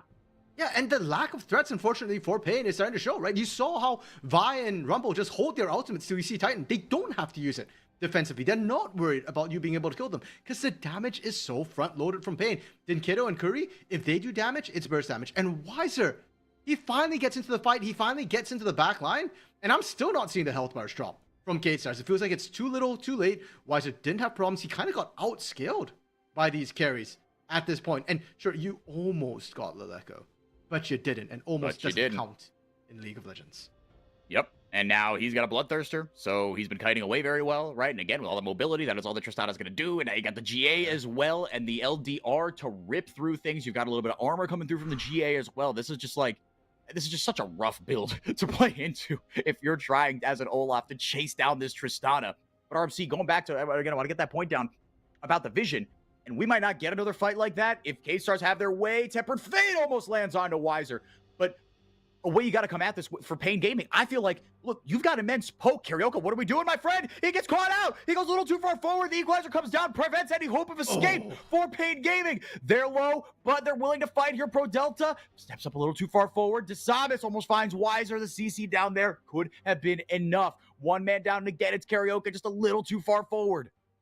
They're not willing to fight forever. That's the problem for Pain. Because, again, we talked about it before what their comp needs to do. They needs to get the poke down, and or Weiser needs to be far ahead enough that he can actually run people over. Now, neither of those have happened. And therefore, even if they burn all their big ultimates, there's still nothing you can do. Smalley one-shots Curry. Holy smoke, I did not have that on my bingo card. Smiley, level 18, 4.5 items. Ladies and gentlemen, if you can believe it, we are going to a game 5. K-Stars here to play. Pain Gaming, dominant in games 1 and 2. But it is the Guerreros, the Warriors. They never say die, and proven why they are the first seed. And from the beginning of this series, we think back to how game 1 and game 2 went, it was one-sided. It was Pain just dumping. We were thinking, oh, maybe this is a 3-0. Maybe it's just that simple. And in CBLOL playoffs, reverse sweeps are rare. There are only two I can think of which have happened, at least since franchising, that I can think of. The problem is, the common thread in all those reverse sweeps is also present in this series 4x4. Dinkedo got reverse swept on Loud. He got reverse swept on Pain. And I am praying for his sanity. He did not get reverse swept here.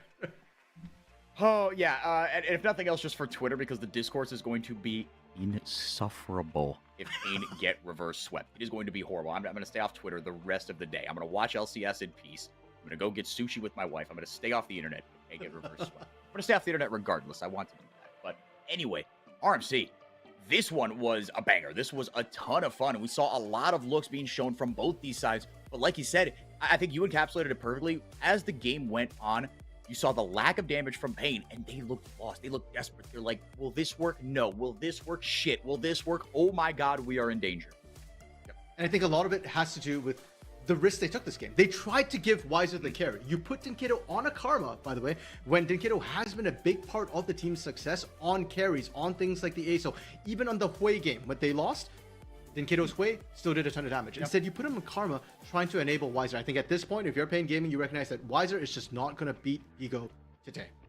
Put him on something utility. Give him the Ornn. Give him the Cassante. Give him the Renekton. Whatever you need to stop Gigo's team fight engage, and put Dinkido back on a carry. You had the option to pick the ASO. It only got banned second phase. Yeah. You could just pick in the first phase. Yeah, the ASOL, the Hui. I mean, I'm not going to say the Ari because I don't want to get death threats in my DMs. But yeah, it did feel like, and again, it just, I don't hate the draft in and of itself. Because, sorry, I got something in my eye. I'm trying to pick it out here. But look, the point I'm trying to make is like, I think to add on to what you were saying, I don't hate the game plan from Pain. But now that it didn't work, now that you saw that, look, Wiser, like you said, these top laners, it's kind of going Gigo's side, and the momentum is really not on Wiser's side. They put their eggs in the Wiser basket. Actually, you know, like, it wasn't in Keto. It was just them not executing the draft. Wiser not even being able to generate enough of a lead and then be able to play around it, because we've seen what an Olaf can do, especially in this league. If it gets a lead, it feels like a cheat code. It feels like a hack. It's unstoppable. But Wiser felt so stoppable today. Yeah, and I don't want to say, like, Wiser can't play Olaf. We've seen him play Olaf. Oh, he can. He absolutely can. Yeah, so if anything, it's just Gigo. If this is a matchup you know you're not going to win, then stop trying to pick champions that need to win into it. Now, the other person, or the other player or champion I want to highlight is actually Desamus's Vi. It's been incredibly effective. And unfortunately, because Pain have put so many eggs into the Titan basket, the Tahm Kench pick, ironically, is, or maybe not ironically, but has risen heavily in terms of priority. You need to keep Titan alive, whether that be giving him a champion with more agency. I don't know how you're going to do that necessarily. Maybe we see Zeri being picked up for Titan, or whether you give some sort of better protection to come through. This sort of game can't happen again. Korea and Nico, no. Amazing, absolutely great. But up against a Vi Rumble combo, there's just literally no answer unless you can remove Titan from the danger zone. Yeah, no, like you said, and I think especially because it didn't really work out putting the eggs into the Wiser basket, you're going to see a bigger shift onto Titan. Maybe put him on a late game scaler, right? But something with agency, I agree. That is where Titan tends to shine, right? I think of that legendary performance he had. I forget if it was, I think it was at Worlds, not MSI, Worlds 21 on the Ezreal in play-ins, where he had, like, was like 12, 2, and 8. Just some, like, Ezreal's not in the meta. I'm not necessarily calling for Ezreal, but champions like that, where you can go in, where you have a lot more agency, like the Zeri, that is where Titan really shines. So, look, this didn't work, put him on something like that. Either way, going to be fascinating to see how this game 5 goes. And if it's half as good as these games have been, we are, or these games 3 and 4, I should say. Games 1 and 2 were a bit of a slaughter. That was not a ton of fun to cast. But I was happy with those. Yeah, games 3 and 5. Yeah, unless, of course, you are a Pain fan. But the K-Stars fans, you might have an upset on their hands here. And it's weird. It doesn't even feel like an upset. I mean, K-Stars the 1 seed. Whatever. I'm going to shut up now. Don't go anywhere. We got a game 5 banger on the way. Promise. Don't go anywhere. We'll be right back.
Game 5 on the cards. Will Dinketo avoid being the only player in CBLOL history to get reverse swept twice, or do Pain have it in them? RMC and 4x4 here with you. And RMC, look, Pain won games 1 and 2 in dominant fashion. Games 3 and 4, K-Stars have won it, but Pain have not gone quietly into that good night. The mid games and early games still have been good. Heck, in game 4, the team fights were still pretty even, but K-Stars just got themselves over the edge. You said, and I would tend to agree with you, so I just want you to expand on this point. It's not like Pain have looked outclassed. In fact, in none of these games have they looked outclassed. But the draft has sometimes let them down just a little bit. Yeah, and we came today saying that K-Stars, it's like their one vulnerability, or the reason why I still chose Pain over them was because pound for pound, I look at Pain's roster and I feel like they can outhand K-Stars. Yes. And we've seen that. But K-Stars, the reason why they've been winning is their great game plans and correctly recognizing weak points and how to exploit them. The Vi Rumble combo, or just the Vi for Desamis onto Titan, has been the best counter that they can have. Like, Pain are good, but if Titan doesn't get to use hands, it literally does not matter. And without Titan, Pain do feel very lacking in terms of their ability to continue doing damage. Now, is that something uncorrectable? No. We saw that in games 1 and game 2 when Dinketo got the ASO and got the Talia, where he was able to continue putting out sustained damage even when Titan was gone. But games 3 and 4, the Hui, no, that's spell rotations, right? You can't continue the fight without an AD carry. Game 4, you went with the Karma to empower Wiser, again, not a carry. So going into game 5, it feels like Pain have simple fixes they can go to, simple draft changes they can make to bring the game state back to what they had in game 1 and game 2. Yeah, agree. I think you're going to need a bit of a reckoning, right? Kind of like K-Stars have after the first 2 games is that, okay, let's try, we're not going to do the get ahead through bottom lane anymore. We're not going to put Smiley on this lane dominant sort of, put him with a Heimerdinger, accelerate your leads through that. We're going to do things a little bit differently. Let Desamis run the show and let Smiley contribute in other ways in the late game on the Jinx and then on the Kai'Sa. Very, very nicely done. I think you're going to see that same sort of reckoning here is go back to what worked, right? Put Dinketo on something with a lot more damage, right? Like you said, the Hui, it didn't work out, but something I wouldn't be mad if we saw him on the Hui again. The Asol, again, that's a wrinkle that we haven't gone back to. Yes, I got banned once, twice. Once in first rotation, once in second rotation. So, K-Star's recognizing that is a potential answer there, right? But it's the self-awareness I'm talking about is, look, Wiser's not going to be it today, right? You can't, it's not that he definitively isn't. He hasn't shown he's going to be, and I don't think it is wise to take that risk in game 5. Yes, it's double a limb, but the top 4 just looks so strong. You cannot afford a trip to the lower bracket, man. No, 100%. And I think it was Ilhad Lendes which said, like, if you're a Pain fan today, you're worried about Wiser having to face somebody like Super Clever. And I agree. And you're not facing Super Clever, you're facing Gigod. That is definitely a massive issue. Yeah. Now, other things to note as well for last game, at one point, Leleco actually flamed Horizon Dinketo. Now, that is a function of playing the Karma into Tristana, but at the same time, the Tristana is a bit of an issue. Leleco has been only getting better within this series on this pick, and going into game 5, Pain have opted for the red side, and if I'm K-Stars, I'm willing to slam a first pick Tristana, if that's what it takes. I'm not worried about losing the Vi, because Karaoke can't play it, and thank you, Pain, we are banning Leleco out. Yep, banning Leleco out. Again, we played this in game 3, or in game 2, excuse me. It didn't go too hot, but games 3 and 4, they stuck with it, and they just overwhelmed Pain with damage coming in from so many sources. Leleco played this thing beautifully. Reminder, this dude came in halfway through this play. He was not the intended starter, but even when he wasn't the starter, his coach, TL, was hyping him up and saying, look, this dude, wow, Ferris fan. This dude is better, in my opinion, than half the mid laners in CBLOL. This guy should be on a roster. If he is on a roster, he will do more than tread water, and he has time and time again repaid that trust very nice. Desamis to grab himself actually the Maokai here. So, and I don't even disagree with this. I think, look, this champ is just too strong, and Desamis has played it very, very well. But we've seen the buy picked up on the red side when the Maokai's banned and then the Rel is chosen. It's been more of a response. Yeah, fair enough. Now, this does change things up a little bit for K-Stars because you no longer have easy access onto Titan. Yep. There's no other champion that can quite point and click and go in. Sure, you can use Twisted Advance, but it's much shorter range, and Maokai doesn't have the damage that Vi has in terms of the poke, in terms of the burst. Now, there's just a hover from Pain, but 4-4, that Lux does bring to mind another AD carry that is still incredibly lane dominant that Titan used to play a lot. Caitlyn is still on the Yeah. table. Nothing got nerfed about Caitlyn. Caitlyn Mideo would still be the ultimate dominating force and give you so much space as well. Theoretically, Maokai should never be able to twist it or bounce onto you. No. Theoretically, you should not. No, and you've got safety, you've got range extenders, you've got gap closers on the other side, right? You've got just so much safety here. Hang on a second here. The ultimate hyperscaler for Smiley. 6-1 is Brahm's record as well. So K-Stars really, I mean, this is a shift from what we've seen, but doubling down on what they did in game 3, essentially. But I'm curious to see how the rest of this draft shakes out if they go full protect the president here. Yeah, I actually really like this from K-Stars because a lot of times you see a team stick to what works when they're winning. But in a game 5, when all the chips are down, when you know especially when a team's about to get reverse swept, you know they're going to be desperate, you know they're going to change things up. You pull an Uno reverse card and you change things up yourself, and that will mess up their draft. Pain have gone back to the Karma once again, and I am scared. I do not think Karma is the key if it's mid lane Karma. Dinkido can do so much. This ain't it. You go to the Red Lane Soul instead if you need to. It isn't bad. I'd love to see this flex into the bot lane. Hey, you know what else goes with Caitlyn? Karma can still go with Caitlyn. True. Feels very much the same purpose here. Now, what this does, locking in this bottom lane, giving Desamas the Maokai, is it shifts priority later onto the top lane. And banning out the Rumble, I adore, because Gigo has been a menace on that champion. They banned it out in game 1, I think maybe in game 2 as well, but either way, he didn't get his hands on it. But in games 3 and 4, Gigo has been monstrous on this pick.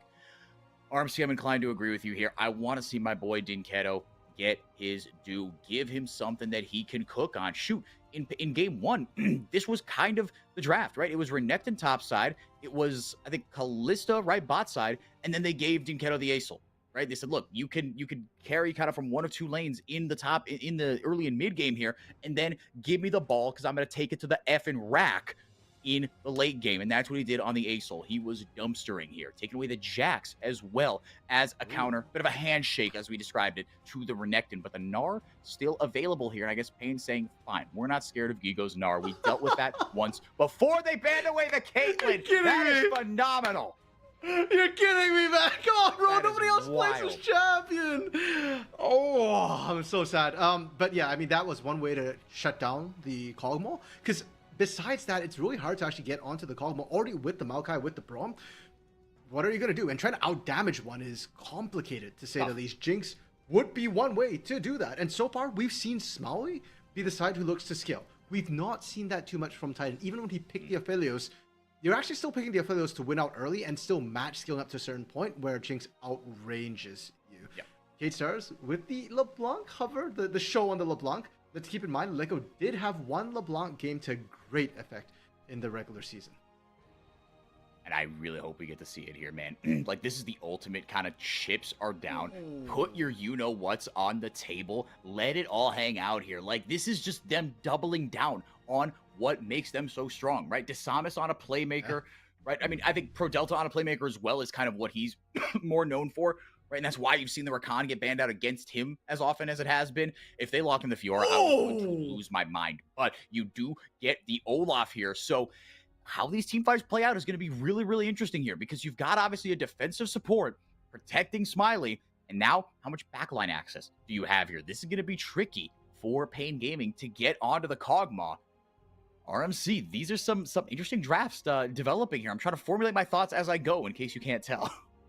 It's not about protecting the president anymore. 4x4. Yeah. K-Stars went, no, we like the damage threat. We like the damage overload, and they've done that. Threats in every single lane. I love the LeBlanc to try and threaten this Jinx and the Olaf that Weiser struggled so much on last game.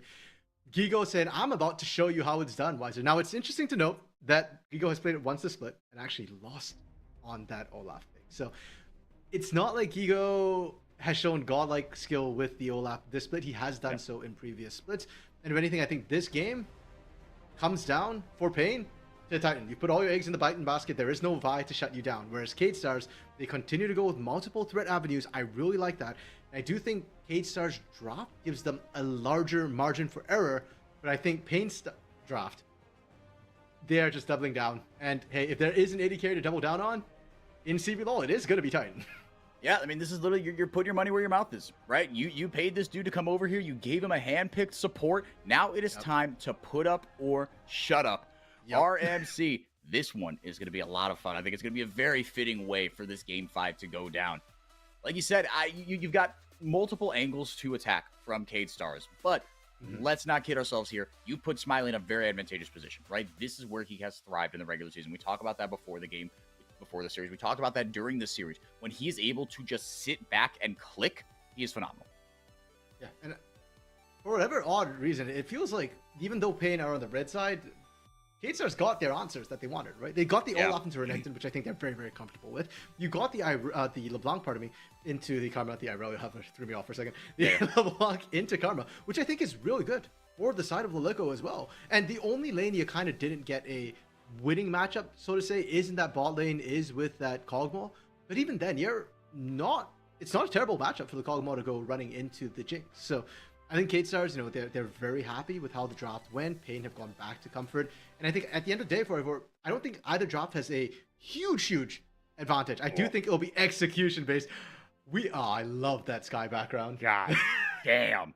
That is a sweet skybox. That has set the stage beautifully for what I hope is an absolute bloodbath and a banger of a game 5. This series has been everything we could want and more. A potential reverse sweep on the cards here. Dinketo back on the Karma, throws out the Q, the inner flame, onto Pro Delta, but not going to find its mark. Ladies and gentlemen, if you're just joining us for the first time, if this is your first time watching CBLOL, stick around, man. It only gets better. This is the kind of stuff that we want to see in playoffs. It's a completely different animal. We've talked about it. These 4 teams also this year, right? I mean, look, yes, there are 6 teams in playoffs, but it really does feel like, there are 2 teams that are just kind of a cut above, or 4 teams that are kind of a cut above everybody else. But the top 4 are phenomenal to watch. Yeah, and the fact that this is the first time we're actually getting to see the top 4 play, right? Because the top 2 teams, which was Cade Stars and Loud, got buys in the first round. So they're now descending to meet the challengers. And right at our very first best of 5 with these top 4 teams, it's a straight full 5 games in this best of 5. And I'm looking forward to tomorrow. I'm hoping it's the same tomorrow, but for we need to finish today first. And with the way the comps have kind of gone, I don't know if we're going to see too much early game action, right? Your Kog'Maw or your Jinx both want to scale. Yeah. There is early game action, has to come from top side. But we have a Maokai and a Rel who are, they're both great gankers, but a lot of the work has to come from the lane. So keep an eye on the Leko versus Dinketo lane interactions and Gigo versus Wiser 1v1 lane interaction. Yeah, I mean, I am calling for blood here, but I think the only place we're really going to see that is the top lane early on, probably, right? Like you said, they are good gankers, but really also, I mean, you've got such game-changing ultimates also on both of these jugglers, on the Maokai, on the Rel. The Magnustorm and the Nature's Grasp are deadly. They are absolute game changers. They are fight winners. Yeah, I think in the solo lanes is where we're going to see the most action, if any, here early on. Gigo monstering Wiser early on here, up 10 CS out of nowhere. Yeah, I don't even understand how that happens. It's like, what was Wiser just late to late? Yeah, right. It almost feels illegal too against the likes of an Olaf, and Olaf would absolutely mess you up. Dinketo, good use of that tether onto LeBlanc. The LeBlanc Karma lane is actually kind of funny because Karma used to be a counter to LeBlanc in that you don't allow her to get any kills with your shielding. You can tether her if she tries to tether you, and your poke can kind of outdo her poke. But I think that has changed over the years as LeBlanc doesn't have to get kills. Are we going for a dive this early? We might be going for a dive this early, RMC. Dasam is taken low here. Wiser trying to heal up and get first blood. This could backfire. Gigo, if he gets the undertow down, maybe. This could backfire. Dinketo, it's beautiful. Wiser, just run. What are you doing? Dinketo had your back. They want the kill. Why did you stick around? You were God. You were fine. Why? Brother, that's the most upset I've heard you this series, and we've seen some stranger things, but I agree with you. You didn't have to give that kill over, and look where the kills went. 1 kill to Gigo, 1 to Wiser, 1 to Dinketo, and you didn't have to give that one over to Gigo. It gets answered you didn't have to give one over to Gigo. It was answered back by the one to Dinketo, but it's not the same. Karma with a kill isn't going to hit as hard. Now we're looking to go for the bot side kind of dive in exchange for that top side, but the damage that comes through from a Jinx, Rel, and Milio really isn't that much. So you have to soften, tenderize Smiley and Pro Delta first before you go in. Here comes the TP, again used defensively here. Pain Gaming gonna back off the dive. Here comes Leleko. Oh. Try to distort forward, indeed he does. Gets the chains onto Carioca, and that will be enough. Cade Stars punch back. I don't know how much more of this I can take 4x4. Like, these dives, okay, at least the top side one, understandable, even though it was a little bit wild. But this bot side dive from Pain, where is your damage coming from? Who are you hoping to burst down? And one thing you have to keep in mind is Cog's passive, too. Even if you get the kill, I don't think you get out alive without burning Flash or multiple summoners. It's just simply not worth it. And for Pain, now you fed over a kill to Leleko. And this whole top side advantage that you got, completely undone. We get to see the dive as it starts. I think the call was actually just to peel off the moment the TP started coming down. Because you saw Gigo walked away. If you wanted to come in for this dive, you just go in right from the get-go. And this was actually super funny because Gigo didn't draw turret aggro, or else he should have been dead to rights. And I guess the call there was like, hey, Weiser, turn around, or else I'm just never going to be able to catch Gigo. So you kind of just went for that. This one was just a huge puzzle. You can see, look at Pro Delta and Smalley's health bar. They got hit like once and that was it. Like, it's not even close. Why are we doing this? Yeah, bit unfortunate there, but now we've got a much more interesting early game. This is not how I expected it to go. True. Again, a bit of a bloodbath, but not exactly. You asked, it delivered. Yeah, I did. You know what? So I guess I got what I wanted, and I'm just glad that I don't have like a rooting interest in this game because I would not be able to handle what's going on right now. Gigo has hit level 6 here. Weiser not quite there at that big Dominus power spike, but again, the CS lead continues to balloon on the side of the Cade Stars top laner. The only thing keeping this lane even is that assist gold. He's up 15, almost 20 CS RMC. Yeah, and you got to watch the levels for that. I don't know if Weiser just dropped those to turrets or was completely zoned out. If it's the latter, this could go horrifically wrong. We saw Dudu and Edu being picked up by Samus and Gigo as well. And that just makes things worse because if Gigo wins, we said before, the Void Grubs are a win more button. So if Gigo is winning more, he's going to be an absolute monster. The beast that Weiser wanted to be, but couldn't be. Carioca with a great gank. It's a Shattering Strike down, Exhaust down onto Titan, though. Might have saved Smiley and Pro Delta's behind. Pro Delta burns both summoners, but if it keeps your Kog'Maw alive, if it keeps Titan on a leash where he does not like to be very famously, then it was worth it. Sure. Summoners blown from Pro Delta. I have to see the regank from Carioca to make this work. And even then, Braum gets quite hard to gank as well. Once he hits level 6, a lot of these dives are going to go very, very far sideways. Carioca at less than half health is thinking about the immediate regank, but I fear that is not the call you make. I think Smalley just kills you anyways if you try. Gigo, almost trying to kill Weiser there. Not going to get the healing from the Q, but the Undertow misses wide right as well. There goes the Nature's Grasp. Curry having to flash away immediately. He doesn't have level 6, not able to cleanse anything out. I think he might be the sacrificial lamb here trying to return fire on the Smiley, but he flashes away. Is the minion damage enough? No, he gets into the brush, almost able to dissuade and get the minion aggro off. Instead, he's going to clear the wave here and will not find anything else. No shot. I was actually thinking that Titan might be able to keep chasing at that point, but wisely recognizes that CC, despite the lack of damage, could take him down. Mid lane as well. Wasn't shown on screen, but Leleko got chunked and will be forced back. So Tenkedo doing pretty well for himself. Kiko gets interrupted. Wastes his time, 2024. Able to get a little bit, and as soon as that Q comes back up off cooldown, he should be able to heal up off it. But that last breath, not available for Curry, and that was such a crucial breakpoint to go for here for Cade Stars. Yeah, I'm still confused. What actually killed Smiley? Oh, it's literally just the minions! You know what? Like, at this point, honestly, Pain and minions, I don't know. Not the most rewarding relationship. I think it's safe to say. Yeah, we suffer, but we still support Pain. I don't know if we should, really. But yeah, that was actually absolutely nuts. And Pain, or Titan specifically, being able to pick up the kill is going to be massive. We've seen Titan win out pretty much all the laning phases in the 2v2 against Smalley and Pro Delta. And they're able to do that again. And considering that we said before, this Pain draft is all about Titan. Double support. You've got your meat shields. Titan getting ahead is Pain as a whole getting ahead. Gigo trying to put a stop to that potentially here. Throws down the Undertow here. Pop the Ragnarok. No, just kidding. He did not. That's still not up. But Gigo having himself a really nice time up in this lane and actually down some items here. He's just on a couple components. Samus maybe looking for something over the wall here, but just providing some cover so that Gigo can back off. And that's all the interruptions that Weiser was putting down earlier. It's paying off a little bit in terms of Gigo being down, but the fact that Gigo almost just ran down Weiser there for despite being down items is kind of what's terrifying, because it means that when they're equal, that probably would have been a kill, and Weiser just got dominance back up. It actually wasn't available for that previous rundown, and with the way the lane has been going, I fear that Weiser will not have dominance soon, because it will be popped by Gigo, and he's not going to be able to be impactful in fights and or survive the lane, because once it's down, that's a go sign for Giga. I mean, yeah, and I'm interested to see how the rest of these trades go, right? Fighting on these item breakpoints. So much of this series has been decided on the finest margins. But Gigo and Weiser, these extended trades might be, are going to be something to look out for here as they try to become a bit of a carry threat for their teams. Gigo on the Olaf for the first time this series. Weiser played it in game 4. Didn't really have a great time with it. Okay. Karioka going in with the flash magnet storm. Rocket goes out immediately, get a little bit of extra range. AD, all that good stuff. Rocket. Titan with one more auto might do it. Oh, there's no way. Oh my goodness.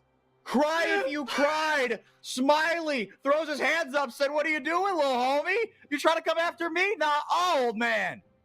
Smiley had Ghost too, and Pro Delta with the Unbreakable. Huge props to him. That actually stopped 2 rockets from going through. If either of those rockets hit, Smiley goes down, reset comes through for Titan, and with the way the passives interact, once you're excited, KaBuM's never going to catch up to you in his corpse form, so would have been huge. Instead, Titan goes all the way in, backfires horrifically. Who's the TP into the bot lane? It's Dinketo. Leko doesn't have that much mana. Actually burns through almost all of it there. Yep, let's see if Dinketo can get some of that back. Waits out the Q, but the tether will go down here. Leko gonna get some backup here from Desamas, but Titan showing up as well. Dinketo sees the TP coming through here. Ooh. Nice Ultra Mega Fire kick here. Leko, that's the clone. I get bamboozled every single time. He's fine. He's fine. That's fair. I mean, under all those animations, we can't see whether it's real or fake. Help me out. Cut me some slack, man. Yeah, no, I'm 100% with you. Like, we can't see it. So, and hey, you know what? It's fine. You didn't burn any big ultimates. Smalley this time without summoners. Gonna be in a little bit more trouble here. The tether coming down from Dinketo, and there's just kill the guy. No, respect. I really like what Pain tried to do there, and they were never at risk of losing the kill. They tried to set it up for Titan instead. We'll have to pick that up, and unfortunately, there isn't going to be any assist going the way of Titan. And now this was already really odd to me. Karioka playing with fire, but it kind of worked. And I thought, okay, that's good enough. You zoned them out, go take the turret, cut them off from getting back in. But Karioka, the call gets made to actually brute force, and then watch the Unbreakable right here. 1, 2, 3, actually. The third one really saving Smalley's bacon right there. And then tried to run in. Smalley popped Ghost. And so Smalley's just laughing the entire way as he's running there, knowing that you're never going to get caught.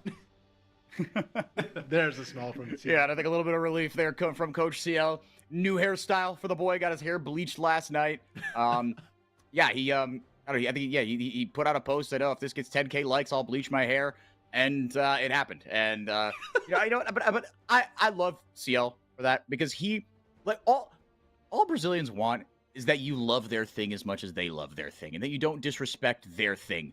CL is fully bought into their thing. K-Stars have bought into this dive. Sweet Lord. Leko did all the damage, but Desamas will get the kill credit. Yeah, Weiser has not bought into the right thing. That was a little bit painful to watch. We've seen that happen several times now. And to be fair to Pain, I actually don't think it's the worst thing to just say we sack Weiser. The problem is you gave Gigo Olaf. So if you're going to sack Weiser, Gigo's going to get incredibly fed. And where is the counterplay? Karioka was looking for a dive down bot, but Smalley and Pro Delta know that this game isn't about them. Like, sure, you're scaling AD carry with KaBuM, but this is not a protect the KaBuM composition. And if Gigo gets fed enough, it's fine. You can shut down Titan. That is the ultimate game plan for K-Stars. They've got a couple different ways they can do this. They've got a couple different threats. We are seeing also the static Shiv LeBlanc coming through here for Leko. Oh, hell no. And yeah, I just report the facts, man. This is what I'm here to do. I'm done just kind of giving my my takes on it, because clearly I've got to the point with this where I'm like, there's something I'm missing here, and it's not even that. I've never really denied that it's good. I understand the purpose behind it. I understand why Leko is building it the way that they do, right? I understand it, but there is nothing more fun than seeing a LeBlanc hit W, RW, and then one tap somebody. That is like that absolute cinema. That what you saw right there in the mid lane, that is not absolute cinema. That is watching old DVDs in your mom's basement. That is no fun. Hey man, I'm just saying, some of the plots, old movies had good plots. Yeah, true. Just because a movie was made doesn't mean it is worth seeing. Static Shovel Blanc is not a movie worth seeing. It's a movie worth Agreed. making, sure, but it's not a movie worth seeing. You don't expect the audience reviews to come in raving. Extended metaphors aside, look, you've got to, yeah, extended metaphors aside, we've got a fight on our hands, actually. Tower goes down here, and Titan just GG's? scurrying away, pops the ghost as well. Oh, no, Wise they is left in him a bad out to dry. Weiser is going to get lit up here, trying to buy some time here Oh. with the last breath. Actually going to buy enough time here. Pro Delta joining, but it's not going to be enough here. Into the back line, he goes with the Ragnarok, with the CC, with the Glacial Prison going in as well. Magnustorm going to hold down Pro Delta, try to get a kill back for all their troubles. Arcade Gaming, and Titan, crucially, grabs the kill. The Korean connection comes through, and Weiser wasn't left out to dry. Curry sacrificed himself instead, but they find Gigo, they find Pro Delta, and Titan managed to pick up another kill. Dragon as well, going the way of Pain, and this is what we're talking about. You picked up Titan to clutch up when it matters, and he delivered. Granted, Curry delivered, but hey, he was a package deal with Titan. Yeah, literally. Yeah, in every way, these two came together.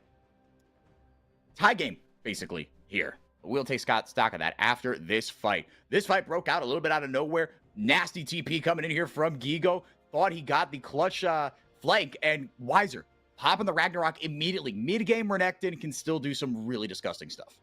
And one thing to note is that Gigo had Ragnarok, but no Ghost. And you need that combo. Without the Ghost, you can see how difficult it was for him to actually get in there. Pro Delta sets up a beautiful Glacial Fissure, catches everybody on Pain. Yeah. But it was a little bit too little too late. Gigo was already dead by the time that came through. And so Pain were just able to roll that through. Now, I will say, despite the fact that Pain won that, it was not a fight perhaps they should have won if K-Stars were a little bit coordinated. So because of that, I don't want to see Pain just go willy-nilly into the next fight and go like, oh, we win this. No, you don't.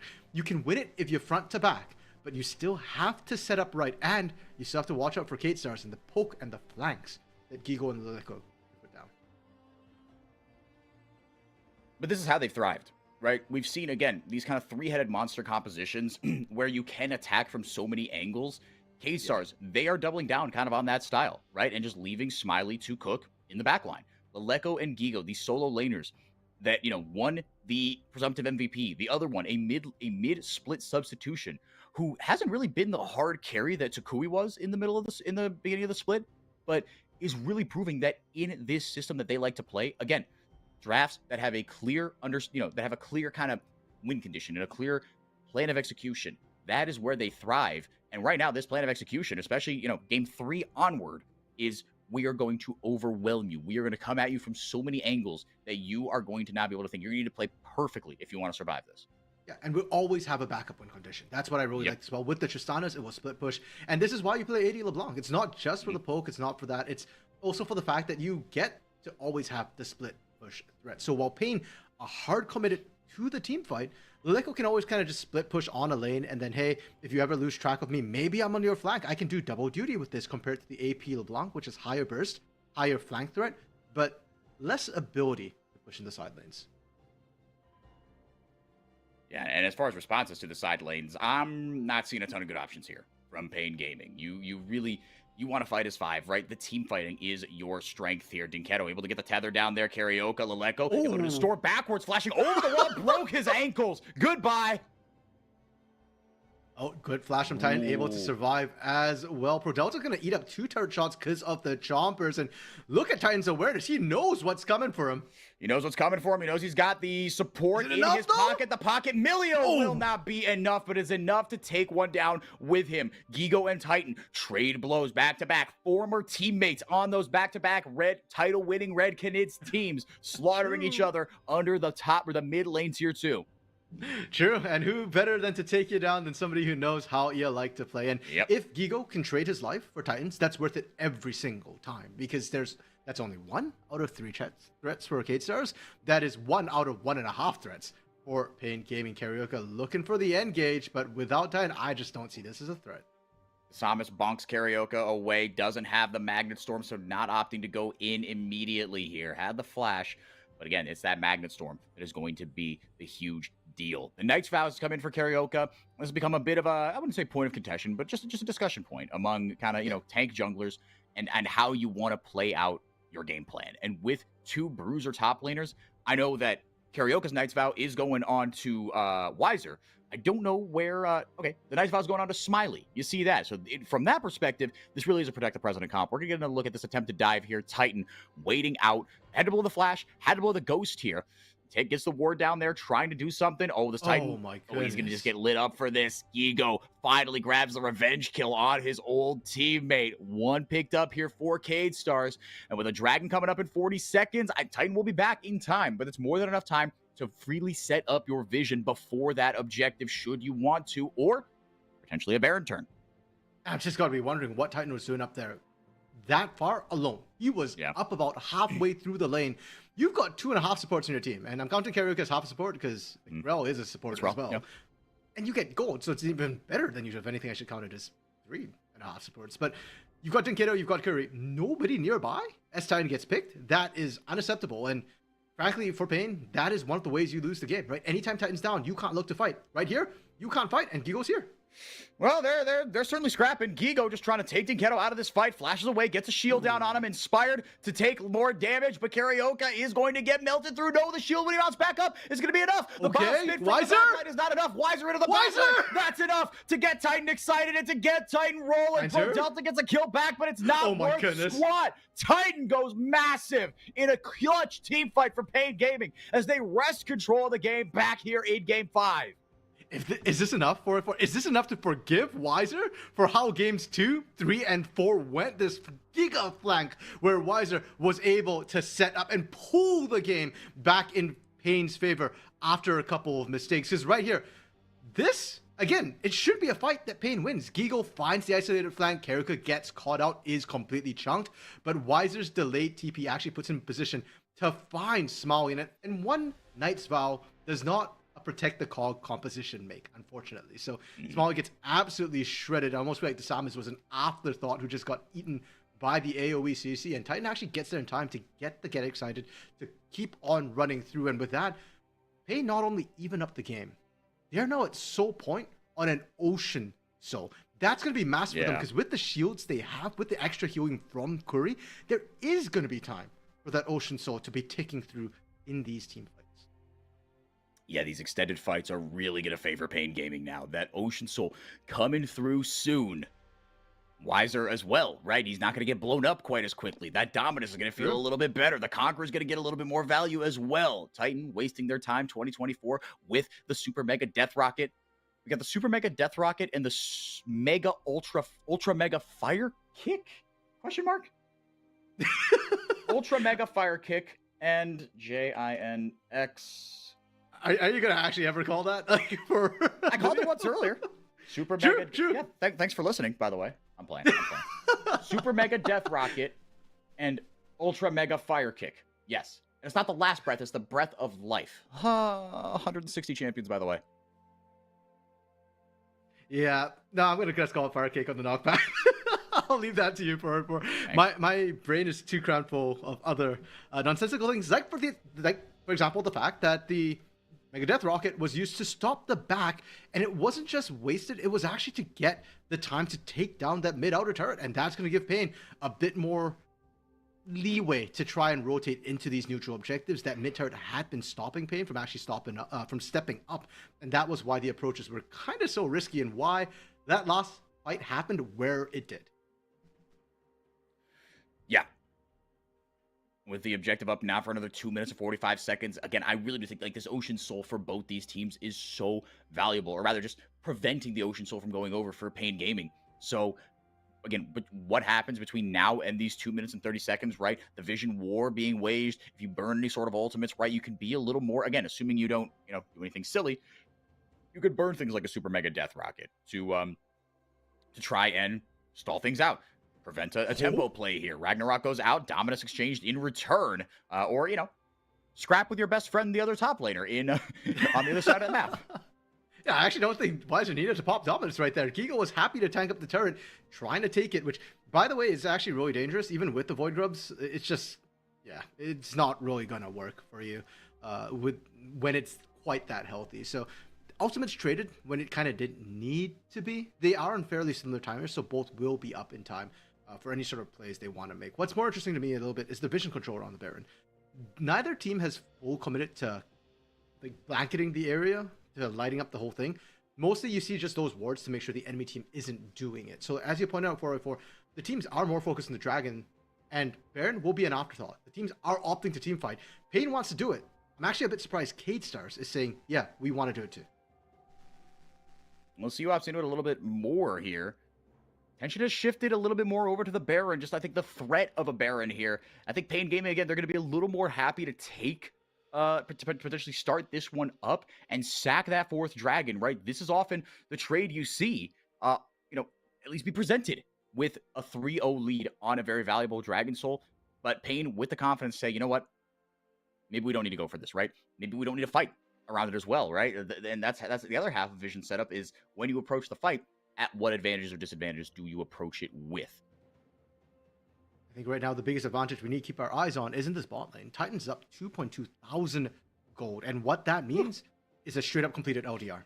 So Pain want to opt for these teamfights, as we said before. Yeah. That's why they're kind of looking for this, and they don't care if you take Baron, because if Kate starts to take Baron, well, that's gonna last you 3.5 minutes. And sure, you've got split push options, which is very annoying, but there's always the opportunity for Pain to just say, okay, we group up and push down mid, and we try and out base race you if need be.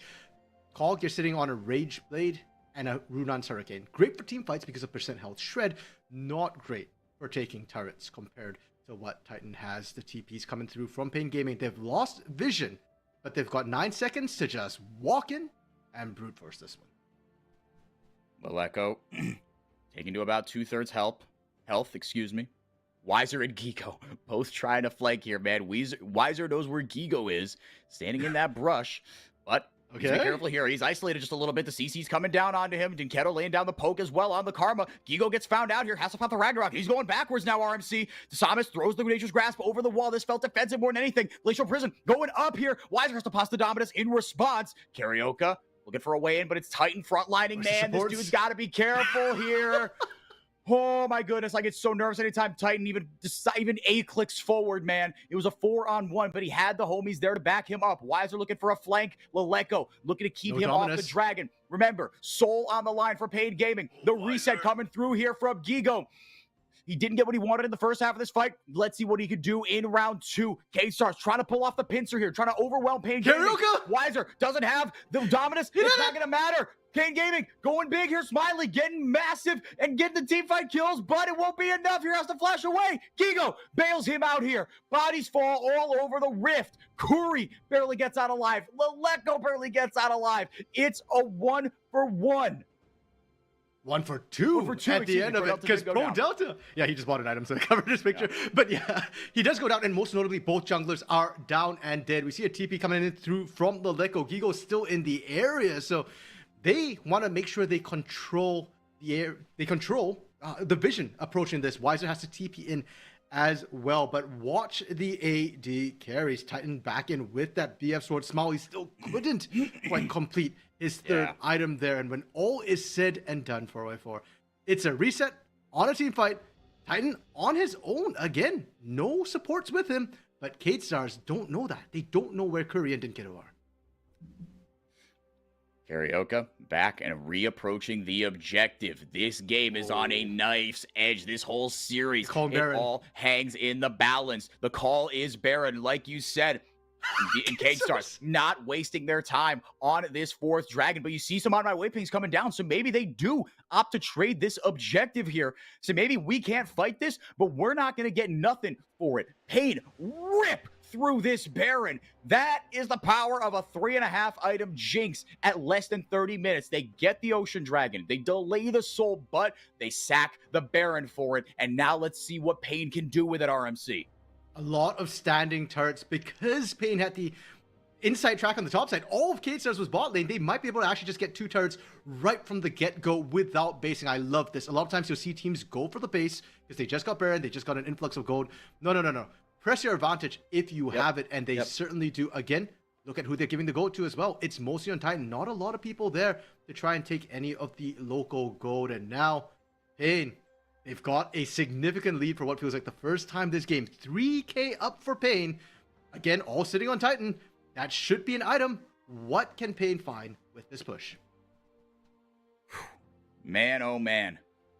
This is what we wanted out of the oldest rivalry in CBLOL. Pain versus Cade. Seeing these two teams finally face off again in the playoffs. When Cade, fell 3-0 to Pain in 2015. That legendary Pain Gaming roster. It was what? Mylan, Surti, Kami, BRTT, and Dude. A team that went 2-4 at Worlds that year in a group with CLG and a couple of teams that I'm forgetting. I shouldn't have started that without knowing all of them. But these two teams, I mean, they don't like each other. And I'm so glad that, look, this is only going to reignite that rivalry because K-Stars, they've been absent from the league for a long time. And Pain, they 3-0'd them in that series. Pain have 3 titles, and they have a bunch of second places, which is not nothing. Again, it is a marker of success. It is something you can do here. Ragnarok popped, has to go backwards here away from Karaoke. Now, what you said, what can Pain get from this? They're trying to get Gigo out of this, or maybe even get a fight after the fact with Gigo, with Ragnarok down, with Ghost down as well. RMC Pain getting a lot out of this Baron push. And K-Stars are trying to base race them in the mid lane. Now, mid turrets are worth more in terms of map pressure. I'll give you that. But you're facing up against a Jinx with Baron buff right now. You are never going to win this base race. And you've got an inner mid lane turret. You're going to lose an inhibitor for it. I take that any day of the week, Pain. Yeah, Gigo's looking up like, guys, help. I'm scared. Mom, come pick me up. I don't like it here. Yeah, after all, you blew Ragnarok, you blew Ghost, you don't have any safety tools, and with that, okay, K-Stars answer back with 2 inner turrets, and that's about it. Pain still, okay, didn't open up the gold lead too much, but now they'll have supers pushing on that bot side. Problem is for Pain, the next objective is going to be Dragon, and that is on the bot side anyway. So K-Stars will struggle to push up, but they will be on the right side of the map. You also don't really have that split push pressure, so Pain still going to be doing the exact same thing, which is walk up, look for that team fight. No Baron as a potential fallback plan or distraction. You're going to have to straight up win that team fight. And we actually haven't seen a team fight in a bit. No, it's been a little while here, right? Both these teams just antsy, right? To try and get some sort of advantage. And Pain, even after all that, still only up 2,000 gold, RMC. It feels like they've taken such a big control, such a big slice of control out of this game. But that's how close it's been. It has been, I can't think of it, it has been really, really close. I don't want to say on a knife's edge again, but there, I said it one more time. It seems like these two teams, again, man, they want to fight. They want to get something. They want to get that big definitive team fight here. Baron up for in 2 minutes, Dragon up in a minute 20. Let's see how they set up for this one. Pain Gaming, they don't love a death brush quite as much as K-Stars do, but they know when they need to find an advantage that they absolutely can. Taking stock of the TPs as well. Both solo laners on both sides have taken TP, unlike in previous games. So we've got 2 and 2 on either side, ready to join at a moment's notice. And that's, again, another part of the Vision game here, is providing a flank angle for your top laners. And for someone like especially a LeBlanc, an Olaf, and a Renekton, the flank angle is massive. Indeed. And I love that Pain, what was interesting to me about Pain was they were actually first to Dragon and they didn't actually set up Vision. They let K-Stars walk in, set Vision, and then they're now clearing out the Vision. So it's more efficient. The timing's better as well since Dragon hasn't even spawned yet.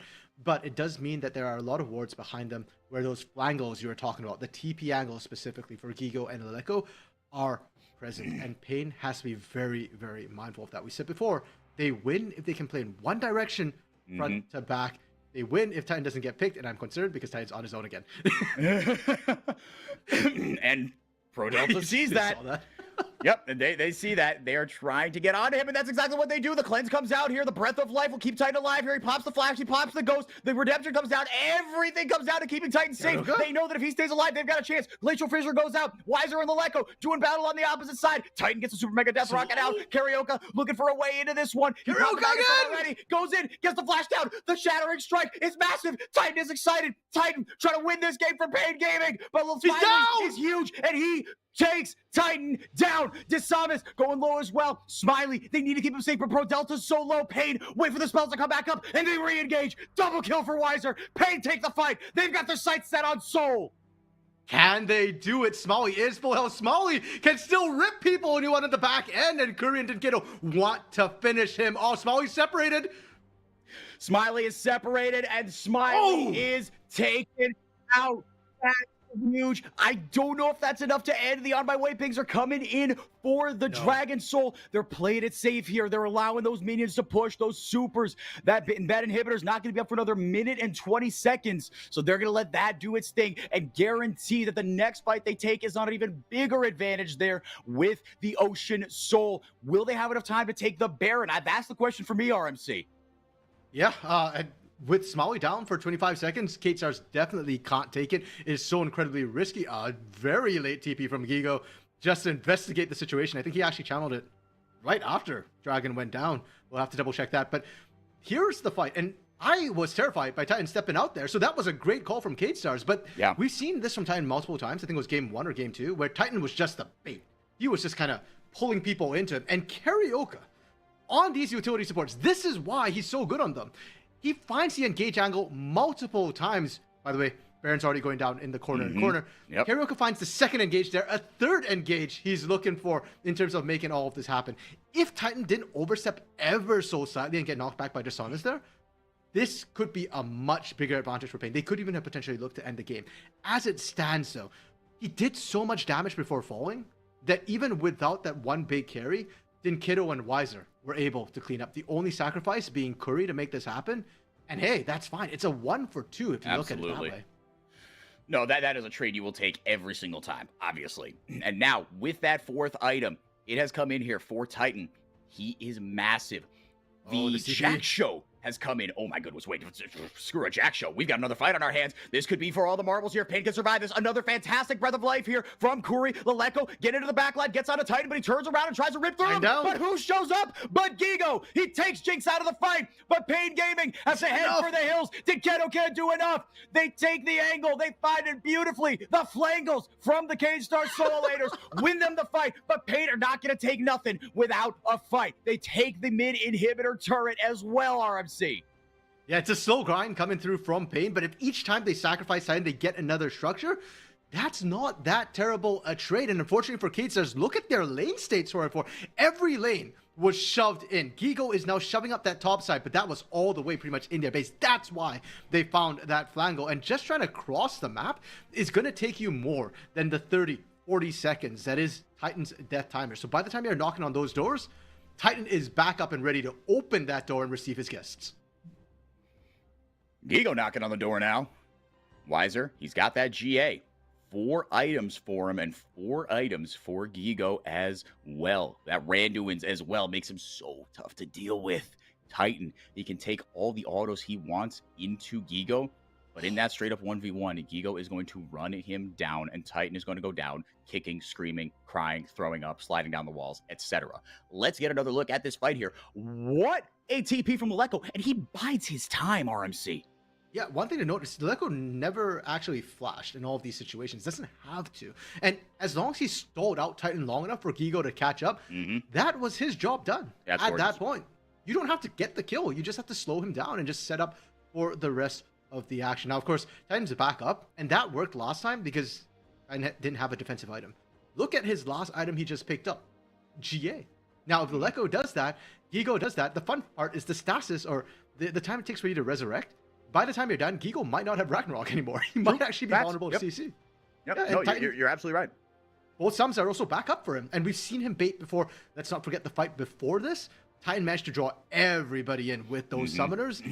Everything is set up for Pain to go for that one last big team fight. Heck, even the objectives. It will be Elder coming up in 2:30, and that literally will be game ending. And also the breath of life, right? Crucially being up. That was a big part of all of those last 2 fights, where the focus is, as it should be, on Titan and how you deal with Titan. That is the name of the game right now for both these teams. And the breath of life, that's bailed him out twice now.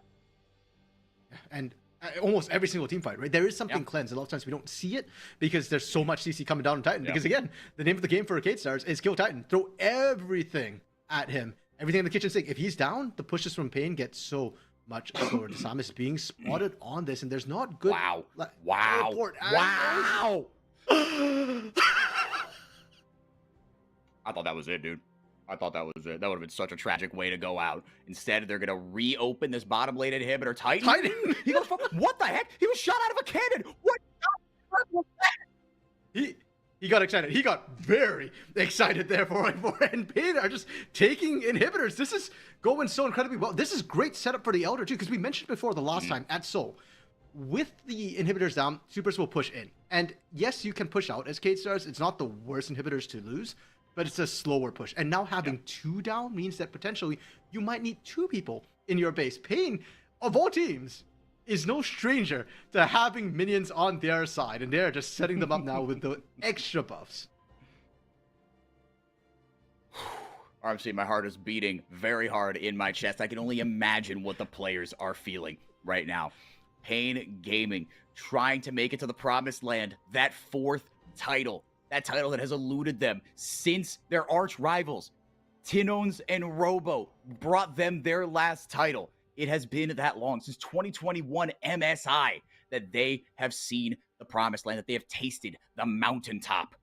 Inketo, actually able to get decent damage here on a Pro Delta, gets the tether down as well. TP coming in here. Gigo, he's got another item. Now Wiser, he's got to join this fight pretty quickly here. Oh, starting this fight up. Desamis, he's in trouble. Desamis almost going down here, but he's going to try to take someone down with him. He's done. Titan's excited. This is it, RMC. Into the back line goes Maleko, goes Gigo. They keep Titan safe. He's still alive. For now, he's still alive. He's still ripping. And that means that Pain still have a chance. There's that GA. They do take him down, but will that be enough? It looks like it will be. Wiser holding off the rest of Pain Gaming. Smiley taking down. That's it. That's going to be it. Pain! The shutdown goes on to Smiley, but he cares not. Pain Gaming, the oldest rivalry in Brazil, writes a glorious new chapter. It goes 5 games. They say you may be the Warriors, but we are the ones that built this league. Pain making all the trade deals today. First, the base race inhibitor for inner turrets. Pain will take that. And now, Titan for your Nexus. Titan, get up and scream. You deserve it. You played your role as bait, as carry, as everything Pain needed at this moment. And Pain Gaming, they are improving rapidly 4-4. They are looking like they're in playoff forms, and they keep their top side run alive right now. And what a way to do it. What a way to do it. Against this team that pushed you again 2-5 games. Dinketo almost was the one that got reverse swept twice. And you saw, I mean, look, just the way that they played out that game, RMC. For me, that told me everything about how Pain felt about this. They respected what K-Stars were trying to do, right? With that Leleko, again, it was a GA diff, right?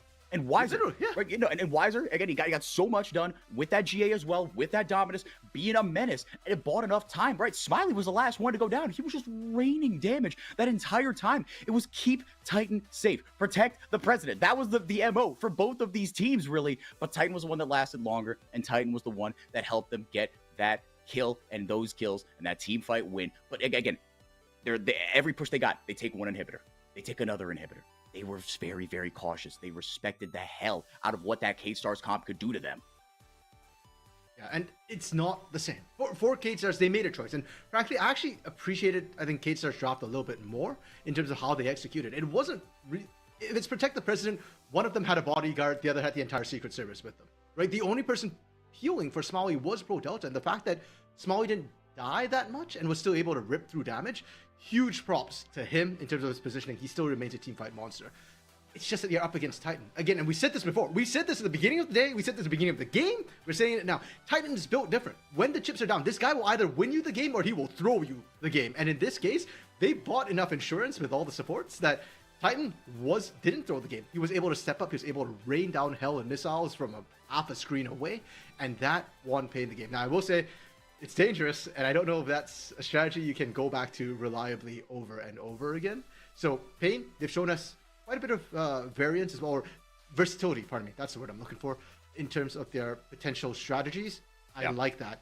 Cade, on the other hand, have done the same. And Cade is a top 4 team, was top of the regular season for a reason.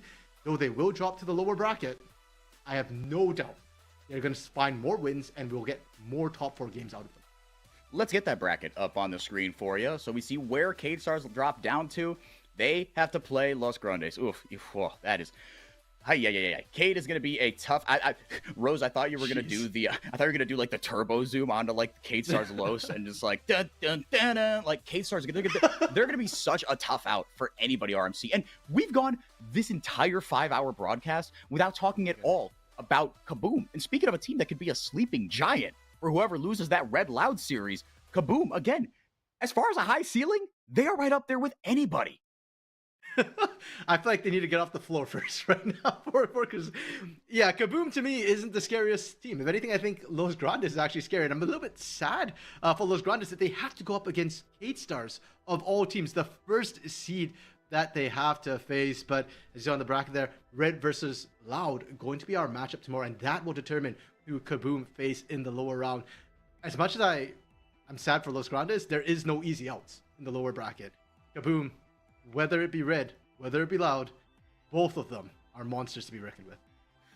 Man, oh man, yeah. And I can't wait, man. I'm really excited to go on my honeymoon with my wife and take some time off and just unplug from the world.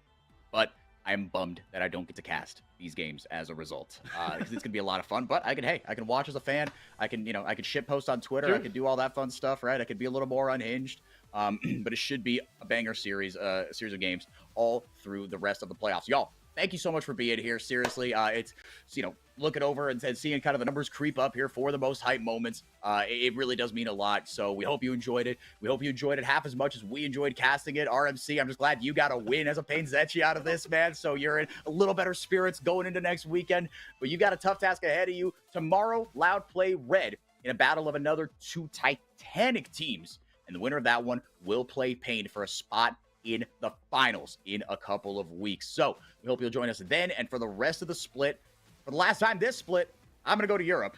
I've been 4x4. Enjoy it. You will be in great hands with the rest of our play-by-plays and our colors and our production crew as well.